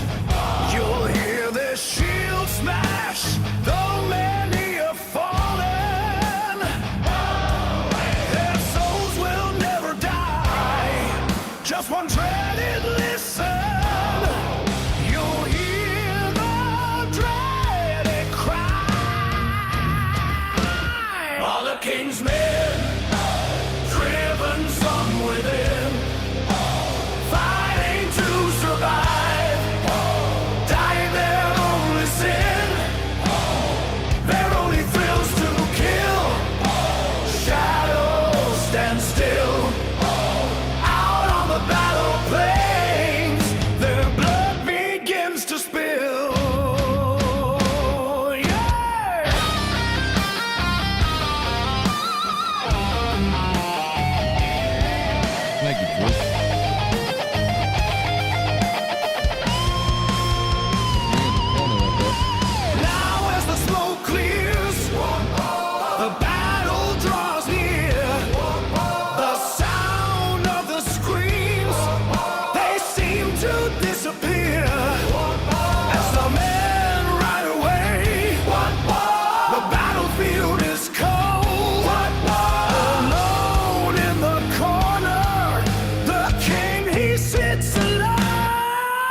MPN's not here, is he?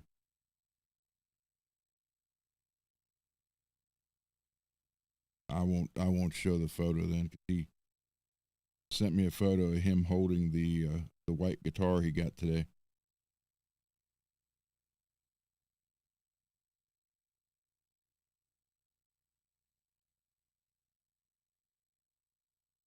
So again, for those who wonder, my Pay It Forward program is now called the Gunner Project, and these will be available in hats, shirts, sweatshirts, hoodies, koozies, and stickers, along with fretwork stickers and koozies. Yeah, true. That was here. I'll show you. That was 1989.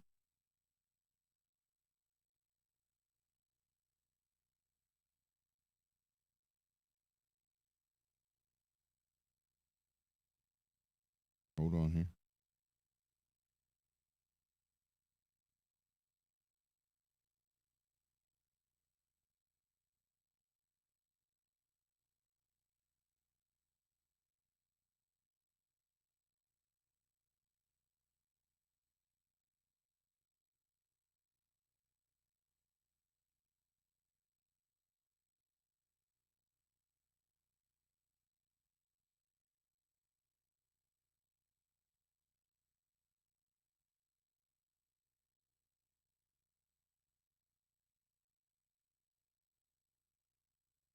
No, I bought one and smashed it. Actually, that's a automated painting drawing of that photo.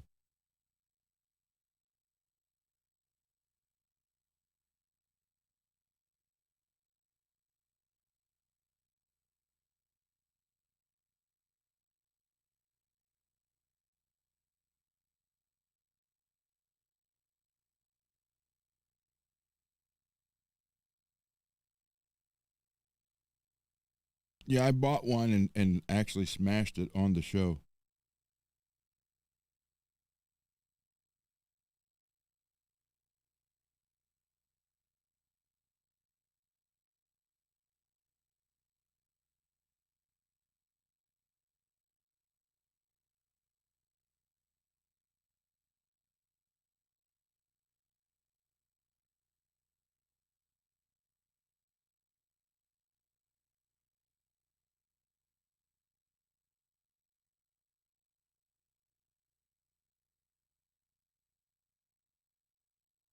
That was my beloved ESP. That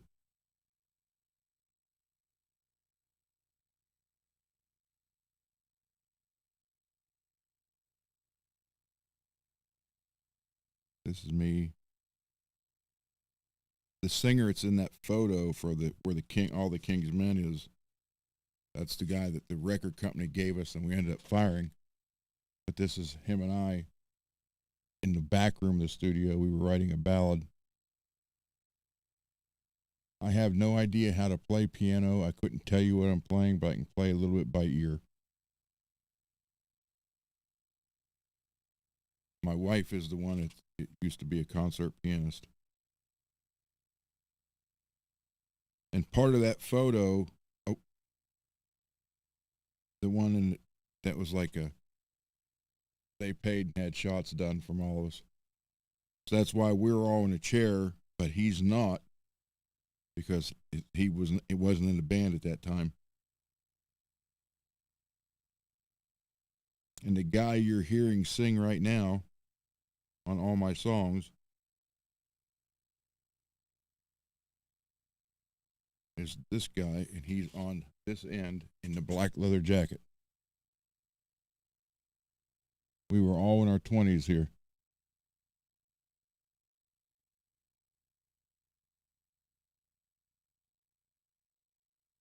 There was my Kramer Ripley. Focus.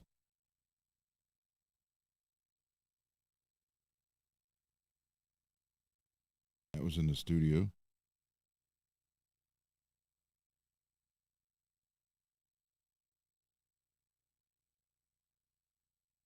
So yeah, a bunch of good stuff.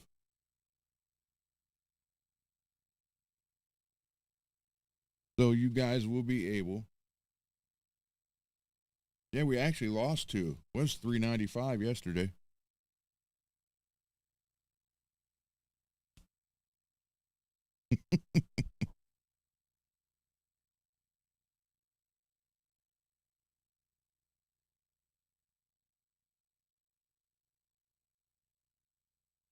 But yeah, a lot better from the hundred and some I had when I started doing this a lot more. So All right, everybody. Wait, would someone want would do one more song, then that'll be it. Someone, would you say the Dracula? The Blood Crown of Dracula? Is that what you wanted to hear? All right, we'll do this. When it's over, I'll do the intro, outro, and then I will see you guys tomorrow with Greasy, and then David will come. He comes in a little bit late, an hour later. So, all right, here we go.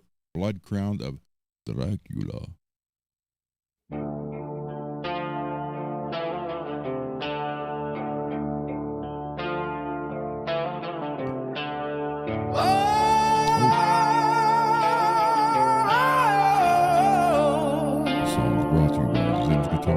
In the shadows of Carpathian sky,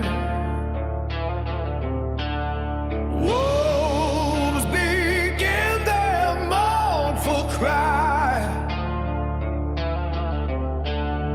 Castles stone soaked in blood rain, the king of death shall rise again.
Blood red eyes.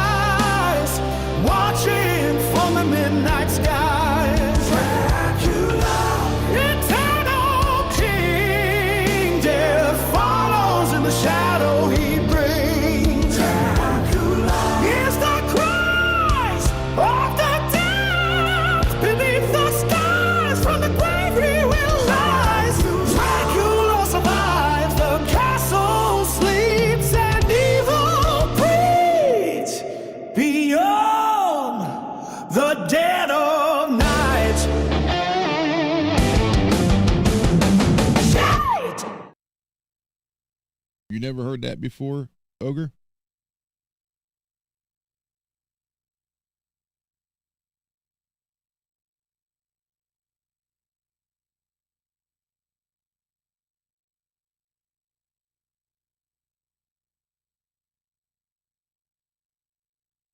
Ozzy better be. Immortal life. Oh, you never heard? So you never heard the Frankenstein one either, then? All right, I'll play Frankenstein for Ogre. So we're doing the 4 serial killers. Then I thought, okay, I'll do 4 monsters. So Frankenstein, Dracula, the Wolfman, and then I'm working on one for Jekyll and Hyde.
here, I don't have music.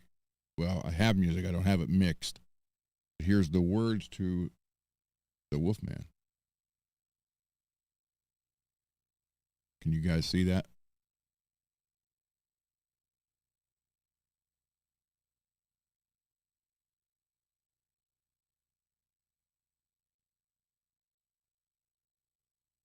Can you guys read that?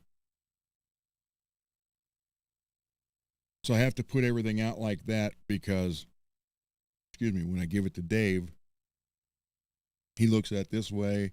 Then I have to print it with double or triple spacing so he can write everything in between, and so he knows what's going where.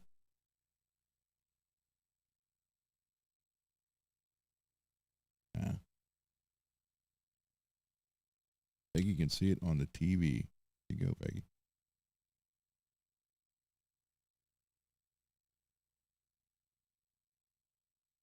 Underneath the blood red moon, something wicked comes too soon.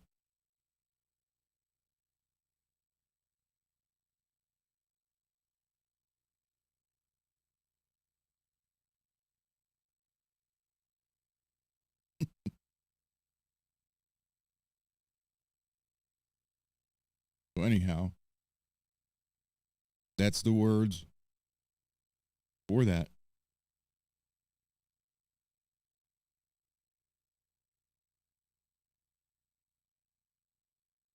Get back out of the.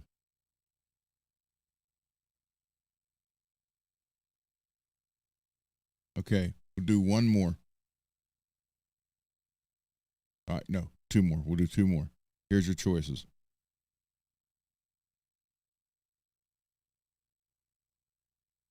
Why does it keep doing that after I take it out?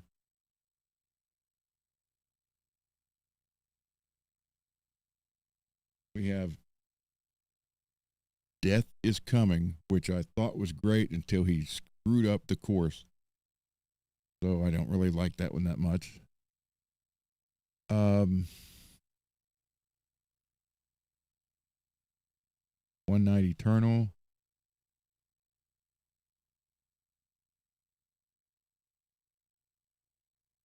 Alone in the Echo. Or Dark Love. Alone in the Echo. That was the first one. All right. Yeah, so Ogre, I wrote all this music and all the words. And everything you're hearing, it's about 50-50 on the solos. The slower ones I did. The One Night Eternal, I did that. And it took me an hour to do that fat because I just can't do it anymore. So it took me an hour to get that 1 second sweep picking in it. I actually broke the solo up into 3 pieces.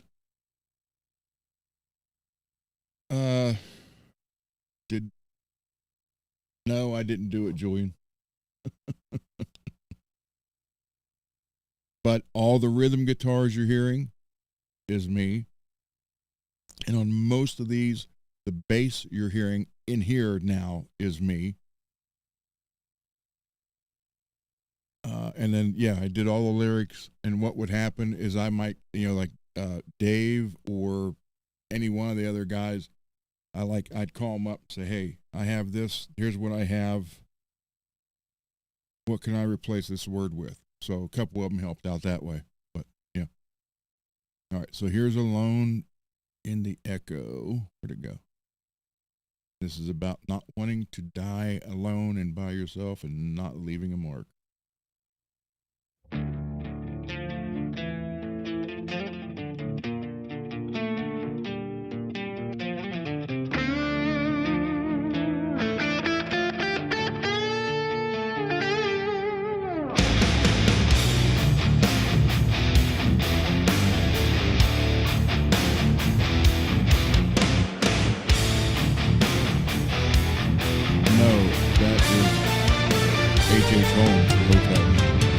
Settles on a worn-out wooden floor. The shadow of a man behind a locked my door. I watch the seasons change through a cracked pane, counting every drop of the cold winter rain. There is a hollow sound in the empty hall, waiting for a voice or that phantom's call. I buried my secrets in the backyard dirt, tried to hide away all that hurts. The clock on the wall has no sound, looking for the melodies I never found. My boots are covered in the miles of the past, wandering along the quiet breath will last. The ink is trying on a page with no name, the months are circling the dying flame. I see the finish line drawn in the sand, holding on to nothing with a trembling hand. I do not want to go where the silence takes its toll, leaving not a trace of my struggle or my soul. I do not want to fade like a vapor in the sky. No one there to witness my last goodbye. Any reason or a banner lift to fly? I don't want to perish, a hollow filling my eyes. I met a traveler on the road to the west. He had a silver metal pin to his chest. He told me that the glory was a bitter pill to swallow, and the heart inside is jagged and it's hollow. He had 1,000 stories, but no one left to hear, trading all his triumphs for a single human tear. The prophets in the street are howling at the moon, singing frantic and disconnected tune. They talk of heavy burdens, the price of being free, but none of them can offer clarity to me. I am looking for a spark in the middle of the night, something more than shadows dancing in pale light.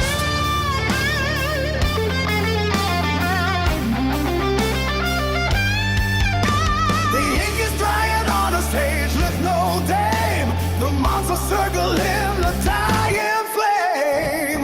I see the finish line drawn in the sand, holding on to nothing with a trembling hand. I do not want to go where the silence takes its toll, leaving not a trace of my struggle or my soul.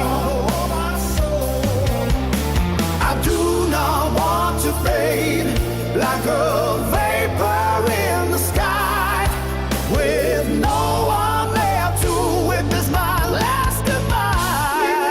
My last goodbye. Give me a reason or a banner left to find. I don't want to David, hit perish, that. a hollow film in my eyes. I do not want to go where the silence takes its toll, leaving not a trace of my struggle or my soul. I do not want to fade like a vapor in the sky, with no one there to witness my last goodbye.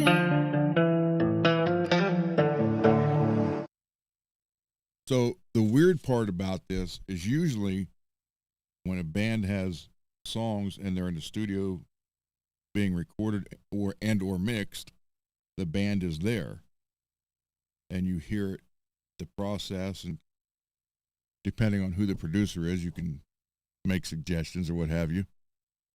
But in all of these, because he did them slow times, and just experimented with them. So, I send the raw track to him, and I have no idea what I'm getting back. So I either like it or I don't like it. Like I said, the Death is Coming, I thought he did a killer job on that, no pun intended, until all of a sudden everything drops out and it just sounds like a choir singing the band. I was like, oh no, why would you do that? So that's why some of them I still have some I haven't played for you guys.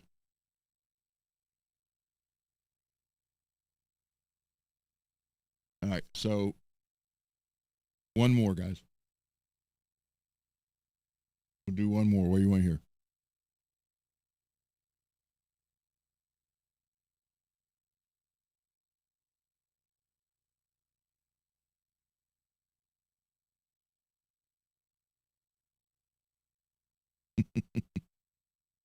He did spend a lot of time. Well, the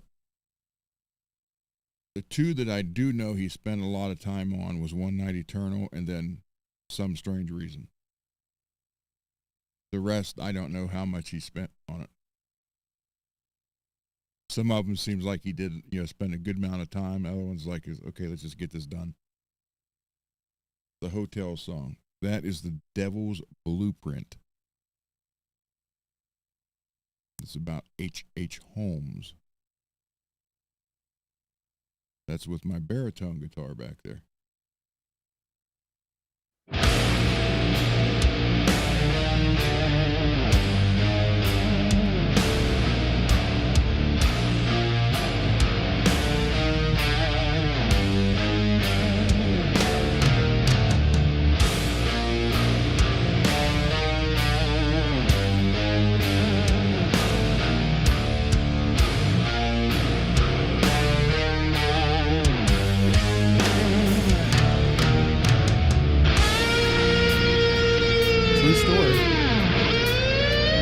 H.H. Holmes.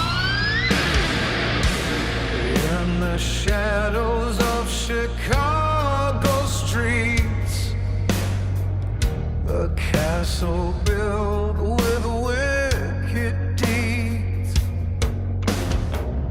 The walls could whisper tales so grim of hollow eyes and voices.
Yeah, this is him, Jude.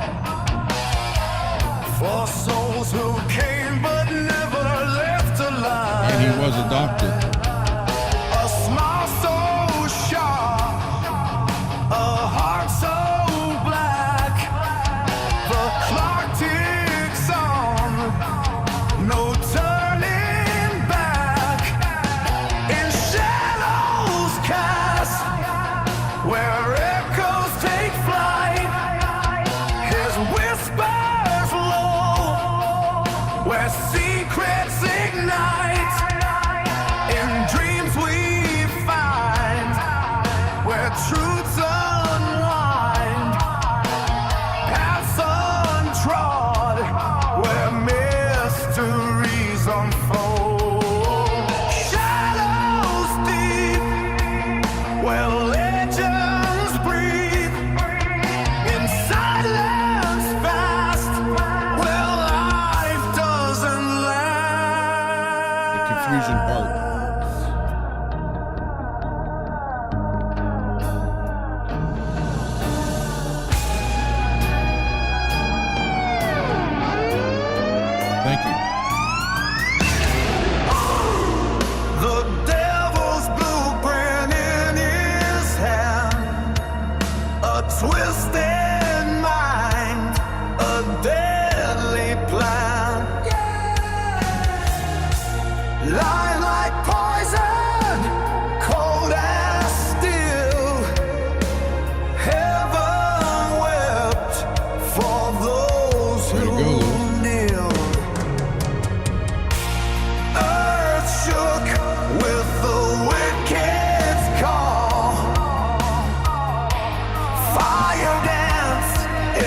dance clean. Water cursed by sinners' tears, air whispered with villain's breath. His victims came to a certain death. Oh. Yes, that is because if you follow his timeline, Julian, all this stuff happened in Chicago, but in 1888, he left Chicago, or the Chicago area, and went to London for a few months. And while he was gone, the killings in Chicago stopped. And while he was in London, Jack the Ripper was there. And then when he left London and came back to here, the killings in London stopped from Jack the Ripper, and the killings started here again. And he was a doctor.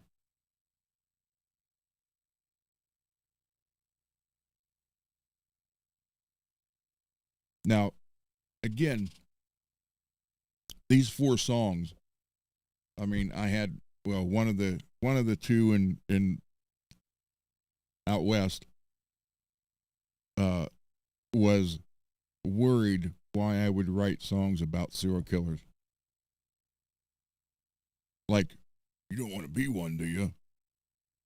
Yeah, that's what I want to be when I grow up. I said what happened is I find it interesting that one human being, and this is funny coming from someone who have history in a mob family, can do that to another human being and with no feelings whatsoever. That's why, it just, how can you do it? And then most of them got away with it.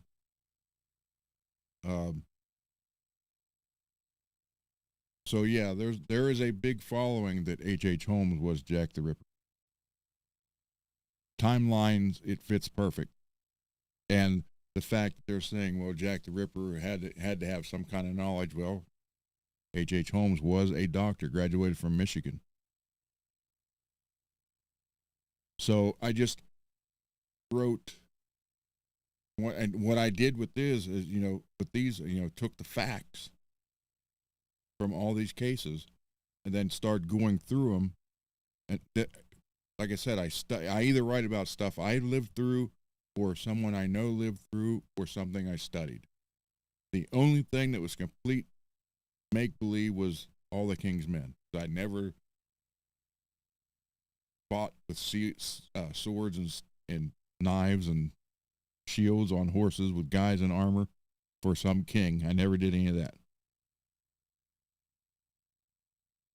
So that's where these 4 songs come from.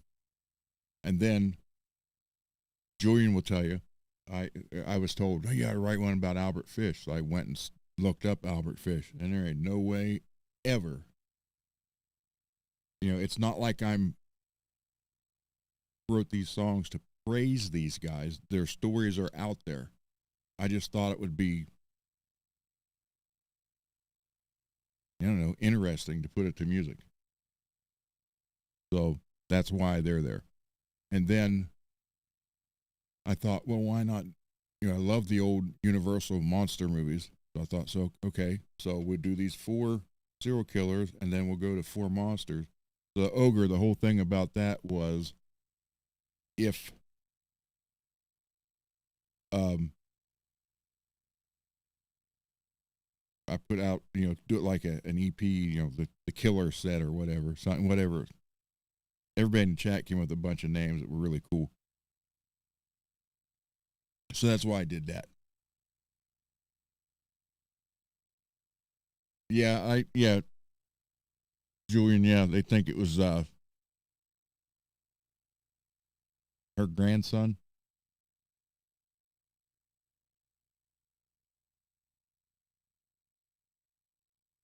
Good night, Lewis. Hey, let me know. Email me tomorrow if you get that package. It's supposed to be there.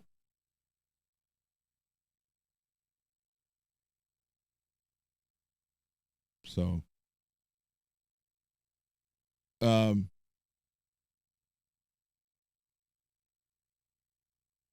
night, brother. So yeah, the whole thing is weird. I know the thing with the Royals. You know, it was the one grandson.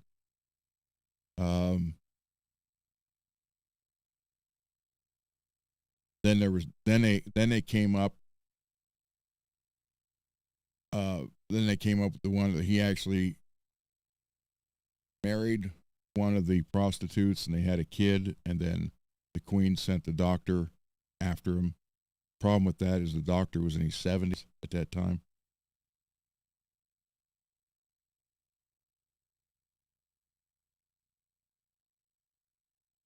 We opened for Lizzie Borden.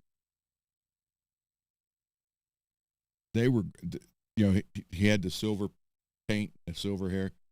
You know, after was a party after the show, and he had all that. He's actually a really cool guy. God, that was 1989.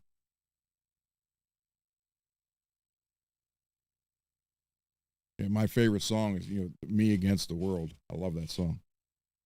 And as a matter of fact, there's photos of that, because we went to, after the show, we went to another club that closed. They closed the doors and had said, you know, put private party on the door. And we were there probably till 5 a.m. So there's photos of that all around. I mean, guys in the band should have them. Mind you, we didn't have cell phones back then, so they were taking around either the Polaroid Instamatic or the 110 Kodak 110s.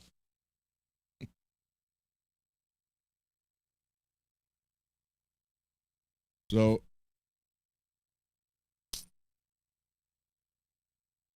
that's the Devil's Blue. So you never heard.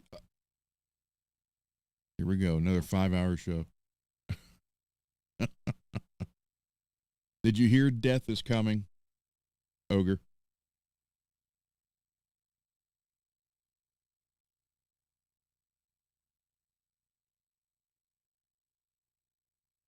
My wife is amazed that anybody sits here with me for this long time.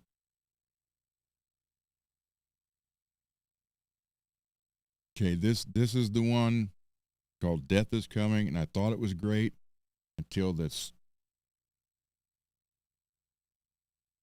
chorus is like, I don't know why. Like I said,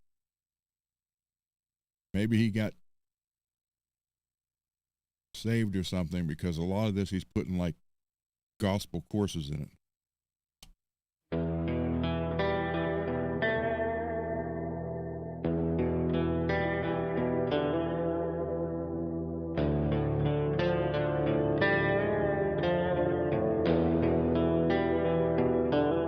Black sky bearing down my neck, ash falls like a funeral hymn. Time decays in broken hands, every heartbeat wearing thin. Waves whisper beneath my feet, names erased, but still speak. Time carving through my bones, I was never meant to keep. Flesh is weak, it splits and bends, writing truth beneath the skin. Every cry falls to dust, no salvation waits within. Hear the tolling of our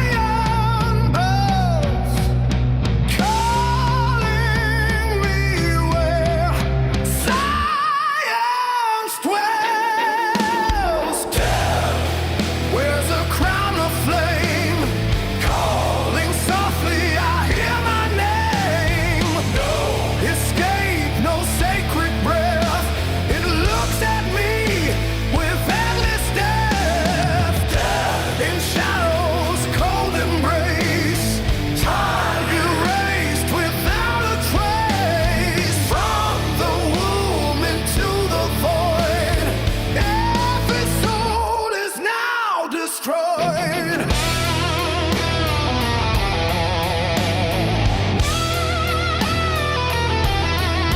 Eyes like coals in hollow night, watching the world decay. Kids in liars, You'll hear saints you and hear where it gets thieves. destroyed. Everyone dies all the same. Blood runs black beneath the moon, choking on your final breath. Truth revealed in a final gasp.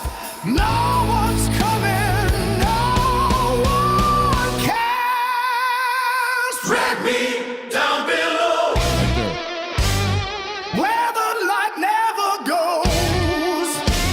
Strip my breath, baptized in the grip of That just killed the whole momentum of the song right there. I saw the end before my birth, a silent God, a dying earth. Heaven waits, no fire, fear, endless night drawing near. Death carved in every living thing. Final truth, all suffering brings. Oh, we die, it fades to black. There's no returning back. There's my body, leave the pain.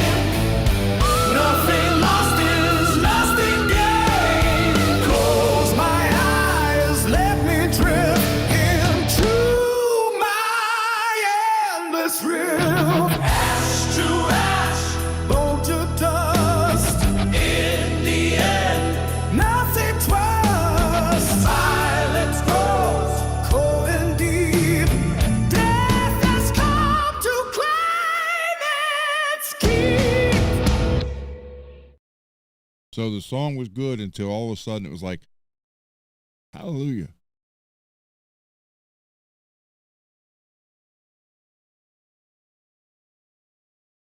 Did you hear Pain, Ogre? This is another one that didn't turn out right, but everybody wanted to hear it, so I played it. Did you hear it?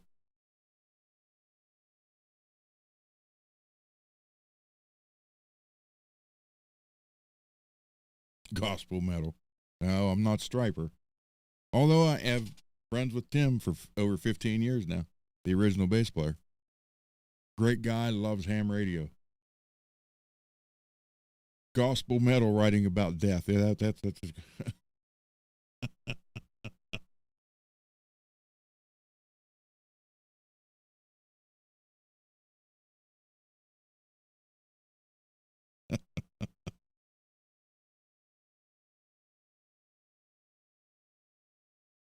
okay. This is the song Pain.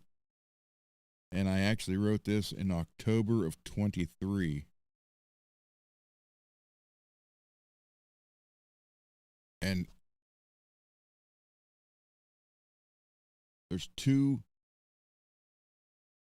This is the very first music I wrote.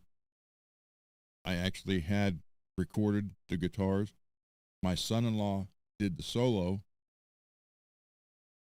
And I thought, no, I want to change it. So it kind of rewrote the whole thing. So it just didn't turn out the way I want it. So this one I may do again, but I'll probably have to pay for it if I do. But go back to what the original music was.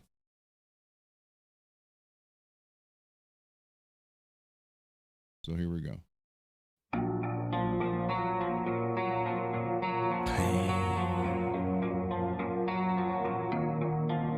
Much pain.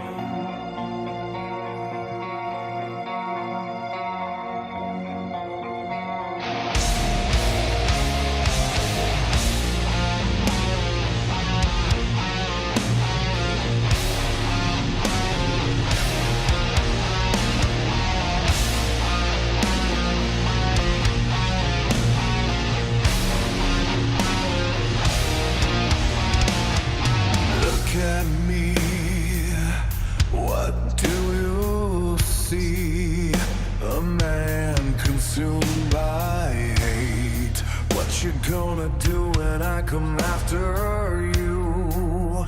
To you I promise pain.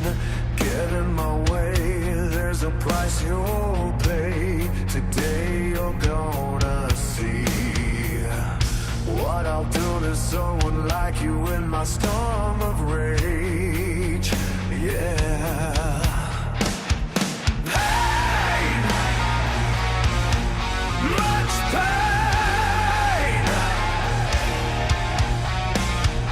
Pain, pain.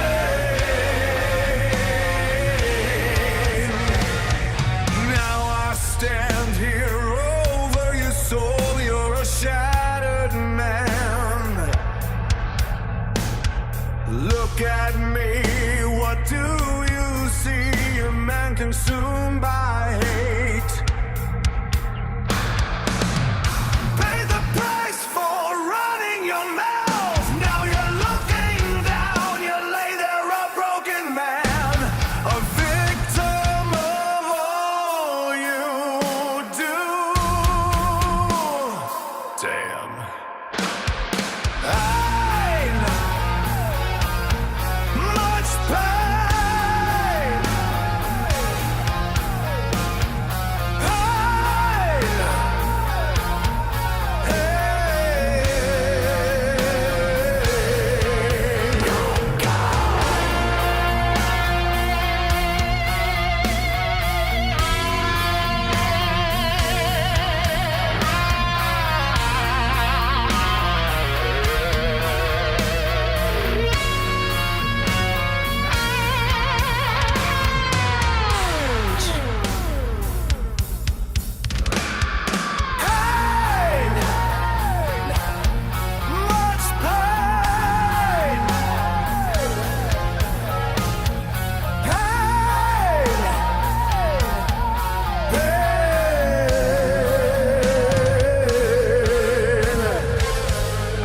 Now I stand here with no future or fear, a place I don't wanna be.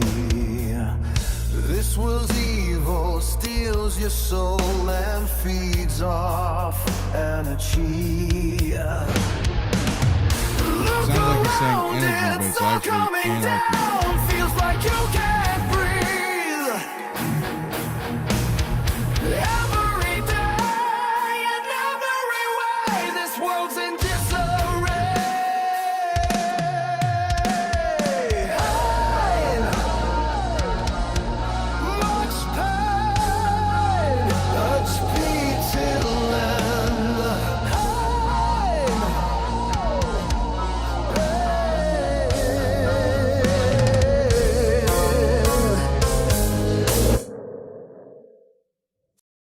So that I may send it back to him with the original music. I just don't know.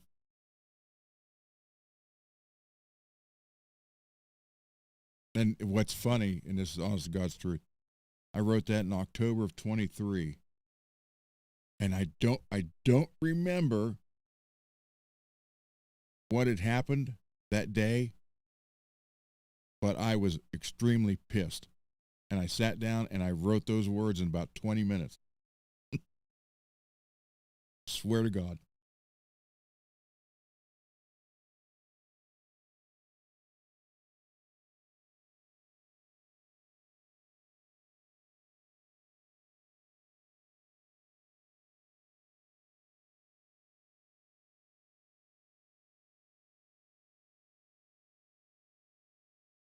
So I will play One Night Eternal, and then we will end it. Just because I like that song. And that was like the first one I think he did. And I think Kevin sounds the best on this. So, all right.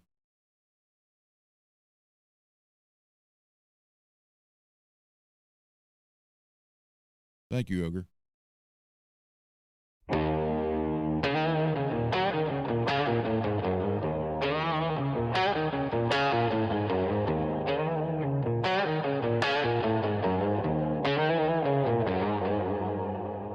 Yeah, I do. I think this is Kevin's best song.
because it took me an hour to Now do the the sweep picking city's part of this. full of echoes and lies. Or- Every dark-haired girl catches my eyes.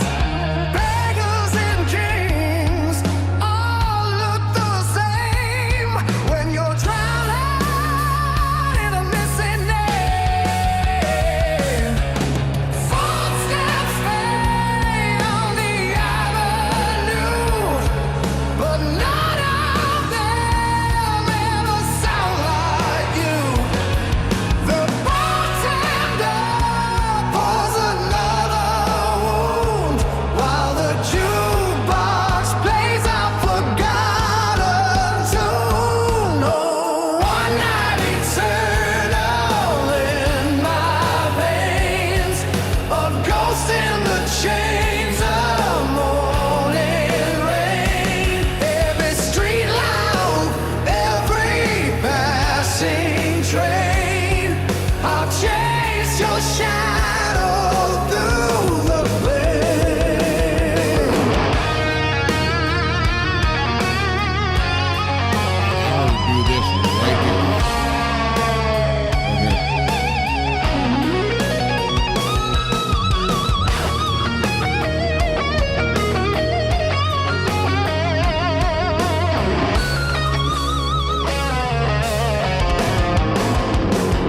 One night eternal in my veins, a ghost in the chains of morning rain. Every street line, every passing train, I'll chase your shadow through the pain.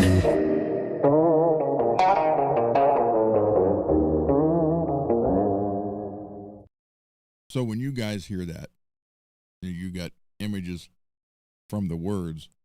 I guarantee you my images and your images are completely different.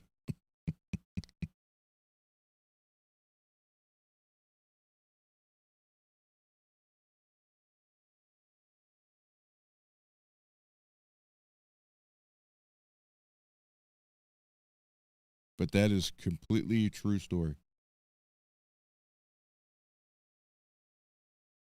One night, never exchanged names. She left in the morning and never saw her again.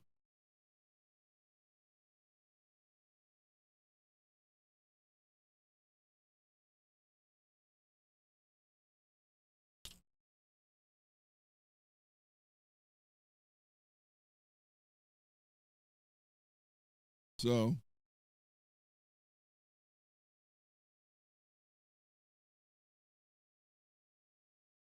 well, because Julian is still up, we'll do Jack the Ripper. Then that will be it. 4.5 hours. All right, here we go.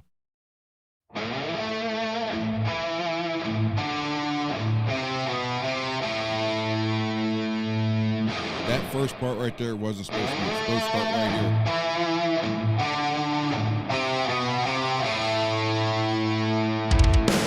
Good night, baby. Thank you.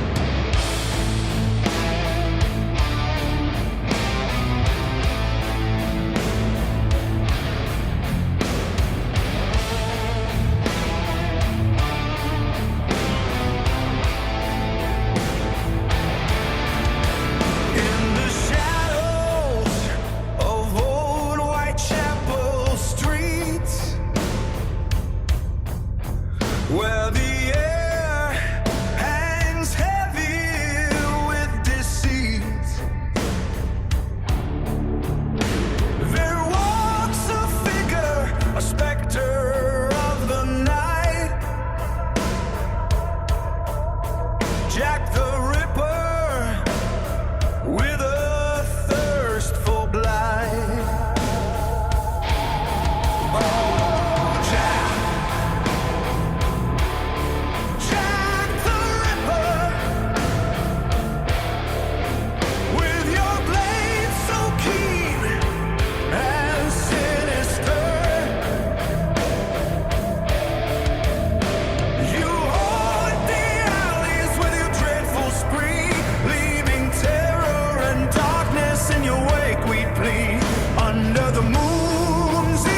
do another solo.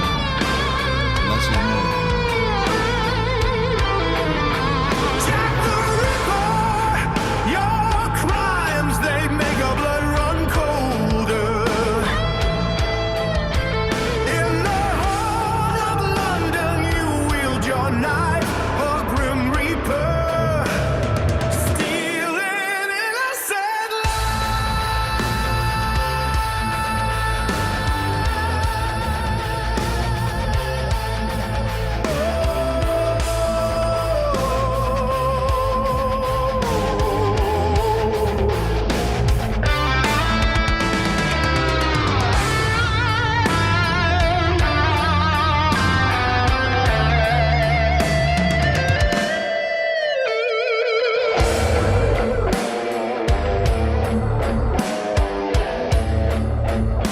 Thank you. The city whispers tales of horror and woe as fear grips tight and the streets grow low. Who is this fiend, this devil in disguise? With each passing night, more innocence dies. The authorities chase shadows in vain as Jack the Ripper eludes every chain. A ghastly legend, a nightmare's birth, spreading terror throughout the earth.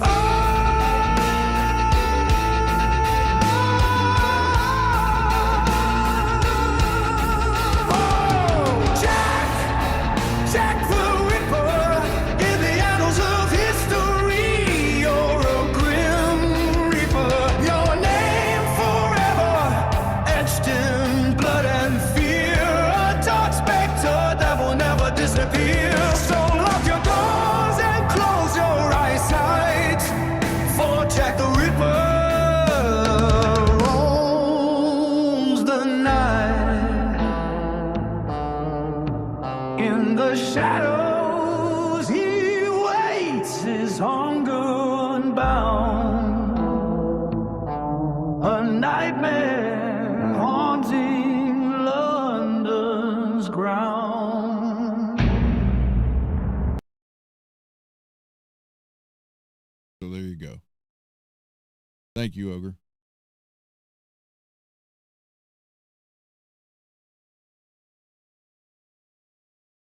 We drove across country. When I was in California, 77, 78, we drove from Ohio over.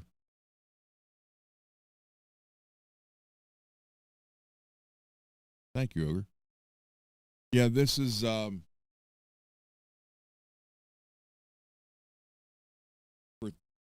for 3 years.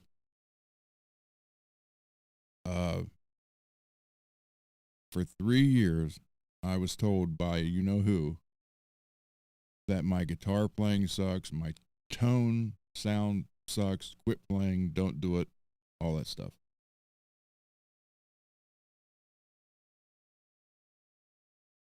I guess because it wasn't the Police style, you know, whatever.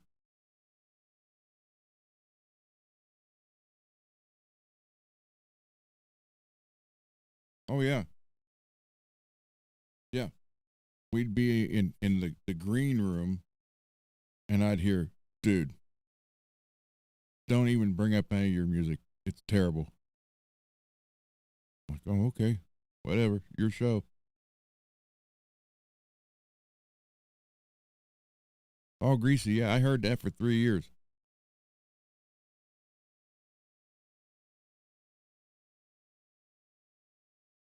Well, I mean, you can tell I'm heavily influenced by Black Sabbath.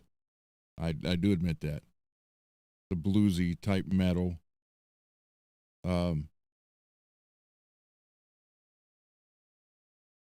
Do I have? Oh no, that.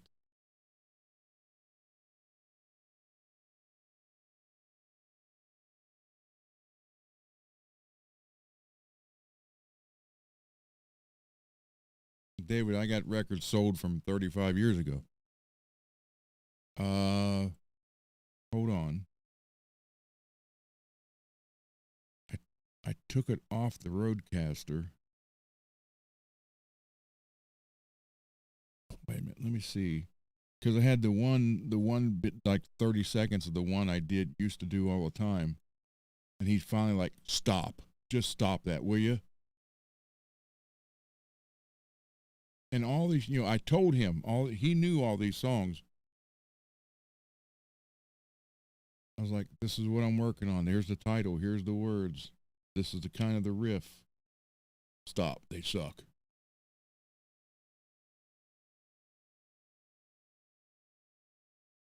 Okay.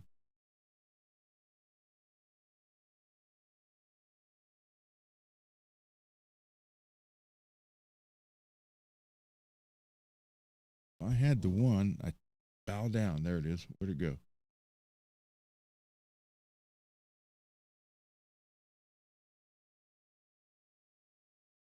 How can I do this?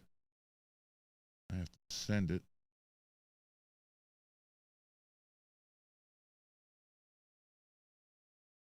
Hold on. Let me figure this out. This is only 30 seconds long. This is one of the ones that I would play on that show, and he would just throw a fit.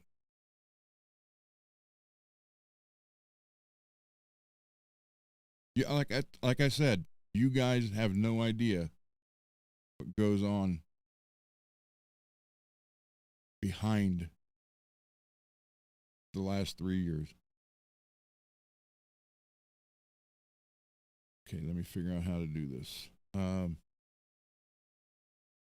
Because I have it on the other computer, which isn't hooked up to this, so I can't just drag it over. Okay, let me.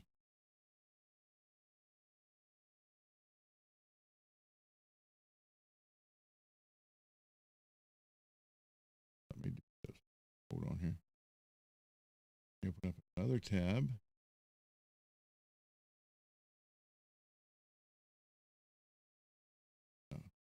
Not Firefox. Cool.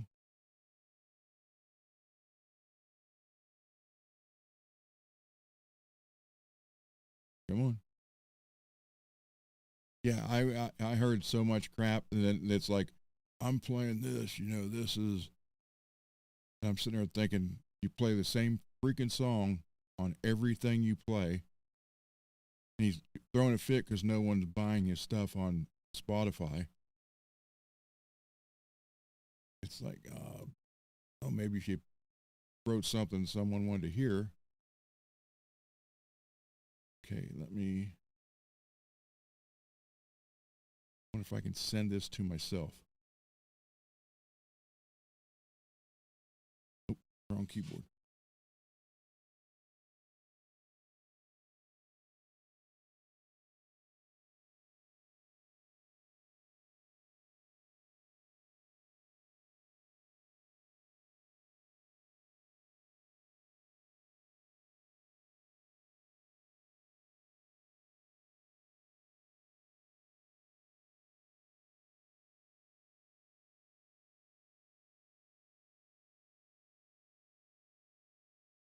Might be able to do it here. Hold on. Desktop. Work. Please let it work. So if those of you who've been around the other show,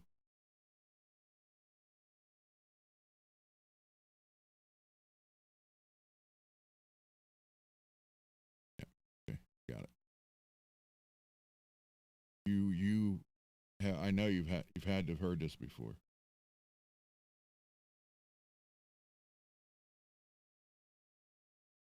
All right, now let me get it over here.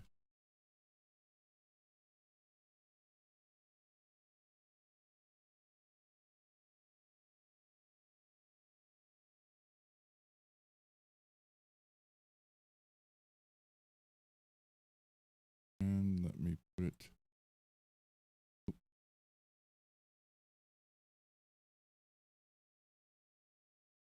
Drag it over to here.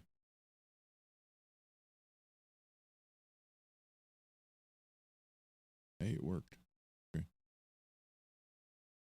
Hold on, guys. I'm getting there.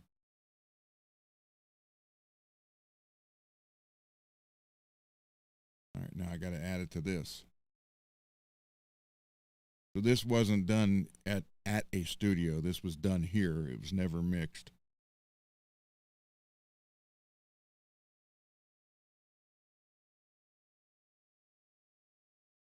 It's called Bow Down.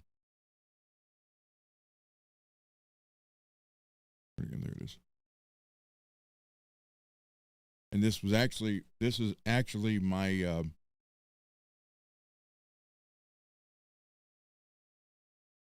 my tribute to Dime.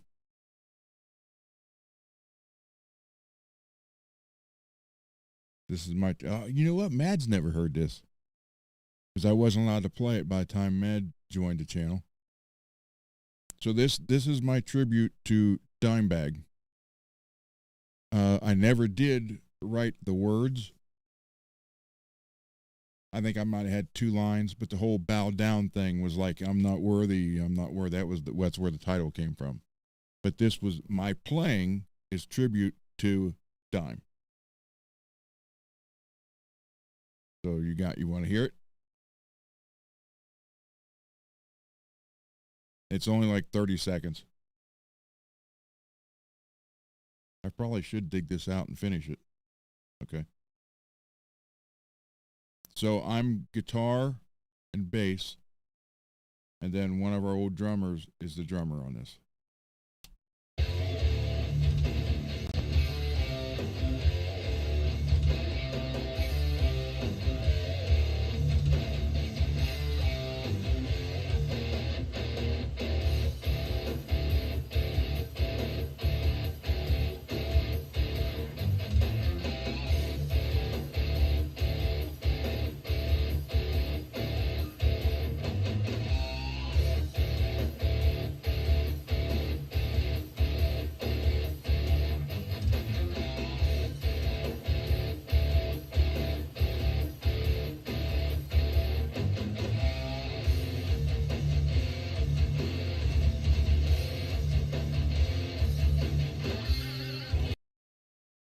That's all I had recorded. But I would play that every now and then, and he would throw a fit.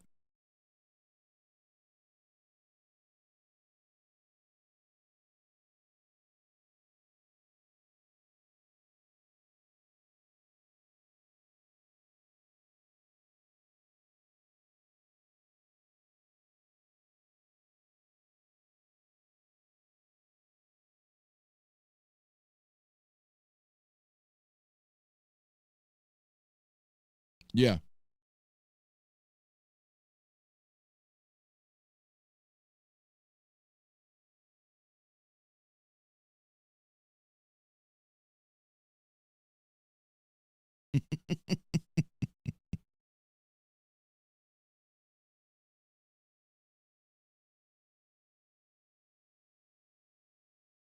Yeah, I mean, if you and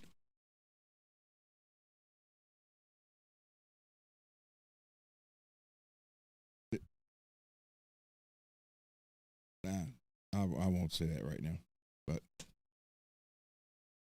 yeah, there. Let's just say there's a lot you guys didn't know.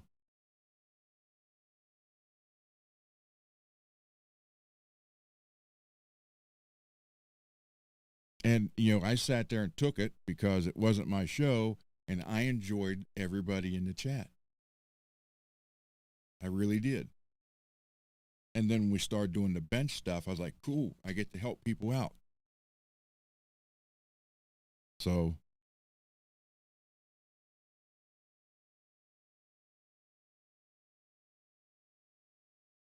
and I don't think he honestly believed me that helping you guys save money and fix your guitars is all I really wanted to do. Yeah, I got tired of hearing, "Oh, you're going to get mad and leave the show and stab me in the back like the under the bus guys." F those guys. And I heard all this every before every show. It was the same speech. So, but again, because I loved the chat. Yeah, well, Ogre, I found out for almost the last year, according to his buddy, that I quote, "You didn't get the signs." I said, "Well, I wasn't looking for signs. I thought everything was fine." Well, we've talked about this. I mean, them. I said, "Oh, so you knew about it too for going on a year and nobody told me anything." "Well, you should have seen." I wasn't looking because I thought everything was okay. I didn't have a problem.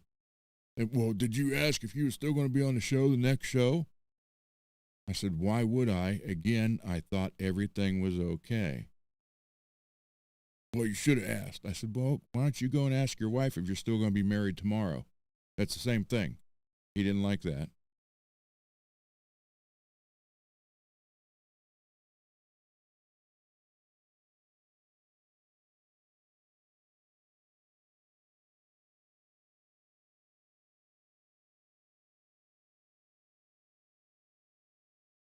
Yeah, I don't know. I didn't get the hints. The take the sign. Yeah. "Well, he's not very good at stuff like that." I said, "So it makes it right?" "What would you expect?" "I expect him to be a person and just say it." "Well, there you go. See, I don't expect nothing from him." I said, "Good, because you're not getting nothing."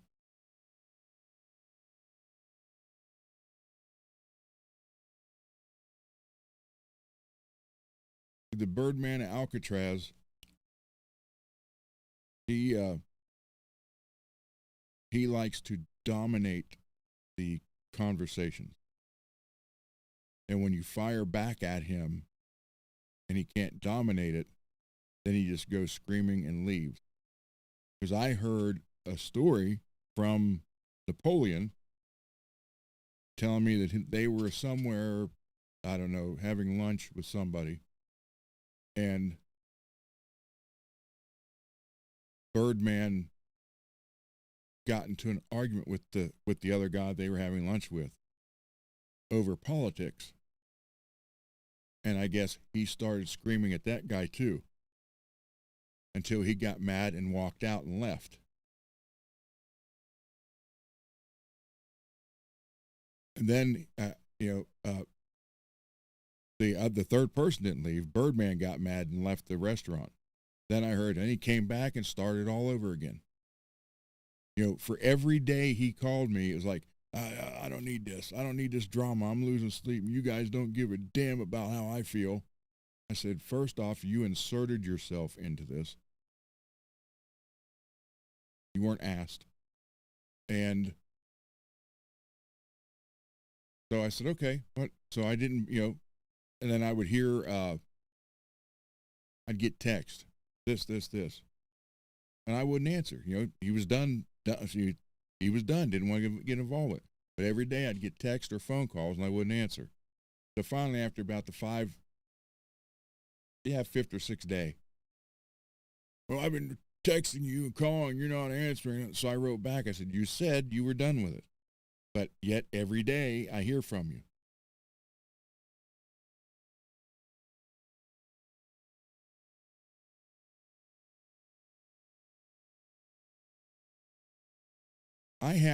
When I first got the Roadcaster, I had no idea how to use it. So there's a record button on here. So when I would get the link and get in there, I'd hit the record button because I didn't know if that's how you had to do it or not. So needless to say, there's some things on there that I still have that could be damning to them.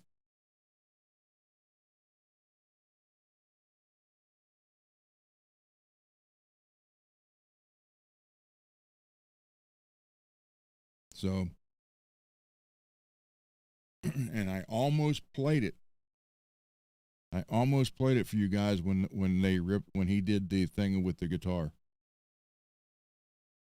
Ripped it apart, or didn't actually rip it apart, but ripped apart the thing, and then ruined the deal with Tessie Switch, where Rob was going to send a bunch of stuff to me and some stuff to Mad, because I think he thinks that's hurting me, that didn't happen. It's not hurting me, it's hurting the people that could have used the parts to get something fixed for him. But that's not in the makeup, so to speak. But yeah, I got a little micro card on here. It's got a bunch of things being said, and you can hear it from his own voice.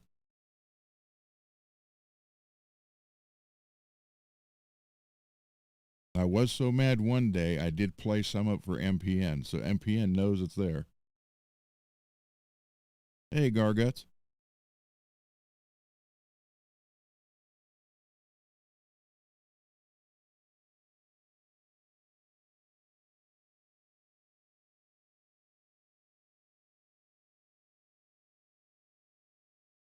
Yeah, Julian. I mean, like you coming over. I mean, you said you heard him say stuff, and and I know he's going to. He can't stop.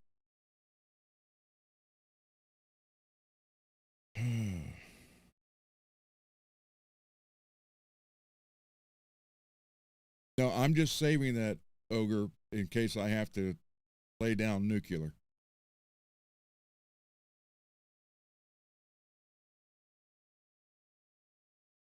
Okay, Gargut. Well, we can do that tomorrow, Garguts, because I'm not going to be on here much longer. I didn't want to do over 3 hours, and now we're 4 minutes from 5 hours again. So.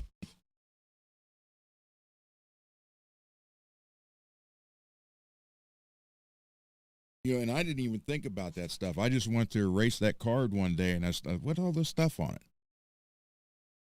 Because I knew I had the Bob Daisley stuff on it, because I wanted to save that on the computer. And I'm thinking there was more than 3 things. There was like 12 things on it. I started listening to it, like, oh my God.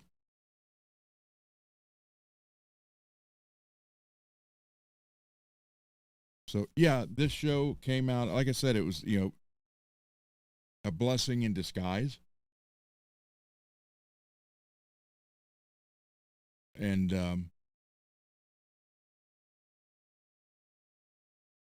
like I said, all this could have just, if he just would have said, I don't know if he thought I was going to get mad or what, but I knew that was never going to last forever because it wasn't my show. So I understood that. But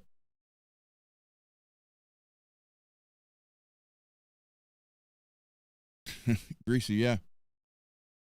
So it's like, if you just would have said, hey, I'm just going to change it up and do it on my own, I would have said, okay, fine, no problem. Thank you for showing me how this stuff works, kind of, and introduced me to a bunch of great people.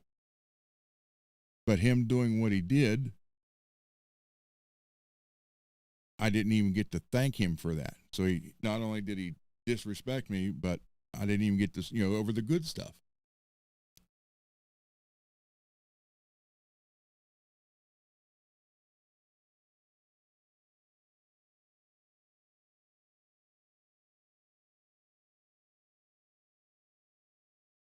Yeah, well, and what I found out was apparently I got more popular than him on his own show. If I did, I didn't do it on purpose. But as if it was my show and it was reversed, me and him, and it happened however many other times prior to that, I would sit down and self-examine myself, thinking, yeah, maybe there's a problem here. Not just say everybody else is crazy. So you just,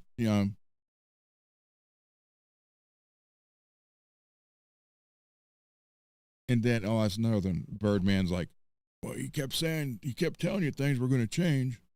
You were making change. I said, he said, we are making changes after the first of the year. I said, so I'm on the show with him. I didn't see there was any problems other than what I was okay to deal with. I sat there and I took the, whatever.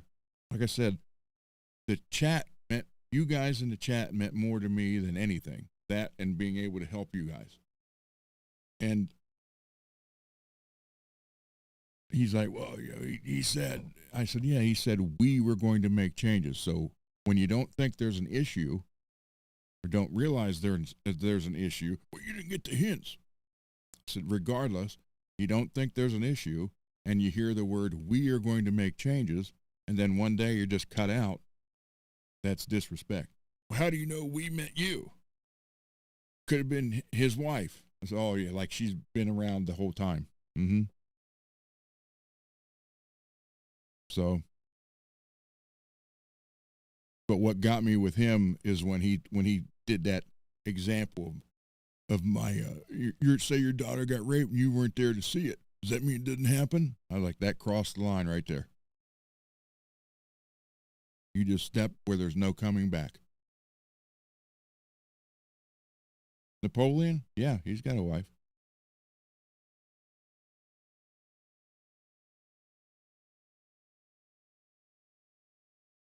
Never seen her. Well, never been on the show.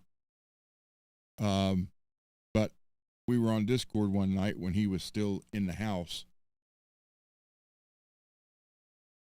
And I don't know what happened, but you heard her yelling at him, telling him they needed to discuss this. But apparently she wants no part of the YouTube stuff.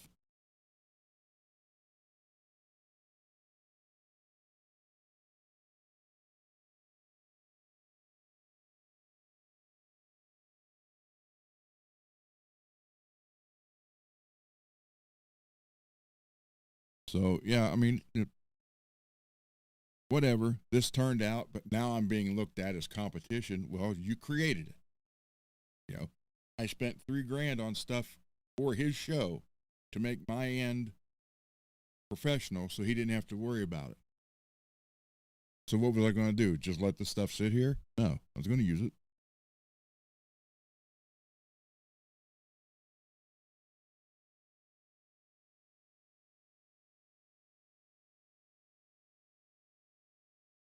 No, I'm not going to race it, Peggy.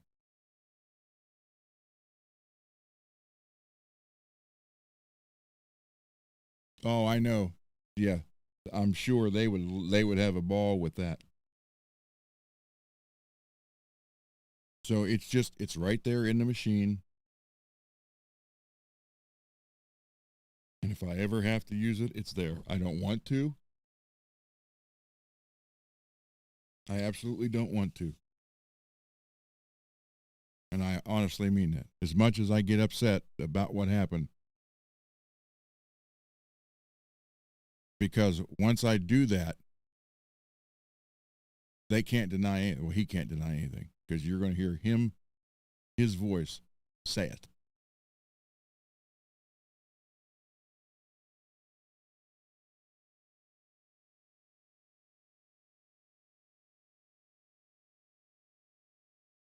So it's just the whole thing. The whole thing is crazy. It should have never have happened. If he has social issues, okay, I understand that. But still, when you want to do something, just say, "Hey, I just want to do this." My God, I'm 3,000 miles away. What was I going to do? Punch him? Well, I've had death threats before. Why? Ask yourself why. And why have there 22 or 24 people who worked with you before who got removed or left on their own, and they all get along. I get along with the under the bus guys. Now, I've never talked to anybody in the OU812 guys. I've never talked to any of those guys. So I don't know anything about them,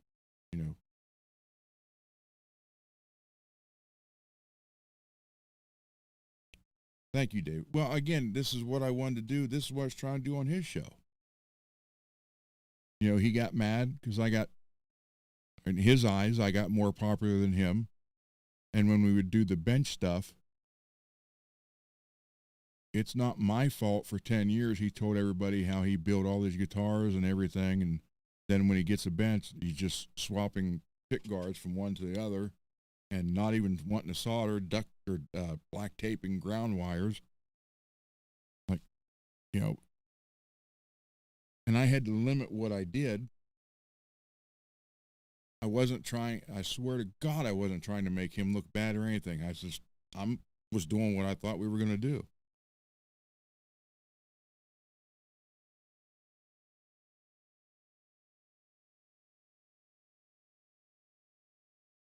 You know, and he took everything wrong.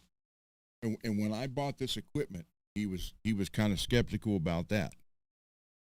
And I told him, I said, because all I heard was how all the other guys on the show, this is what he told me, all the other guys on the show would never upgrade their gear.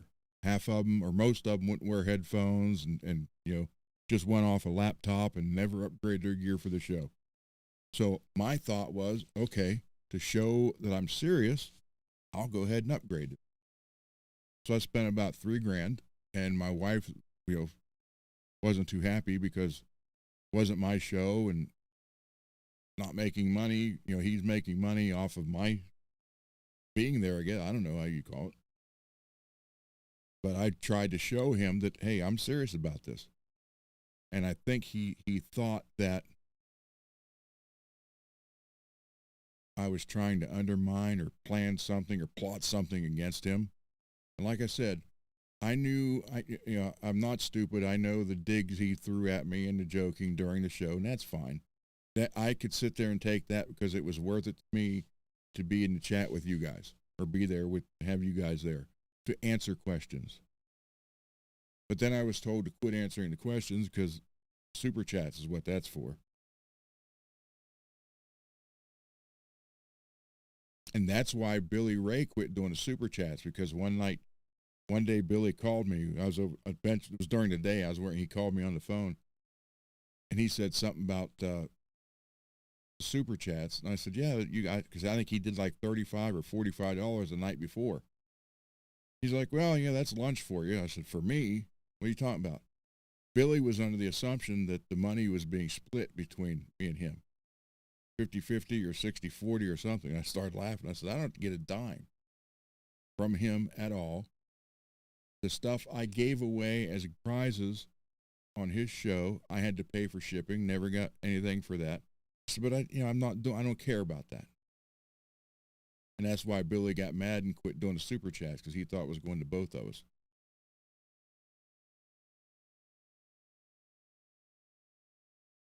Peggy was there that night. Him and Carlos were going back and forth. I think between the two of them, Johnny probably made $100 that night. Yeah, so I gave away my own stuff for his show, and I paid shipping for his show. But again, I was willing to do it because I wasn't looking for any hints or signs that there was trouble. Other than, for the first 2 years, when he'd create the thumbnail, I'd automatically get the link. Then the last 8 months or so, it was like I'd see the thumbnail go up. I'd just text link and a question mark, and he'd send it to me within a minute.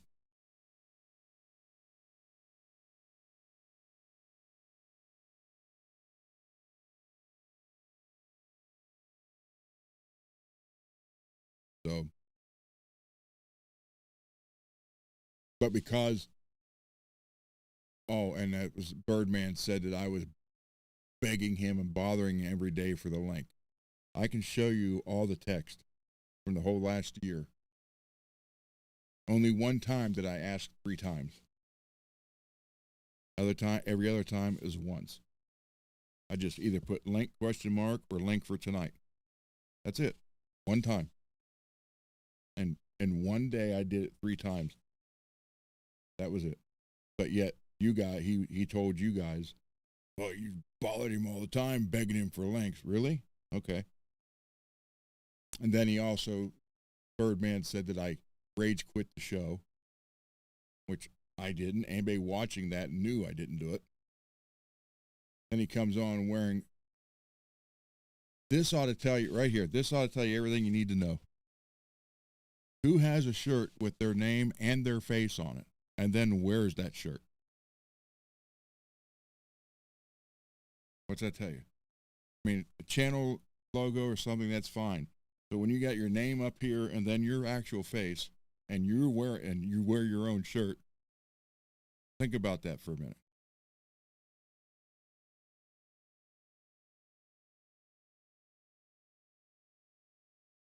Then I get on Laz's show after that first time, and he's wearing that shirt. I'm wearing it for solidarity between my friend. And then you quit. You rage quit. No, I didn't. So, oh yeah, David, you didn't know that? Yeah.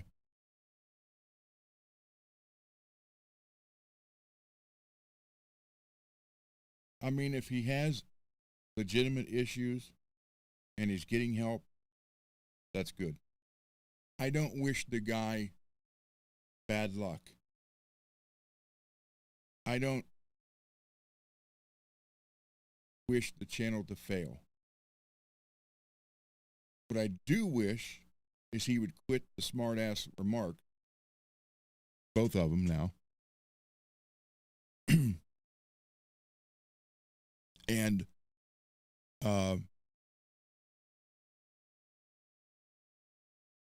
when the other one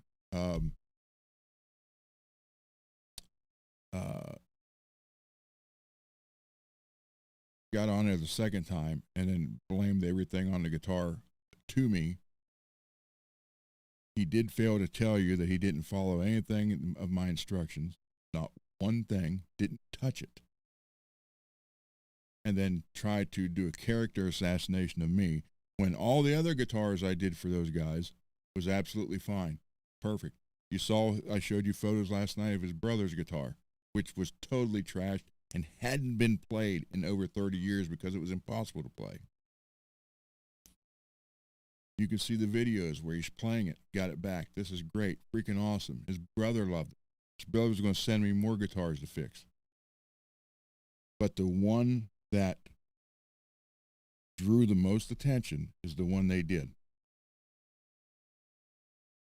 Now, had he had done what I told him he needed to do before anybody played it, and it's still messed up, I would own it. But you didn't do anything, and you got on there and tried to do that to me. That, in my eyes, that's also disrespect, and he owes me an apology.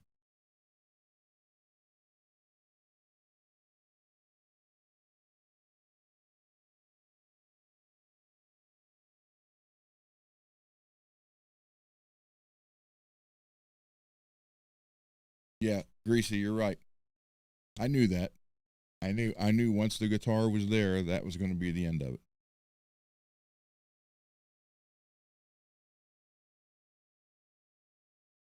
But when you send in, tell him, chuck the truss rod.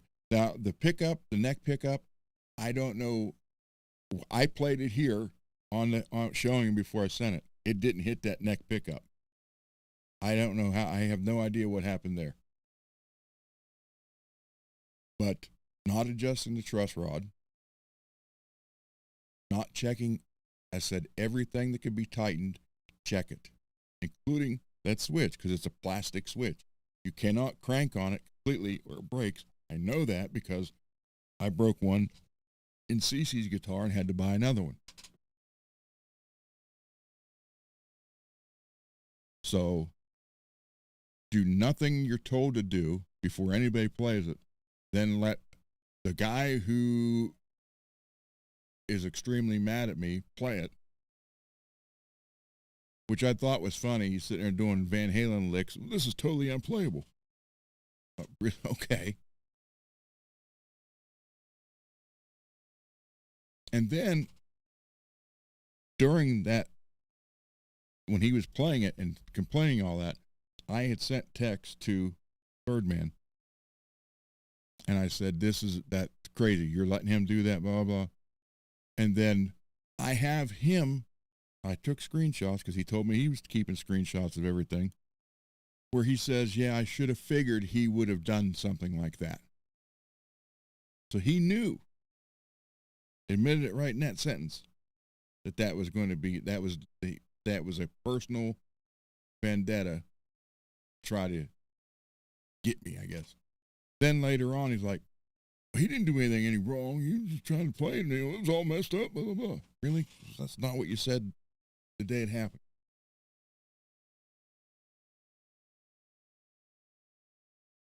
Yeah, so the whole thing was completely unnecessary.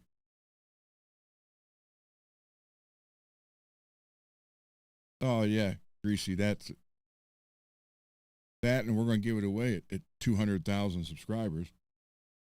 Been on for 20 years and you only got 14,000. So if you go by, I checked it with the computer. It'd take 200 and some years at that rate to get there.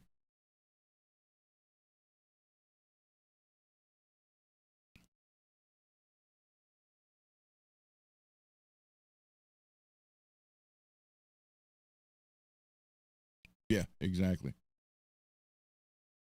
So I had no hidden agenda. I was not trying to make him look bad on his own show. I was not trying to become more popular than him on his own show. I knew I was, I even hate I hate to use the word co-host, but I knew I was there. I knew it wouldn't last forever. I knew I was fine with that. What I'm not fine with is being lied to and then being disrespected.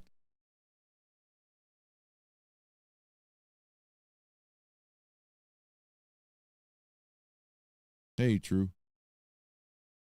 Yeah, I'm already 47 minutes longer than I wanted to be. But yeah, I mean, yeah, it's, again, I may not like them now, and that's true, but I also don't wish harm to them or their channels. If it works out for them with the way they're doing, that's fine. More power to them.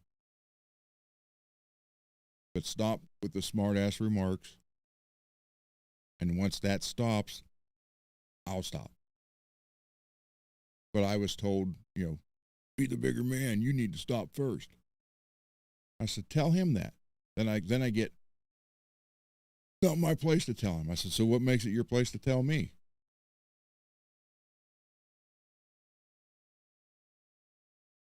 So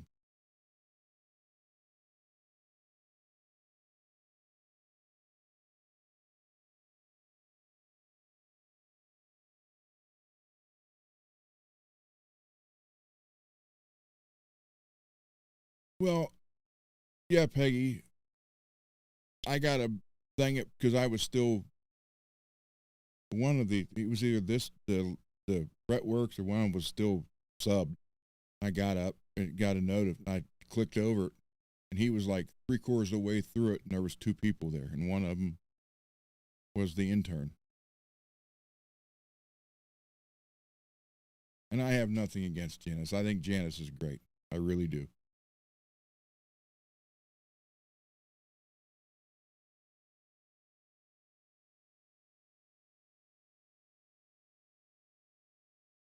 See?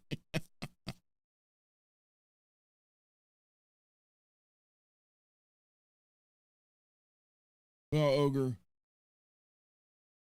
it is what it is, and that'll never happen, you know. And Birdman could not get over the fact that I went on the Under the Bus show. That was the worst thing. I probably could have drove over there and smacked him, and that would have been better than me going on the show, according to him.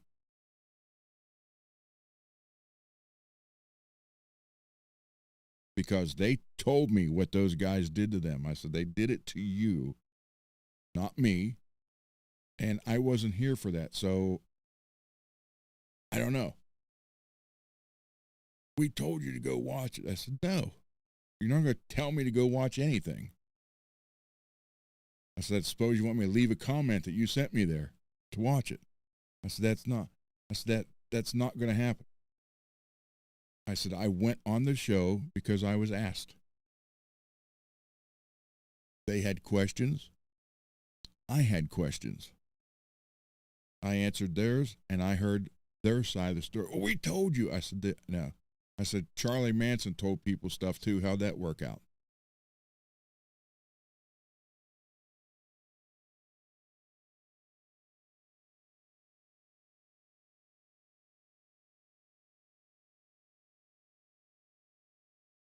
Yeah, he knew nothing about Bob Daisley or Randy Rhoads. But that actually happened because of Amanda. That whole thing, because, well, I talked him into doing the Randy Rhoads show. He didn't even want to do that. We did that, 2 years ago? 2.5 years ago? He wasn't real big on that because it wasn't Van Halen related. It took me forever to talk him into it. Then when we did it, Raymond happened to be watching.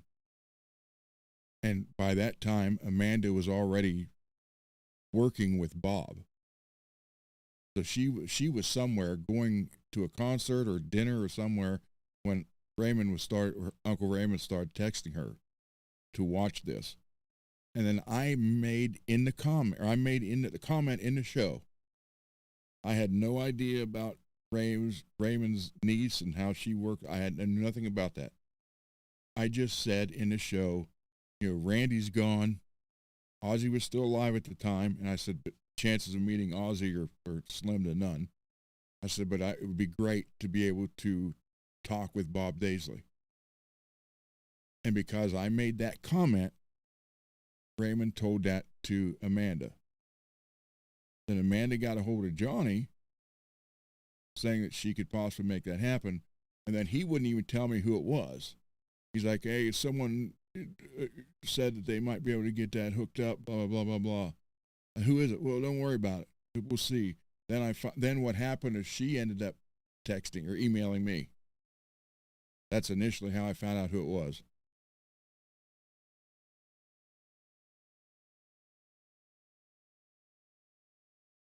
So that whole thing with Bob Daisley, because I made that one comment on a show I had to talk him into doing.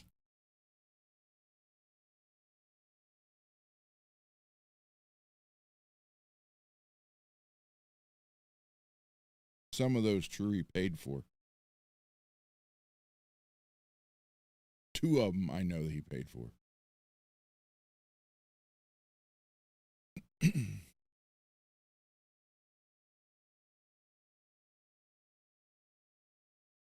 Oh, Amanda's great. And I've become good friends with her. I mean, her and I have chatted on Messenger chat for hours. Yeah, I thought about that, Greasy. If they haven't sabotaged that.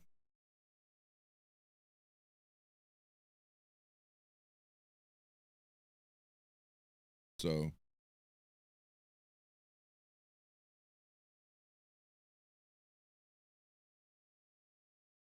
Yeah, Ogre, that's what my wife said.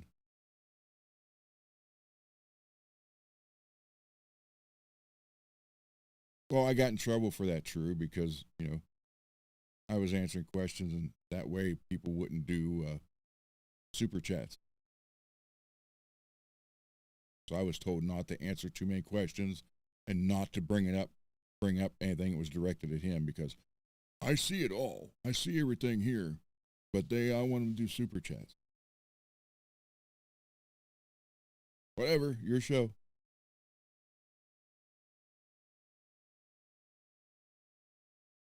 Oh, I know that for a fact, other than Amanda.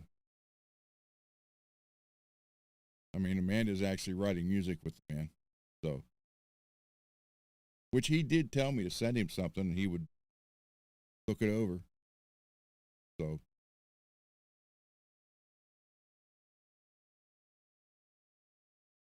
I mean, well, one of them ruined the Tessie switch thing, which again, does it make me mad? Yes, because it doesn't. I mean, well, it kind of affects me because I can't put that stuff or don't have those extra parts now that I would have had, because Rob said he had a bunch because they cleaned out the shop. He said, I got a bunch of extra parts, used stuff that I could send you. And, wait till the end of the month. Well, by the end of the month, that had happened with the guitar. And then I'm sure, because Laz even said in that one show that he talked to Rob and Rob offered to redo the guitar. So, and all of a sudden I can't even get an email answered from him when you could see that it was written or read.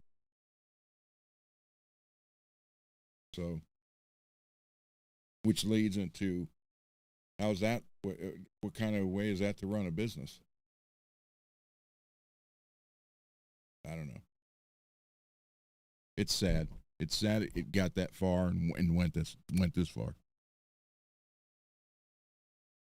But the thing that upsets me the most about that is, all the stuff that he was going to send could be here ready to go at any time, but now it's not, and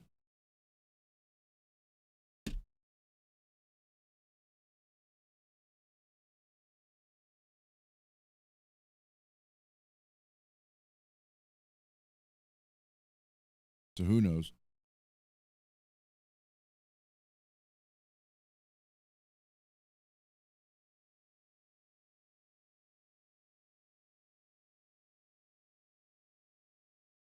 So yeah, I got in trouble for asking or answering the questions. True. Thank you, Julian. I mean, again, I'm not doing PayPal. I'm not doing super chats. I'm not doing Patreon. That's not what I'm here for. I am truly here to help you guys be able to work on your own guitars and save you money. That's all I care about. And I don't think he ever really believed that.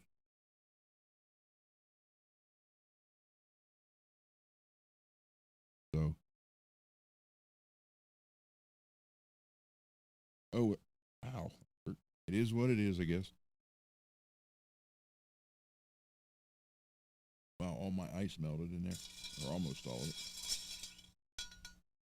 Those of you who don't know, I love when I get a drink of this, it's full, like up to here of ice.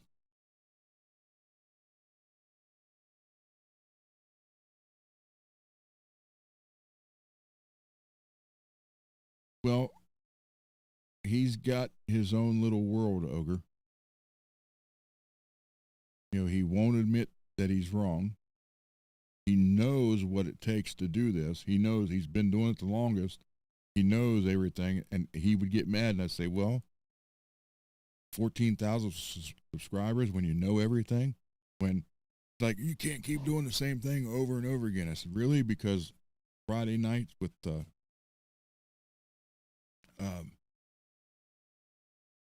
my God,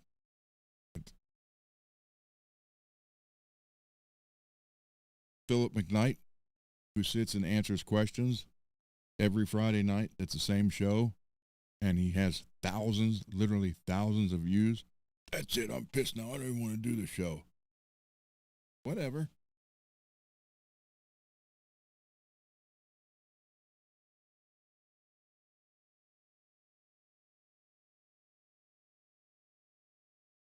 Well, the thing that got me was playing the same song no matter where he was.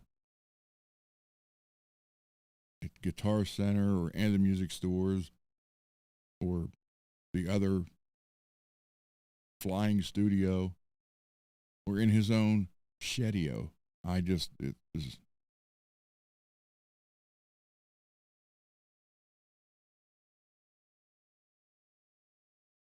it's just, I offered even during the bench shows via text, kind of like to, his show. So to save face, I sent a text that, hey, if you're stuck, shoot me a text real quick. I said, I didn't say I would. I said, if I can help you, I'll just text you back. That way no one will know. He wouldn't even do that. So,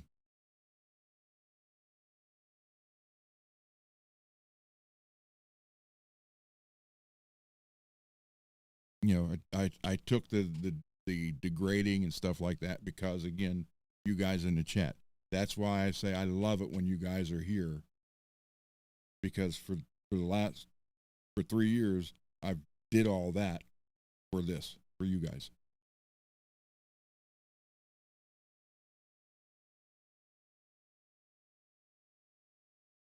So thank you very much.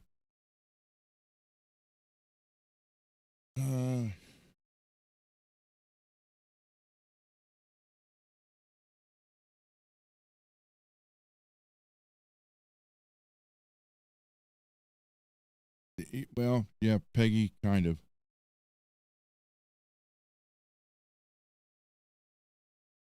Yeah, Ogre, that did not go well with him. Trust me. Okay. Just get notification that the program will end in 30 minutes. We're going to end it now. Yeah, that did not go over well with him at all. Well, thank you for that, but he didn't like it.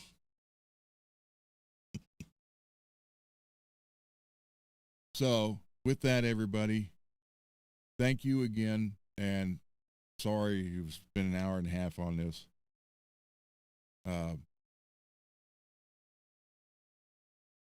It just comes down to, if he would stop, I would stop. That simple. So, all right. With that, I will be back tomorrow with Greasy and David and anybody else that wants to get on the show.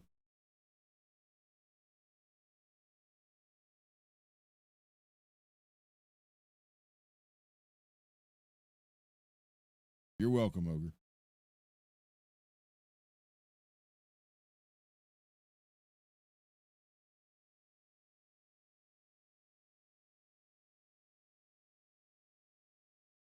All right, here is the intro, outro.